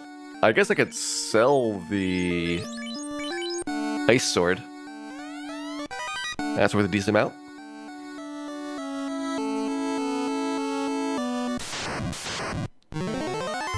And mummies here are going to be the last battle. If we went a little bit further, we'd have gargoyles, which are really bad, which is why I want to make sure that I didn't take too many steps picking up that heal staff earlier.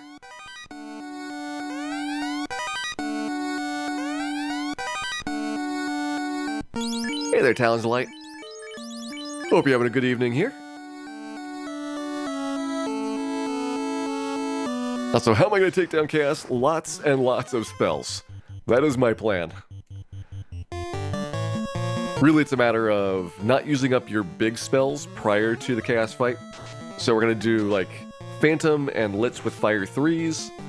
We can do Kraken with Ice 3s. And I think Carrie and Tiamat we probably have to nuke and fade. But we're going to save as many as we can for Chaos at the end.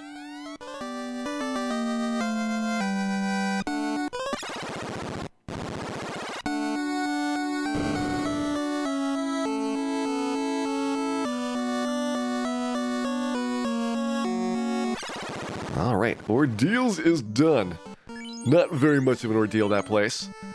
Nice and easy dungeon right there. We're gonna Bane Sword him. 1.5% chance is a little bit of a stretch to deal with the Bane Sword on.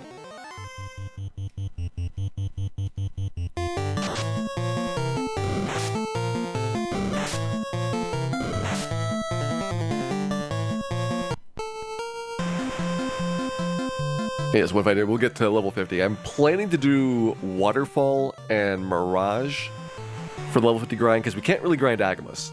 Like, without the ability to use weapons, just sitting there with a single target over and over again actually does not look all that attractive.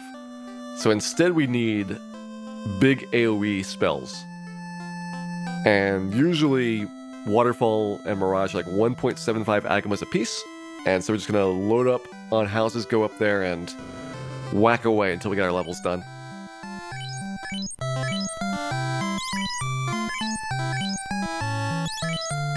Speaking of which, we should probably think about loading up some more houses here. Let's see, I've got like 2 or 3 right now. That's actually a good amount for the time being. If I grab 2 more, we should be fine.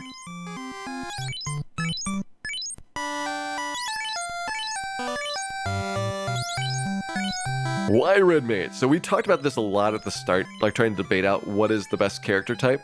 And the Red Mage's advantages are that the start is much easier. They have some armor at the beginning. They get access to the Black Mage abilities, so they're not really disadvantaged against the Black Mage on offense until you get into the mid to late game. And they can heal a little bit, so they have like a mix of everything that makes them decent. Now, late game is where their weakness is, because they'll kind of cap out. They'll still get 9 charges of Fire 3, 9 charges of Lit 3.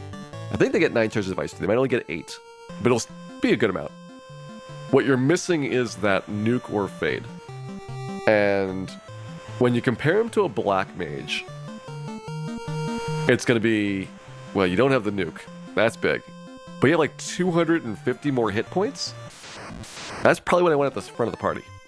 So it's a question of 2 white mages, 2 black mages, or red, white, black, black. And I went with red, white, black, black because the easier start seemed appealing. Even though I know it's going to make Chaos harder.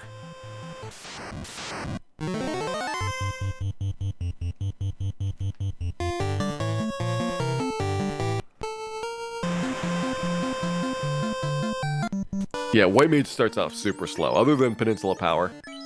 Till we get that Zeus Gauntlet there, White Mage basically cannot do anything. They have heal, they have harm, and that's it. Now my White Mage has got lit too, and that is at least going to contribute a little bit of fun to the party.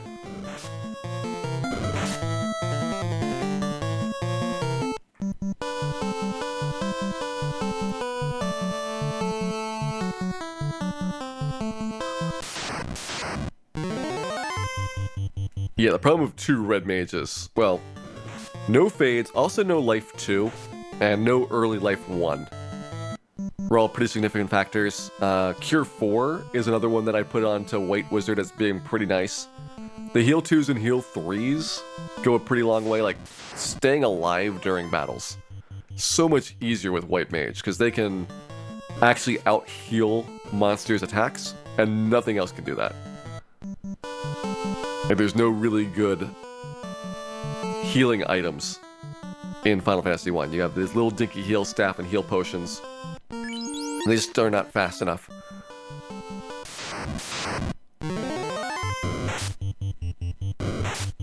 Am I gonna force any stats in the late game? No. If you're gonna force stats, you should do it at the beginning.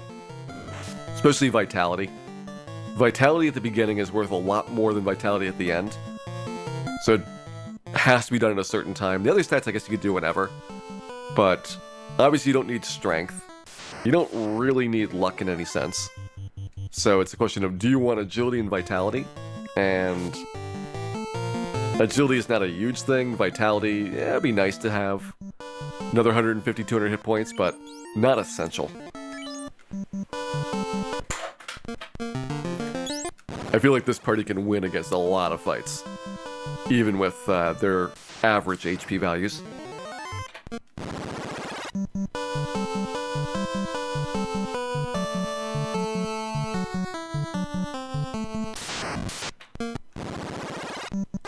Ooh, interesting. Percentage-wise healing would be nice. Because I certainly feel like when you get to high levels, until the remix, where they actually made healing scale with your intelligence score, there's simply nothing that keeps up between your HP and the actual amount of recovery that you can do. But I guess to some extent, if you're at that high of a level where you're in that situation, probably everything is trivial enough that you don't need to really heal. So maybe they just didn't care. It's like, if you're level 50, you're probably not going to have much difficulty, even with suboptimal character choices. Like, having thieves in the party, 3 characters can do this game just as easily.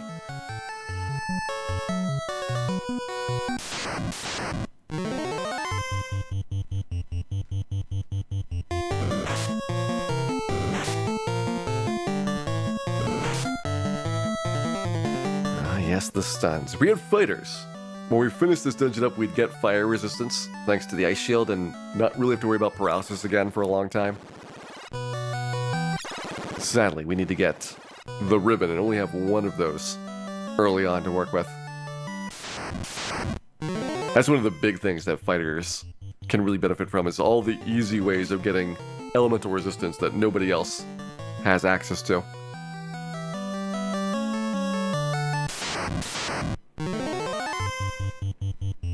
I didn't actually recover my spell charges. Let's start from the beginning there with our house and cabin. That probably will go a lot better. I almost certainly could have finished the ice cave, but let's do this properly. When's Fantasy Virtual Hide-Line? We fantasize about not having to play Virtual Hide-Line.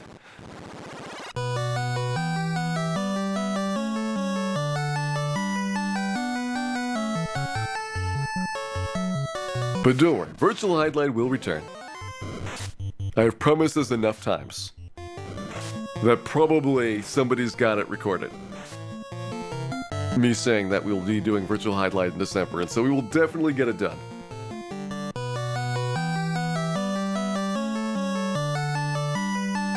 There may be some threats, Dextrose. I am not saying that I won't enjoy inflicting Virtual Hide-Line on you, because I will.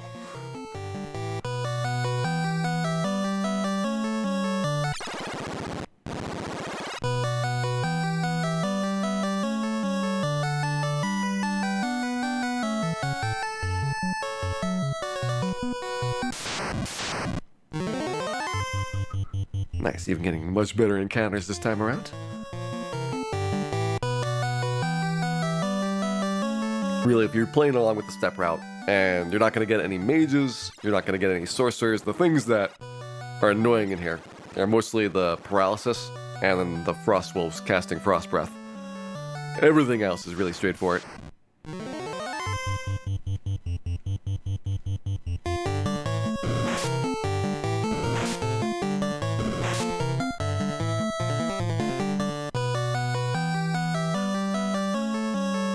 Do I want to get the Flame Sword? So Flame Sword would be normally part of the walking route. Which means that if we did skip it, what would we not have to deal with that we otherwise would? I think we get rid of a Frost Giant Frostwolf battle, but not really a big deal. I've got enough spells to kill these guys. Like, this is an example of something where you don't really think about how much easier it is with weapons. But normally I'd just be swinging an Ice Sword at that thing a couple times and save all my spell charges for wizards. And not even consider the idea of blasting that many fire 2s and 3s at it.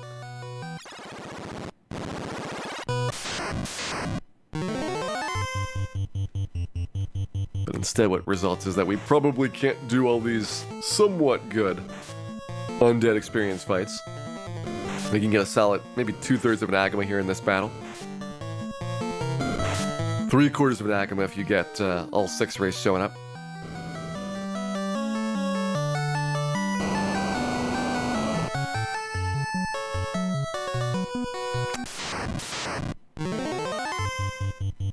Do I go ahead and grab... Think about the next question. The money in here. Money's also part of the route. I think I do. Might as well go pick it up, assuming Dan does not die in the process. Which is always a questionable thing.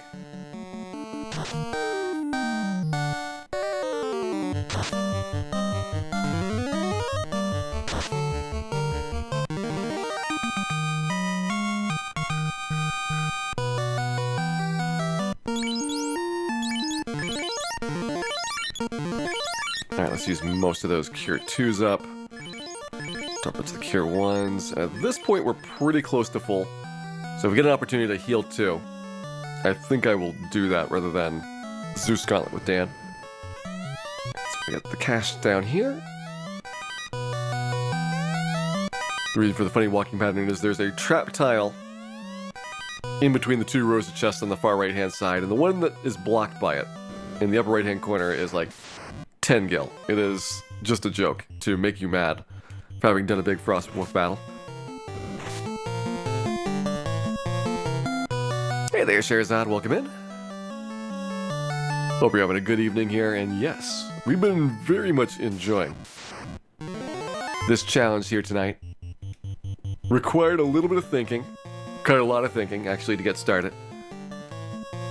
But now I feel like we've got most of the concepts understood. We're down to just trying to figure out, once we get our class change complete and all that stuff done out of the way, what is the best order for tackling the game? Like, do we want to go after leveling first, or can we grab like Sea Shrine, Waterfall, Mirage, and all those items out to make the leveling go faster? Because I think I could dive in and dive out and get stuff, as long as I'm careful about it.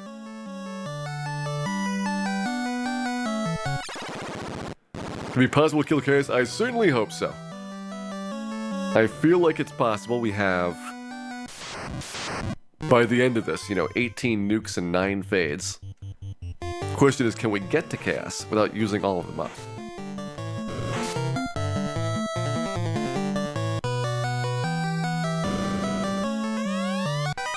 Hey there, Gunning for you.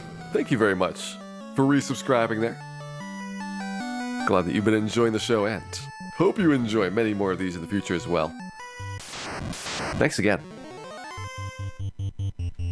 Alright, there's the wizards. We're gonna have the lit 2s busted out.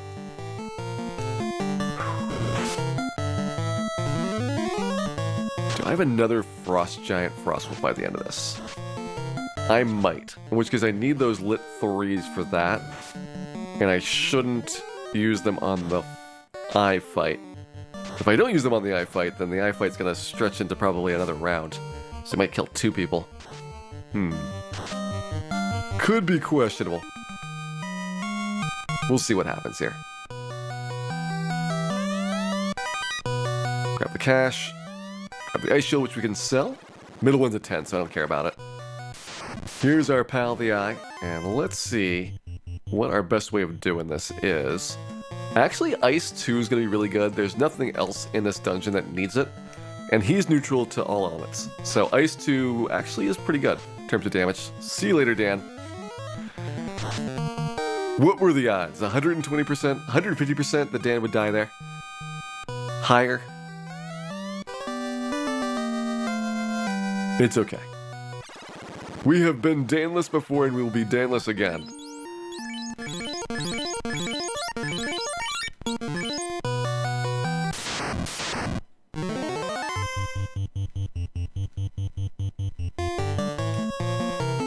Yeah, we'll be our emergency fire 3. We really don't want to get paralyzed here, and with 3 characters instead of 4, our odds of bad things happening, it went way up. Okay. Bill got the fire 3 off. That was nerve-wracking.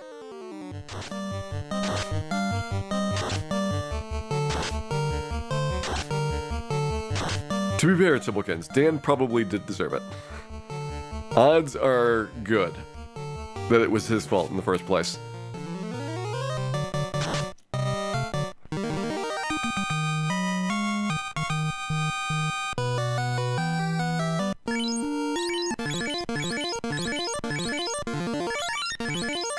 Okay, heal potions out. Let's get out of this dungeon.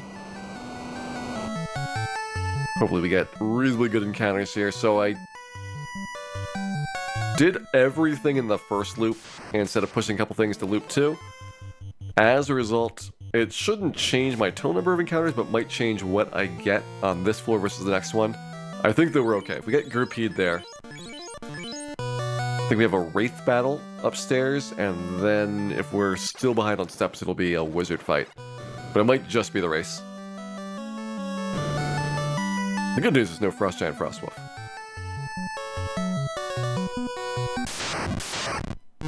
There's the wizards. Yeah. You will taste my lit 3. I hope you like it.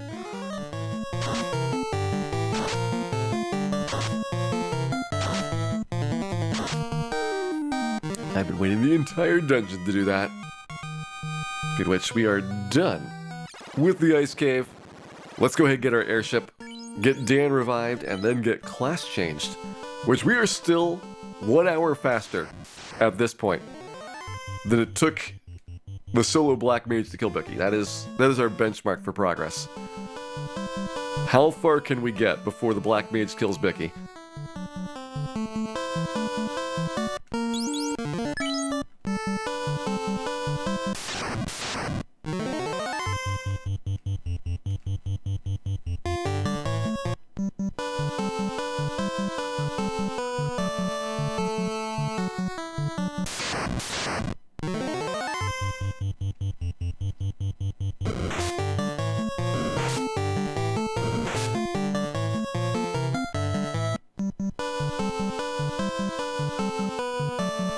I hope at this point Dan is not surprised at the terrible things that happened to him, but he has never been accused of being a swift learner.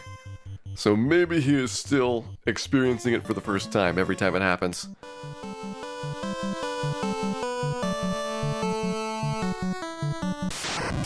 In which case, all we can say is, do your best, Dan. I'm sure you tried.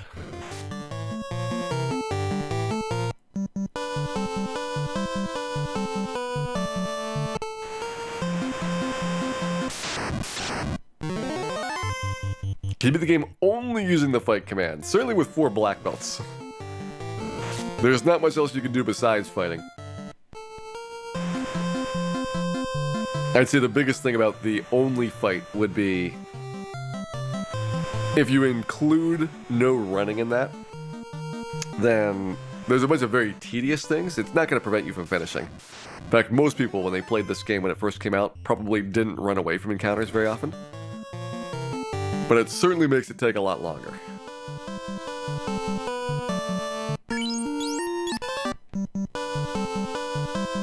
There we go. Airship complete.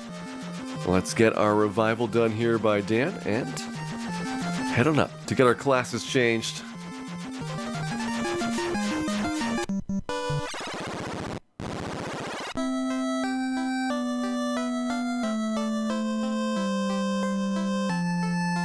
Never ran. Yeah, the two things that I see people doing casual playthroughs that I remember when I played the game casually: never running away, So basically doing every single fight that happens, and the second one is resetting if anybody dies, because you don't want to have like different amounts of experience in your characters. And both of those things are just like so aggravating when you've done the speedrun for it, because you know that you've got to run away from everything, and who cares if somebody dies, because you still got out of the fight, and the important thing is you keep moving on.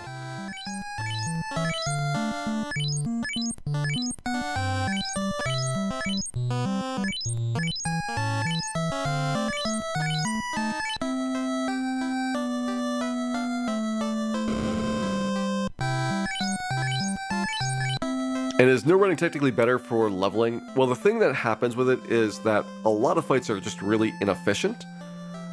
And so by not running, you're doing a lot of low quality battles, as opposed to doing really high quality XP per minute types of fights. And that's where the difference really comes in, is that you have 10 or 20 times faster growth of experience if you stick to fights that are really high quality, as opposed to just not running, where you get very, very slow levels over time. We'll sell silver. Can start maybe thinking about buying some gold bracelets here. See, I don't need to buy any gold bracelets. We have the one that we got for free, opal bracelet, white shirt, and black shirt. So we're actually covered for those. It's better to put the money into, I guess, bottle and pro ring right now.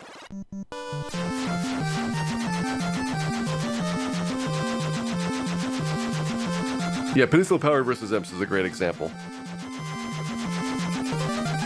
At level 5 or 6, you can beat Peninsula Power. And you're gonna get hundreds of Imps worth of experience per fight, so wouldn't that be a better thing to do than to walk around doing a bunch of Imp fights? And it's even more true inside of dungeons, where you have a much harder time surviving long enough. And so you have to be leveled higher in order to get through the dungeons if you're actually taking the battles along the way. Alright, so one of these. I know the one in the far east side has some decent treasure inside of it. I thought one of these other ones had something decent as well, but it might just be the remakes. The remakes, there's like an elixir and an X potion in here. $10. Okay. It is evidently only the far right-hand one that it's worth bothering with at all. Because I'm pretty sure I don't really need that many more houses at this point. At least not until we do our grinding. Then I'll need all the houses.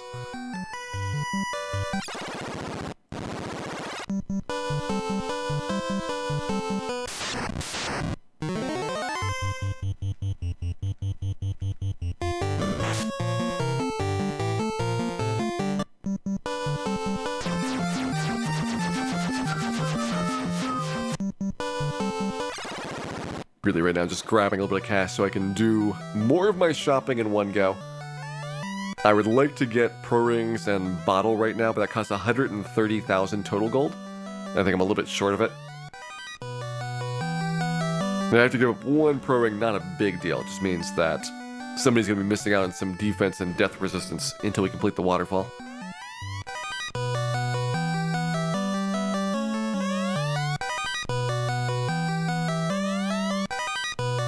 Last one. There we go. How are we doing cash? 127. Alright, we were close. I guess once I sell the... No, I can't sell the silvers. Yeah. Unless I sold the heal staff, which I'd like to actually hang on to for right now. Heal staff currently seems like a decent thing.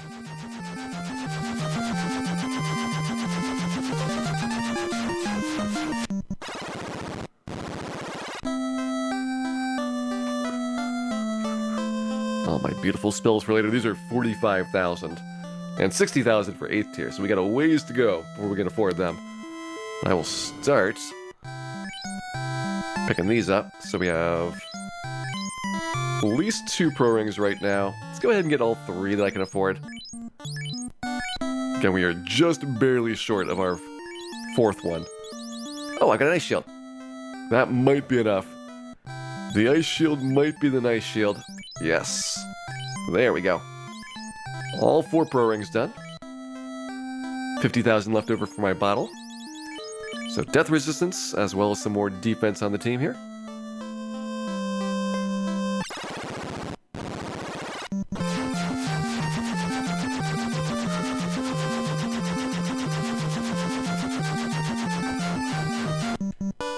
Pop down there, grab our bottle.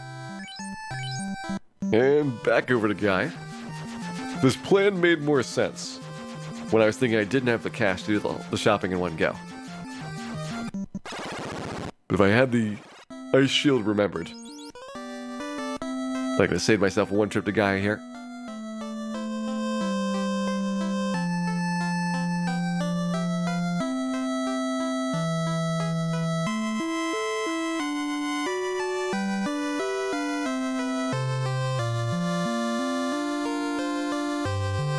How can you go fast if you don't run? The important thing to ask is why would you go fast if you can't swing swords? Seems like there's no point to having the fast spell unless you can attack with it.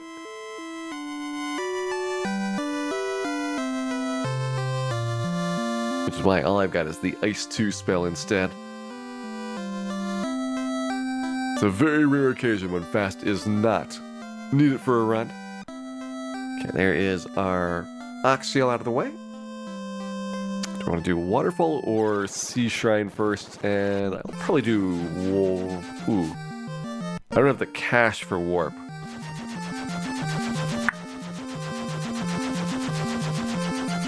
I guess I could go do Gurgler Volcano really fast. That seems reasonable. So Carrie's gonna be a bit of a pain. Actually, Carrie's gonna be a really big pain. Lit 3, Fire 3 damage on her is gonna be low.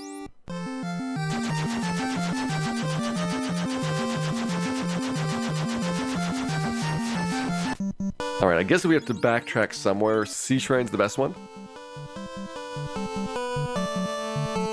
Guru, unfortunately, not a great time to go in there. Waterfall, the backtracking is more painful overall. Whereas at least here you have some good fights you can take on the way back down. Will be putting these Lit 3s and Lit 2s to good use. And as we go through the Sea Shrine, grab our Gur Sharks and our Wiz-Sahag fights. Might end up encountering a Water Elemental pack or some Ghosts, but I hope not.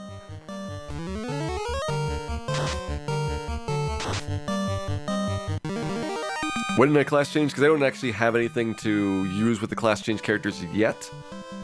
That's why I was thinking about, oh, I don't have enough money for my travel spells yet. It's the first thing I want to buy there. So I actually don't have any gear or spells or anything that we can use that requires class change. But soon though, soon we will have it. It's like once I do Sea Shrine here, I'll be able to pick up a bunch of the fighter equipment and then sell that off, and that should be enough to buy at least my warp spell, and then I can do Waterfall very fast at that point.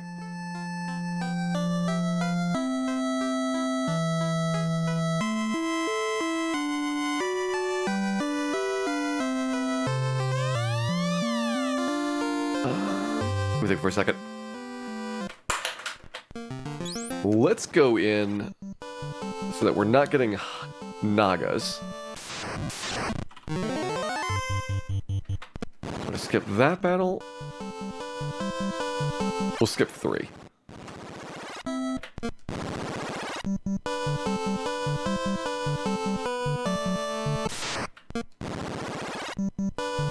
Skipping 3 gives me a Wiz-Sahag at the start, but that's okay because I got plenty of Lit 2s.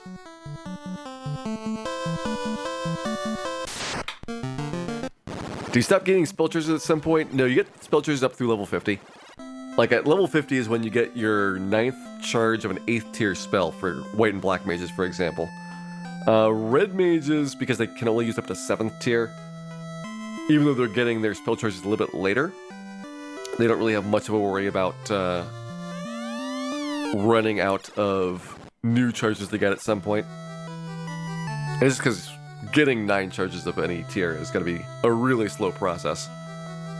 There's always a little bit more that you can add on.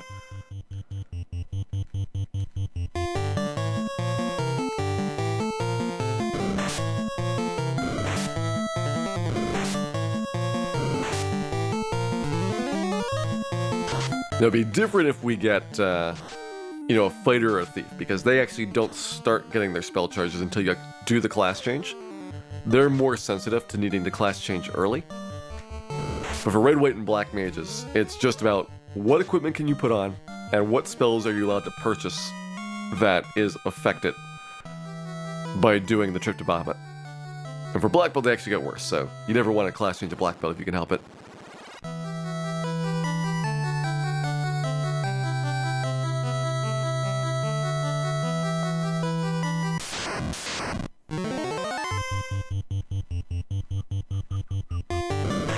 Does this one have... I think this one has got a water elemental on the area down here coming up. I'll make sure that I got plenty of charges for that. We don't have any ice 3s yet. That's a little bit too expensive for us. But I'm sure at some point we'll go and grab that. And also, if I do have plenty of spell charges, I could go ahead and pick up a bunch of the items here. We have opal armor that we could sell. There is a light axe and a mage staff here. So there's a couple of decent things that we can grab. That'd be worth a good amount of cash. All right, you're gonna take gold, you're gonna take opal. At this point, we'll put Dan back into slot 2. Opal's gonna be my best body armor the entire game. It's unfortunate that there's not really much in the way of mage defenses.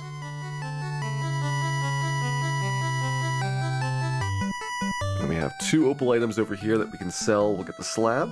And I think there's one more opal item in the other side of the rumored section. I don't remember where it is. I think it's in like the bottom right.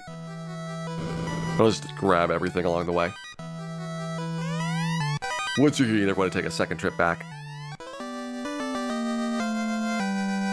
Masters are worse than black belts, that is correct. At least when they level up. So, when you level up a black belt, you get 4 points of magic defense, which is a hidden stat that allows you to resist spells and skills and status effects. And when you level up master, you get 1 point of magic defense. So it doesn't change anything that they already have, but they will get less magic defense over time after class changing than they did beforehand.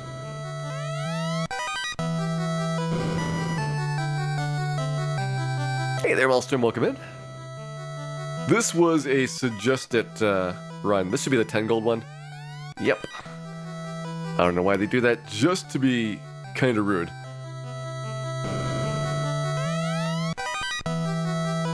If one of these down here should be the open one. I think it's the one on the right-hand side. Let me grab this one as well to be certain. Yeah, pure potion.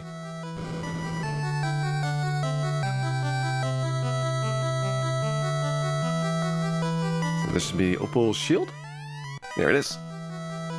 A lot of opal gear will sell for like usually about 10,000 or so.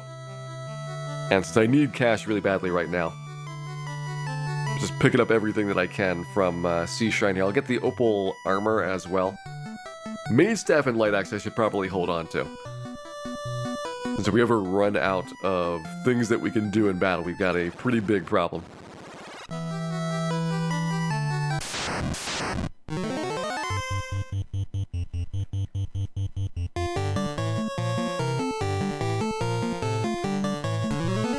That was the early game possible. Let me just say that this was way easier than any of the solo character challenges for the most part. Certainly after solo black mages start, imps no longer face me.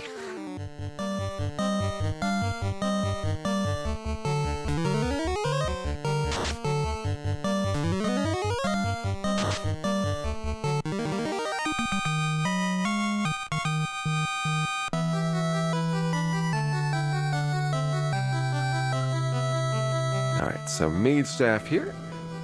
Pick up the light axe next.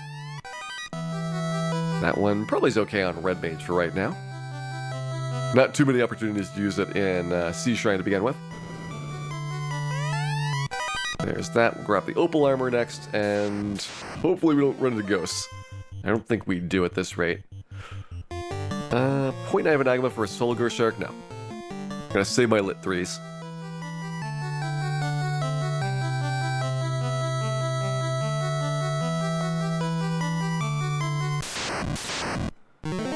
see if we can get some better battles instead. I'm really looking for double Gershark, or even better, Gershark Big Guy. That's where 2.1 Ag was instead of 1.8. But we will take what we can get, depending on what comes out here. All levels are good right now, because again, we have no particular target level that we need to class change at. There's neither a penalty nor a bonus for early class changing.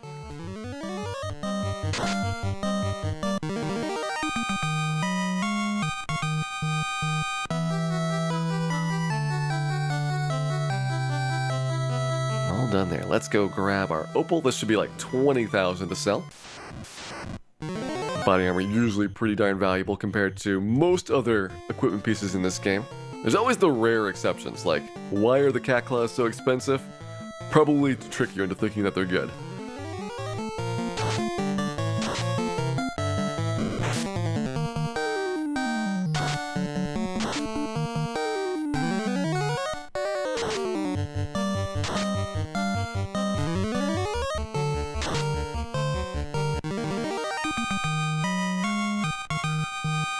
Alright, 1.8 Agamas there. There's our opal armor. Let's try and get healed up here a little bit. Cure 2 is not a big deal. Got plenty of charges of that. If we really want to be certain, we'll give Light Axe down to you. Actually, let's do that. I probably never need the Light Axe. That one's kind of a stretch for it to ever come into play. But we do have Fire 2 now on the White Mage, as well as Lit 2 from the Zeus Gauntlet to use.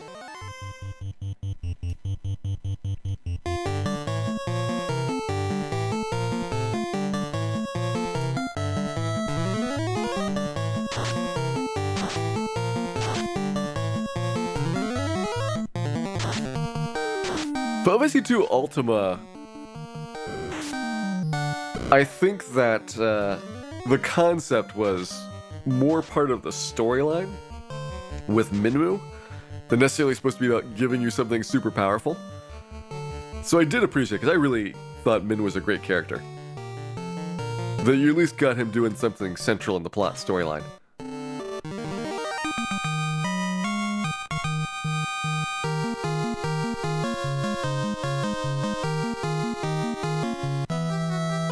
Even though, yeah, I never used Ultima.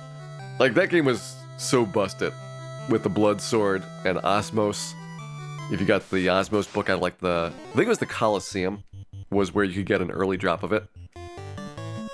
Then things went nuts, because you could basically stay out forever, grinding on things. Like, you just Osmos the enemies down for more MP, and you turtle up in battles until you get all your stat bonuses from getting punched in the face a lot.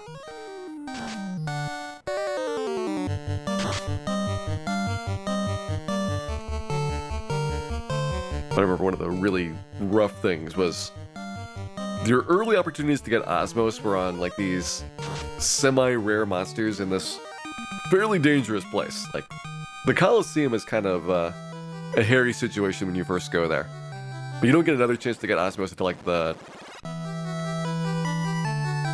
pretty much like the vortex near the end, so it's like, grab it now or forever hold your peace.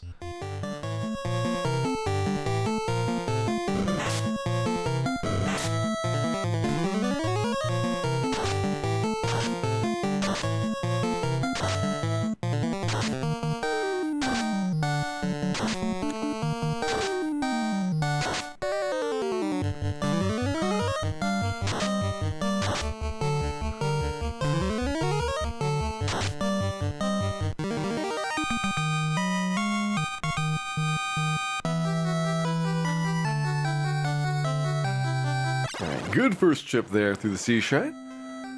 Got our cast situation squared away. Let's get, actually, we don't really need to buy anything right now. I'll be back for cabins a little bit later on. So I think that now we've gotten the cash out of there, I can get the slab quest started. Which, yay. Another trip to Melmond, but let's get class change first so I can actually buy everything. And then never have to go to Melmond ever again. once we are done with this next voyage out there.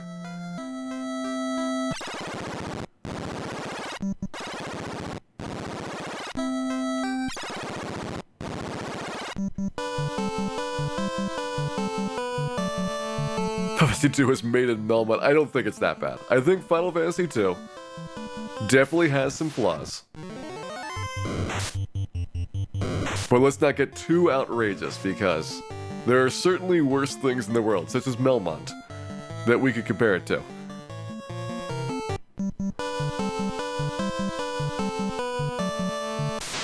What do I have against Melmont? Have you not seen that place? It's a dump. Like, first of all, when you go in there, the first thing you see the Melmont Inn, full of spiders and cobwebs and terrible food. Easily the worst inn in the entire Final Fantasy series. It's got no clinic, it's got no item shop. And in the armor shop, there's this tempting item called the steel armor, which you might spend hours grinding in the Hall of Giants, getting the cash for that. Maybe twice that, if you got 2 fighters instead of 1. And then you will find, just like 30 minutes after doing all of that work, days and days of effort getting those steel armors, that the very next dungeon you get a free armor. And it only has the same defensive rating as the steel armor. It's like, okay. It is dramatically better at evasion, 12% better evasion, and it's got an elemental resistance on it. So, your steel armor is actually just complete garbage. It's trash. And then you realize, everything about Melmont was a lie.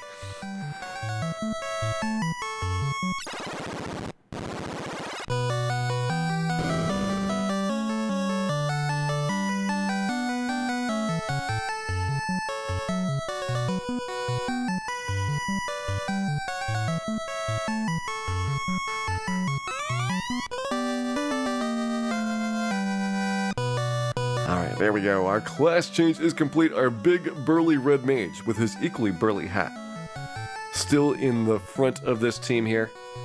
And we have access to now quite a few more spells. Not really much in the way of equipment has come about. Like, we can equip the Zeus Gauntlet on the red mage if we want to, but we got pro rings, so I don't think we'll ever need another gauntlet besides those.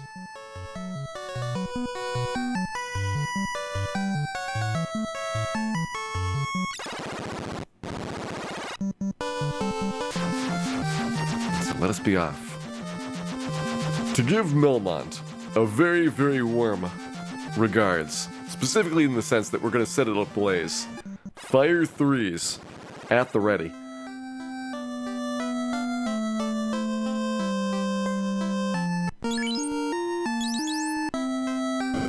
Alright, so last thing here for you is going to be the life spell. Black mages are going to get the warp spells.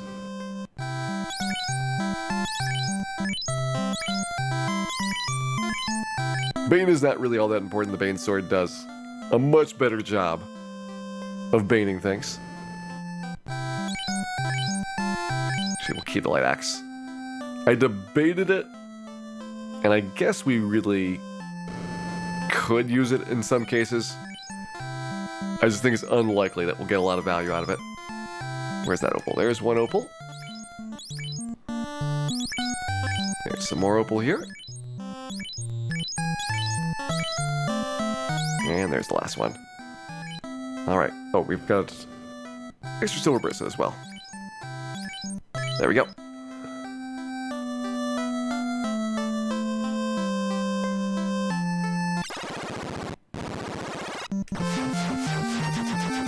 Alright, that's done.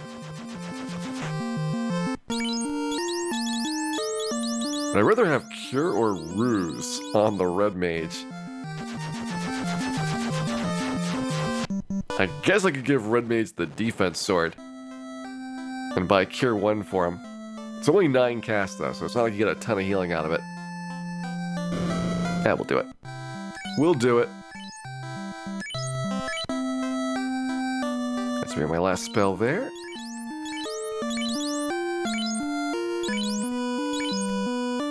Could get Cure 2 for 3rd tier there as well. Just think about spill cleanup at this point for different places I can go to get cheap stuff before I worry about actually grinding out the cash for the real things.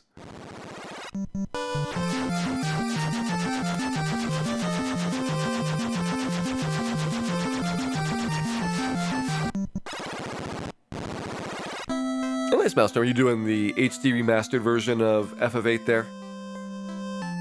I know people have complained a little bit about the HD one, but really it's better than the 7 and 9 PC ports. So I feel like it was respectably done, at least.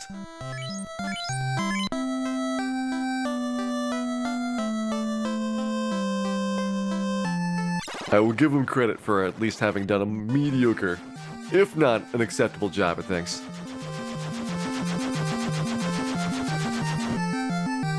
Alright, 90,000 here, so that's enough to get probably the rest of my Crescent Lake stuff done.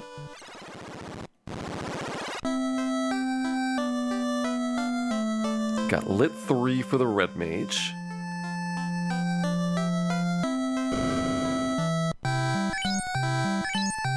I don't really care about Rub, Quake, or Stun. I can pick up Fog 2 for the White Mage. That's not a terrible one. Do I want Exit as well? Yes. Those two make sense. The other two do not. We'll have the white shirt on, so Invis 2 is not required. Uh-oh, I just saw Unlimited Saga come out there. Something's about to turn ugly in a hurry. Unlimited Saga is such a beautiful game that is terribly, terribly flawed.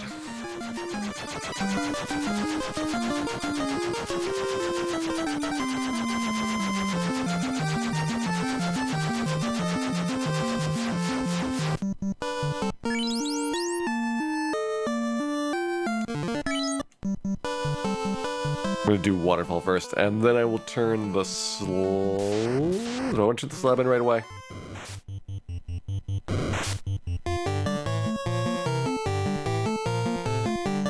I might not have enough cash. I need 180... No, I need 240,000. I'm definitely not enough cash for all my Lufania purchases. It's probably okay. If I do Lufania in 2 trips, it's not a big deal. We'll be walking through that stretch of the woods repeatedly regardless.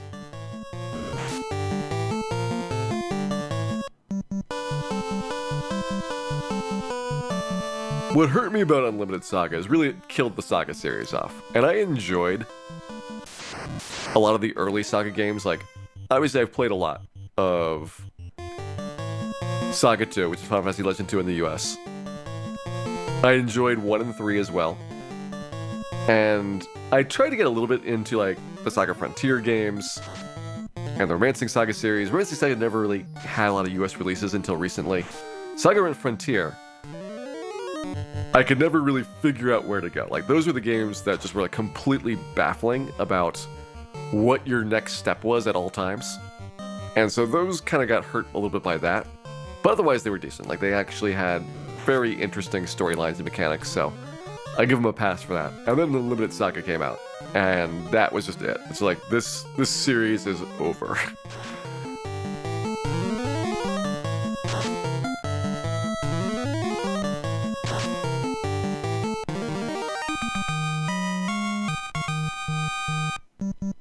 If I was going to get anything from the Saga series at this point that has not come out before, the Romancing Saga games would probably be it. Because Romancing Saga's got some very interesting, although long, games. I think it'd be really neat to have, like, just a complete collection of all of them.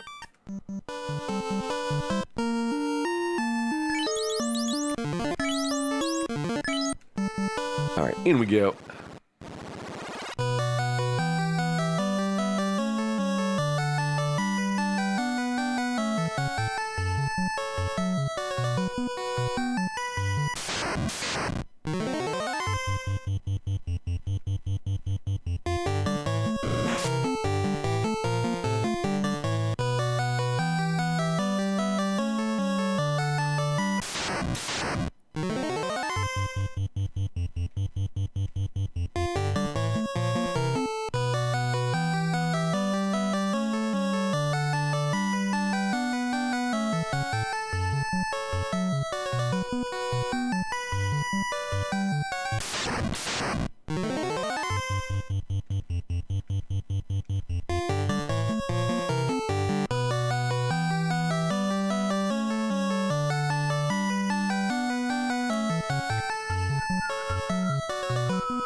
Oh yeah, the Seiken Densetsu series, which is the Mana series in the US. That's another one which had kind of a similar story arc as the Saga series, where the early games were really beloved. Like Final Fantasy Adventure was the first game in the series.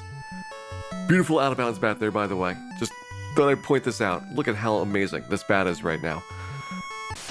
But the Seiken Densetsu series, like the first two, really, really highly regarded. It had a lot of decent ones. Again, kind of confusing, because we never got Seiken Densetsu 3. And instead we had a bunch of the portable Seiken Densetsu games. And the Mana series, at some point, they just kind of lost grip on reality.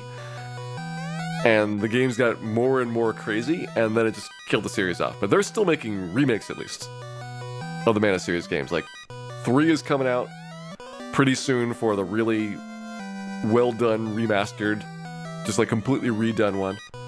That looks awesome. The 2 remake was not as good, but they seem to have learned their lesson from what happened there. So I feel like things, at least, are still doing okay for the Seiken Densetsu series, and I don't know why it did so much better than the Saga series in terms of surviving past, like, bad games. Because they both had some pretty bad games, if you look at what they released out over the years.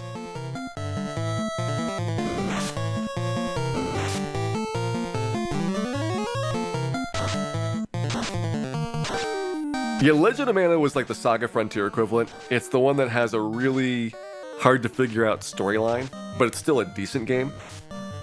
Yeah, Children of Mana, that was where it's the saga, the unlimited saga of the series. Children of Mana's got some issues. But they all look good. Like, they all have a really great art style.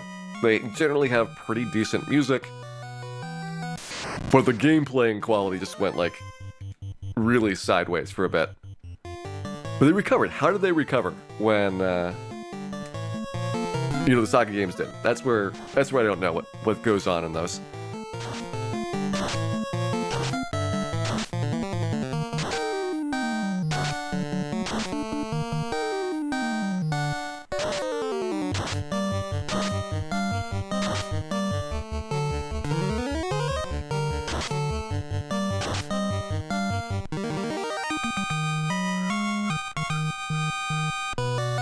Doing some quick mummy grinding here, don't mind me.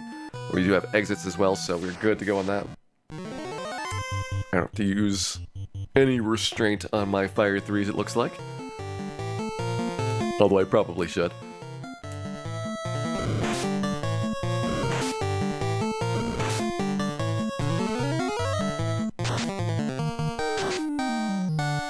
How did I develop multitasking skills? I mean, after a while you get more and more used to dealing with chat and faster volumes of it. Like, certainly when I first started streaming, both in terms of how long could I go without, just completely needing to take a break or things, as well as how much can you focus on chat at the same time as playing a game. They're just skills you practice. And being able to scale up to dealing with, having dozens and then hundreds of people in a chat and still following on the conversations, again, just like a lot of practice of being able to like skim and recognize when certain patterns in conversations are happening.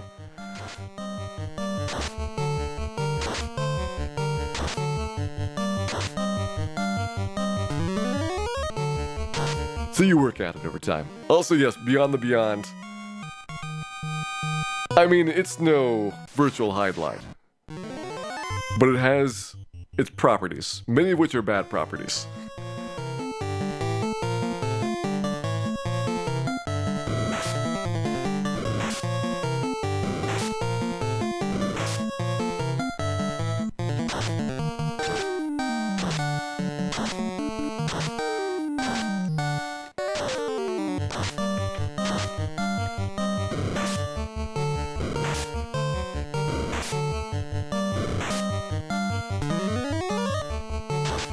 Yeah, virtual highlight is one of those things which goes so far beyond badness that you actually legitimately enjoy it. And it's not even ironic enjoyment, it's actual, this is fun. It is so terrible that I am having fun doing this. And that kept me going through virtual highlight for at least a solid couple of weeks.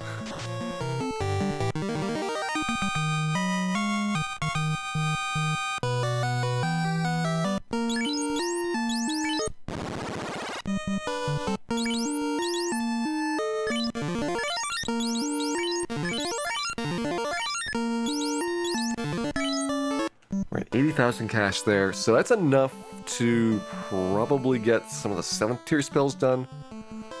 We need 45, 90,000. Yeah, we're coming up on enough for it. I think this might work out.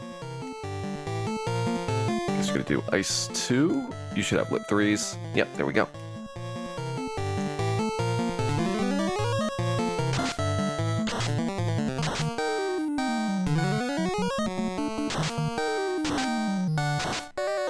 Get Symphony Night for $1. It's amazing what used game prices did for like the PlayStation, because there was a time, like right when the PlayStation 3 was first coming out, where PlayStation 1's games were just getting trashed. Like people were just throwing them away. You couldn't even really get a market for them. PlayStation 2 kind of had that moment for a little bit of time as well.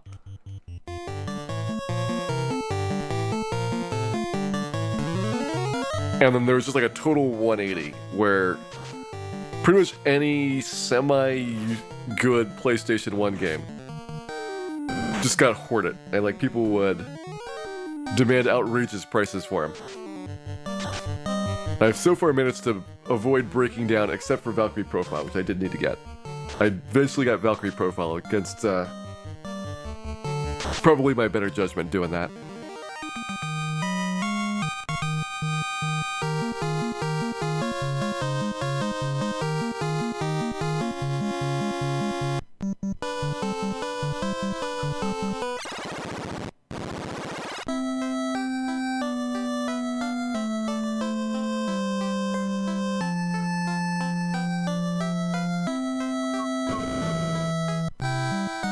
Alright, so we need Heal 3 here.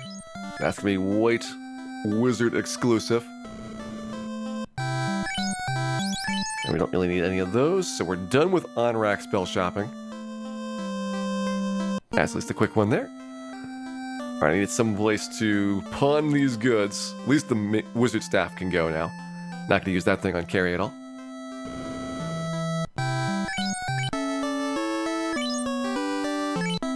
Yeah, Valkyrie Profile was one of those games which was always around like the Chrono Trigger or Earthbound level of prices.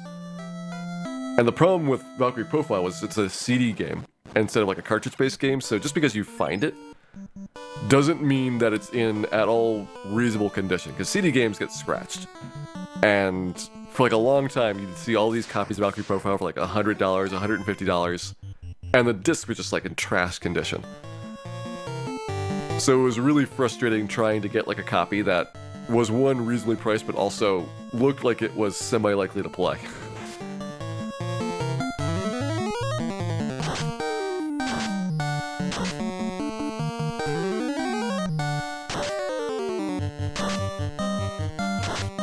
Treated a scratch copy of Tekken 3 for Soten. Alright, he's still coming out ahead, Lopkin. I think you're, regardless of what goes into this, probably winning on that transaction.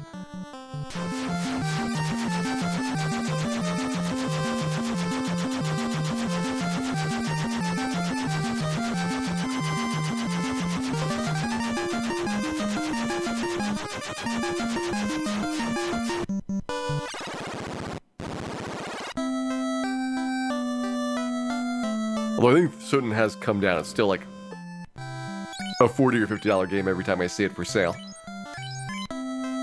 It definitely has its fans, and even all the re-releases on like the Xbox version didn't seem to dampen their enthusiasm for the original PlayStation release.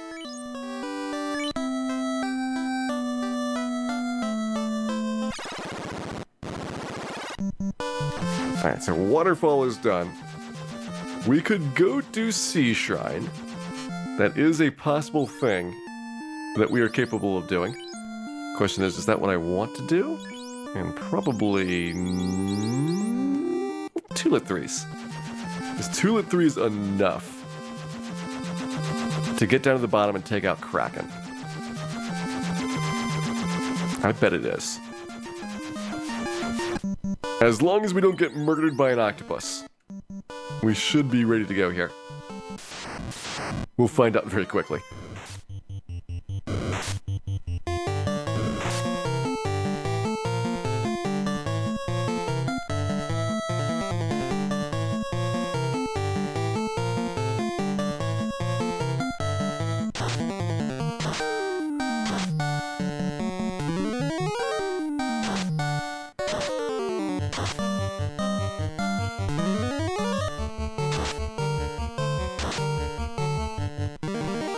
there, Visk. Going to Square Enix headquarters. Neat. Is there some type of event out there that you are visiting for? Or are you planning to break into their windows? Because I wouldn't look down at you for some breaking and entering.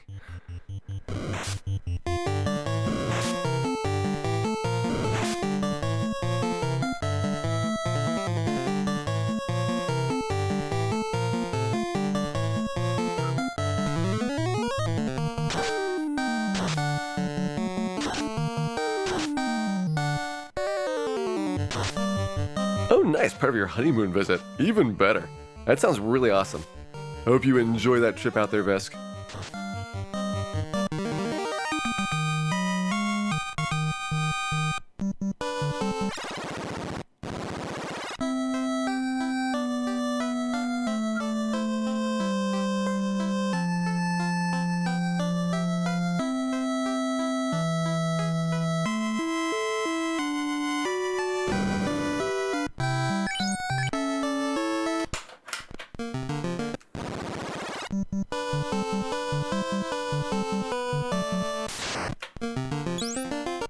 Alright, so we're going to set up for our Sea Shrine entry point. Once again, 3 battles skipped here. I don't have a good entry point for going downstairs first. Pretty much all the speedrun routes are going to do Sea Shrine in one go. So I'd have the RNG kit ticking for it from the top half. And that means I have to skip a lot more battles to make things line up. And well, I could do that. Let's just go ahead and grab some fights along the way. Most likely a whole bunch of Wizzahags and water elementals are what's in our future. Is 8 the best one to get into for Dragon Quest? I usually always recommend 4 or 8. If you have nostalgia for the series on the NES, then 4. If you don't, you're coming to it for the first time, then 8 is probably the best point in there, because 8 is very beginner friendly, has a great storyline, and it doesn't outlive its welcome.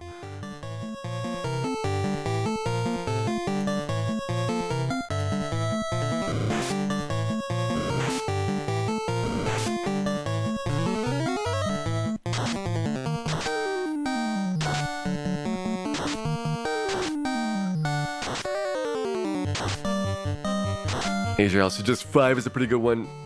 5 is a really neat one. It's got a complex story, though.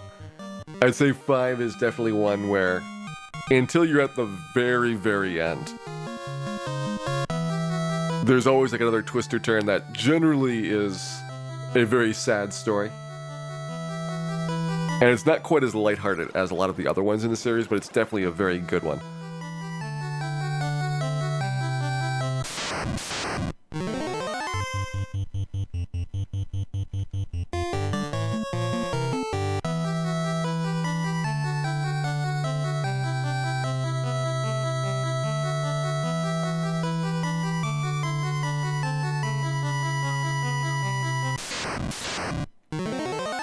Hello, lobsters. I think you look a little bit undercooked. We will let you boil for a little while longer. Please don't murder Bill. Thank you. I can see you're doing your best not to murder us, but try harder. Try harder next time.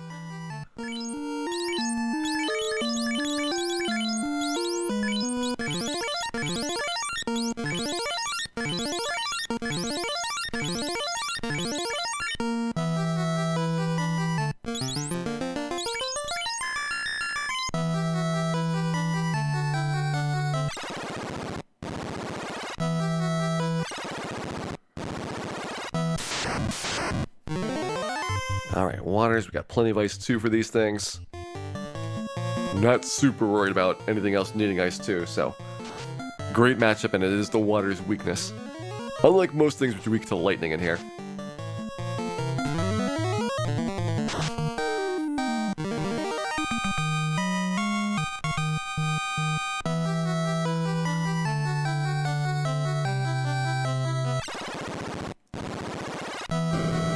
That was basically worth nothing. I do want the ribbon. Question is, do I get the other light axe? That would require doing a trap tile fight in here. I really don't need light axes.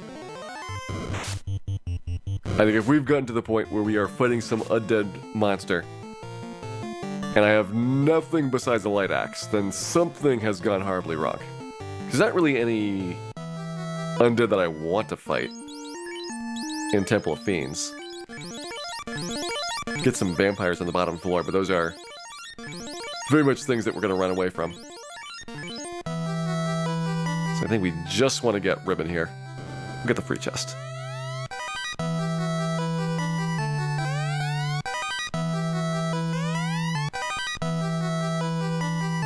Alright, so who's next for the Ribbon? I think White Mage. Dan's always in need of more defense. And now last chance on Light Axe. Yeah, I'll pass.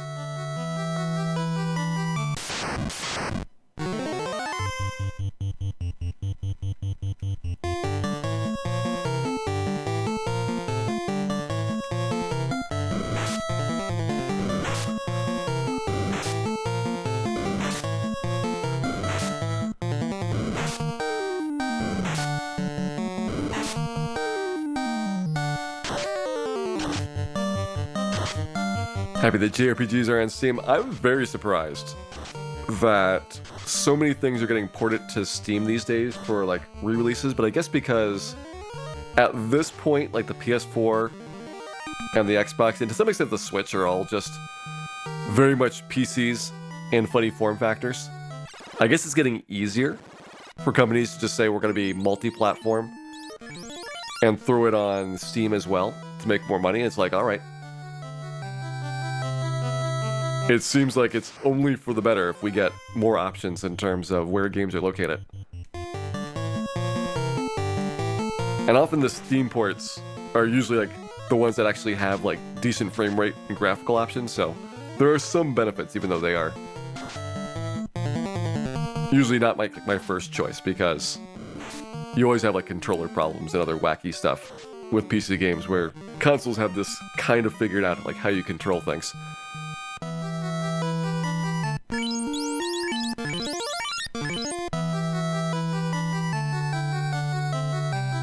You want more GOG? I want more stuff on GOG.com as well. I try to host them whenever I get an opportunity to. Particularly when it's like Kilgore Trout doing some cool stuff off of GOG. Basically the idea of sell you the bare bones, no DRM. Usually not like a lot of auto-updating as well, which is great. Because besides like a one or two quickly after release patches that come out, very rarely are developers supporting games for the long term. So you don't need like a fancy updater and launcher, and just give me the game and make certain that it's not going to break when I finally get around to playing it in 15 years. And GOG.com does that really well.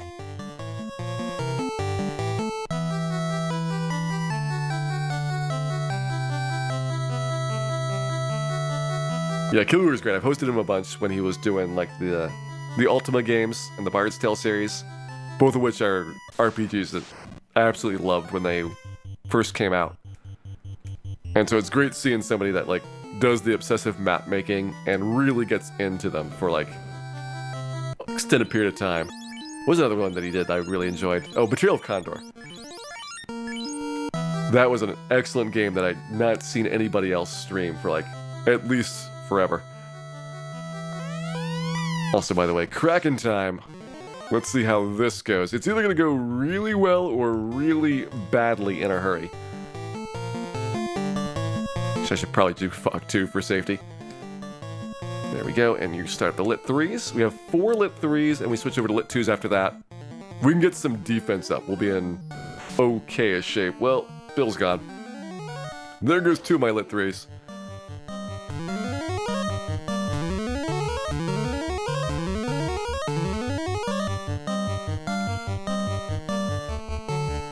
Got another Fog 2.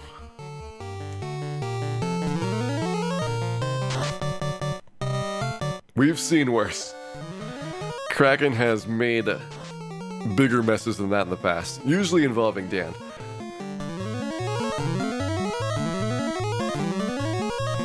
Alright, 2 defenses and 2 Fog 2s. You're probably totally safe here. Let's switch over to Lit 2s. Do you have any Fog 2s left? Nope, you're done. So I guess use Zeus, and you're gonna lit 2 as well. It's gonna be slow, but we can do it. It's about 100 damage a pop for the lit 2s if we get good rolls, and 50 on the low end.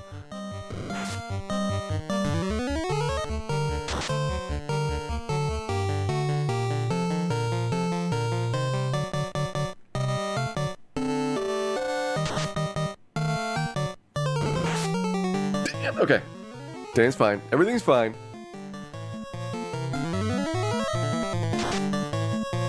This is totally fixable.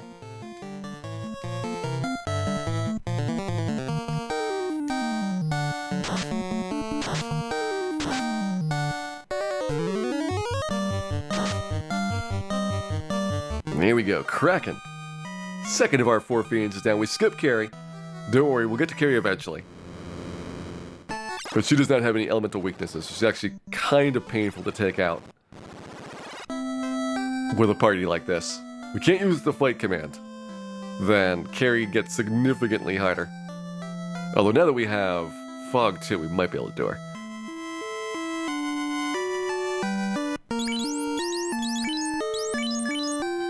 I'll heal up.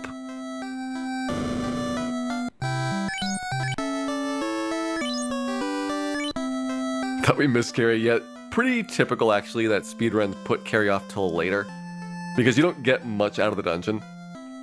And there's not a lot of experience there, so just wait until you're at the very end and then just bull rush right through it. And in my case, I want to wait until I have, like, Fade and Nuke ideally. Although, if I get a bunch of Fog 2s up and maybe the white shirt, then we can sit there long enough while she's doing Fire 2s, and we will just chip away at her 40 or 50 damage at a time. It's only 600 health, so we can do it.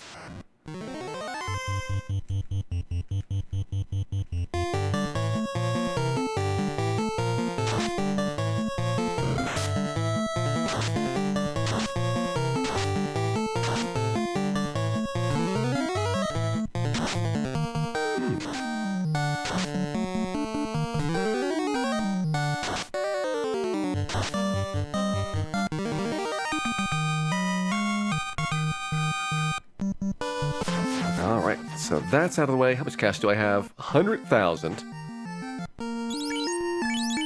And nothing really to sell there.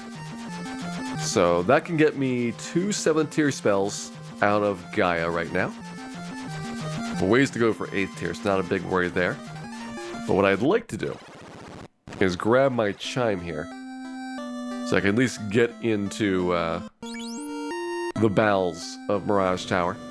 Plenty of good cash there, and also really good experience. It's going to be the important thing coming up.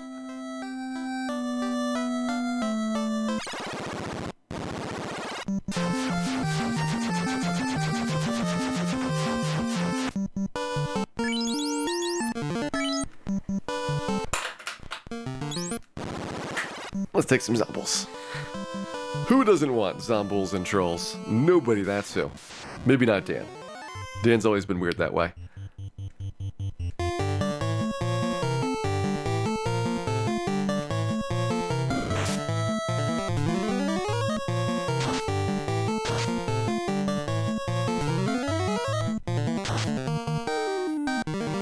Earth, Ice, Ordeals, Water, Air, Fire. Yeah, that's actually pretty typical.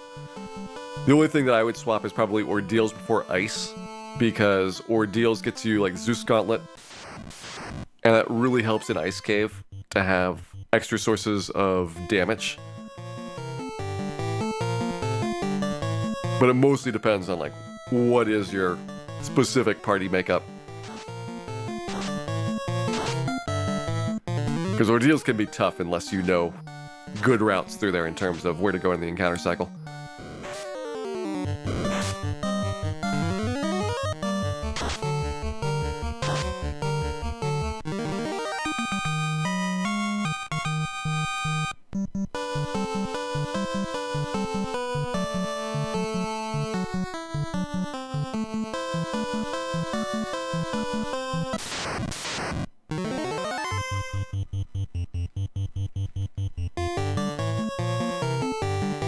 Here we've got Frost Wolves coming up, so we will reset the encounters again. So we get the same Zombul, giant Zombul pattern on the way back out.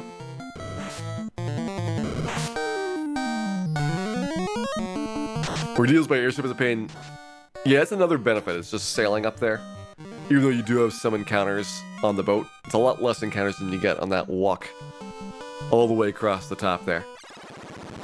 So doing ordeals before Ice Cave means that you have to boat it.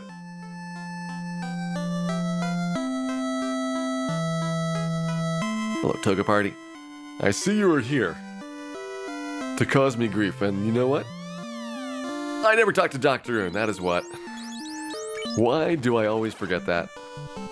Alright, new plan.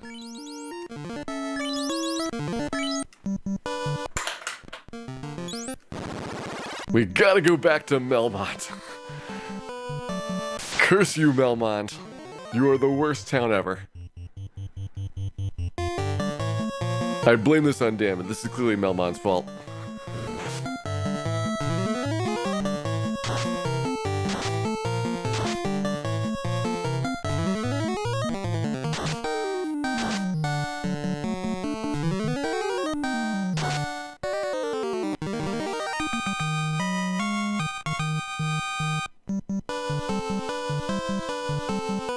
It's not so much exhaustion, bad actor. It's the resignation, knowing that Melmont is coming. Knowing that there was no way to stop this horrible, horrible fate that has befallen upon us.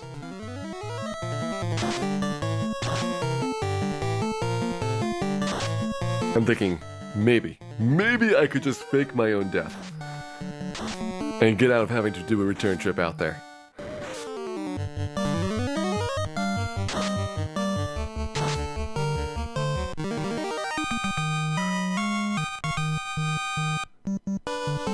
I do want to make sure that we take the Zomble fight here before crossing over. So one more step to the left is where the zone line is. I'd rather have this fight than... Even though it's, I know, everybody's favorite fight, the Tyro. This one I get a lot more experience on.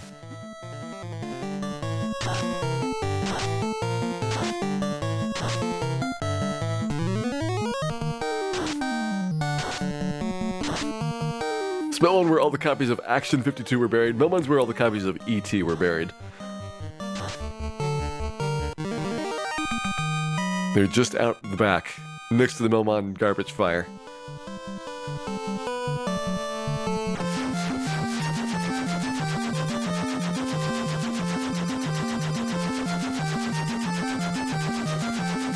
Alright, here we go. Melmont! Now it's finally done, I hope. I hope we never have to return to this horrible, accursed place yet again. But we will do it for the sake of Dr. Oon.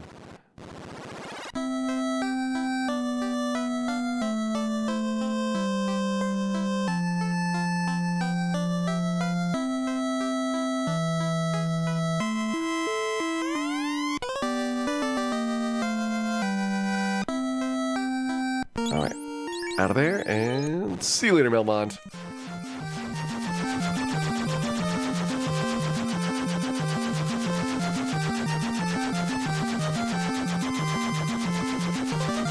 I actually do want to say that E.T. for the Atari is not as horrible of a game as people's imaginations seem to think it is.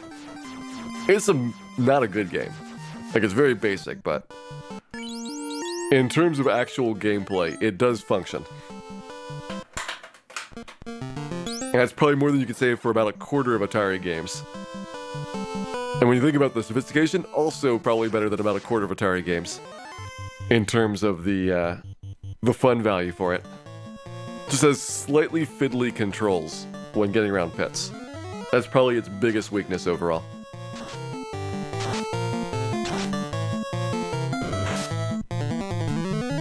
Alright, bad actor, have a good night. Hope you enjoyed the show today, and pleasant dreams.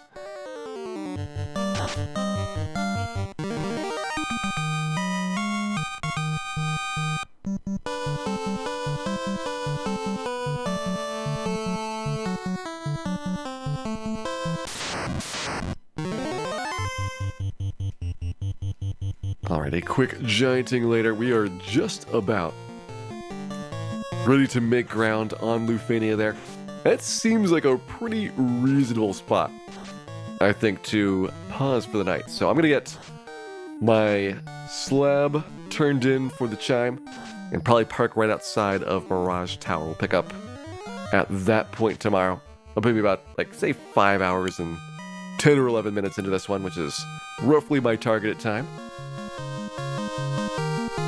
And hopefully on good pace for getting all the way through the game in 5 or so more hours in tomorrow's stream. I think that we're still on a good pace for sub 10 or 11 hours because leveling should get pretty fast once you get into Mirage proper and you start just grinding away at the vampires and guards and all those. You're pretty much done with collection. Like, we have to get all the items out of Mirage and Sky. Right, that's like 2 trips maybe. Kill Tiamat, 1 trip. We'll probably kill Warmac, you know, just for fun. And then we got Carrie, which is another quick trip. So leveling is probably the bulk of what we have work-wise to remain. Leveling and getting cash for buying all these wonderful spells that we will need. Then we get to have fun with Temple of Fiends at the end.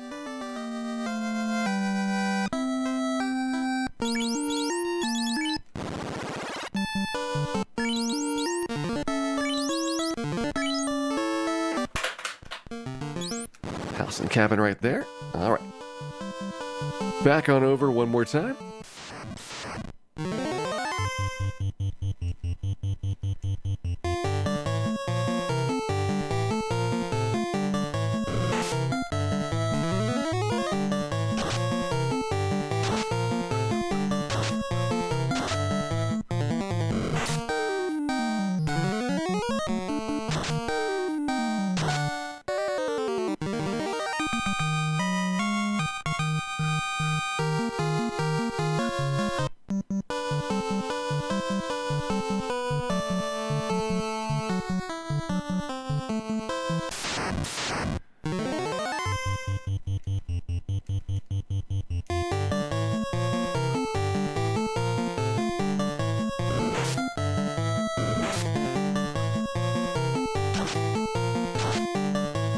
NES Metroid's main issue is not being able to recover health.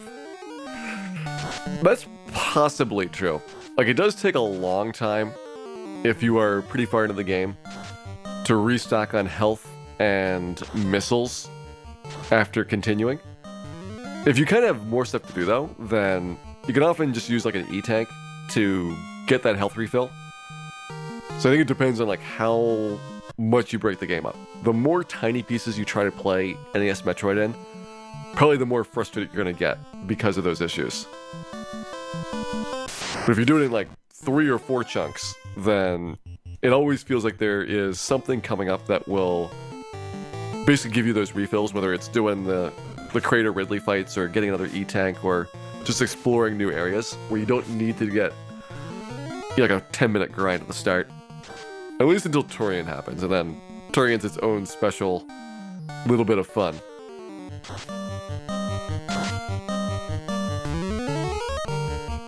But I think my bigger problem with NES Metroid was just that the passageways look so similar, and it's not a game that you would think you need to draw maps on, but you need to draw maps on it. If you don't have maps for how all those corridors connect, you're gonna be in a lot of trouble for backtracking to places where you missed items, or just figuring out what is down this hole so that you know that it's an important thing to go get to or not. Maybe we can kill it in a Rankolo fight. I feel like it's questionable, but we're giving it a try. It's on the way to our stopping point at Mirage here.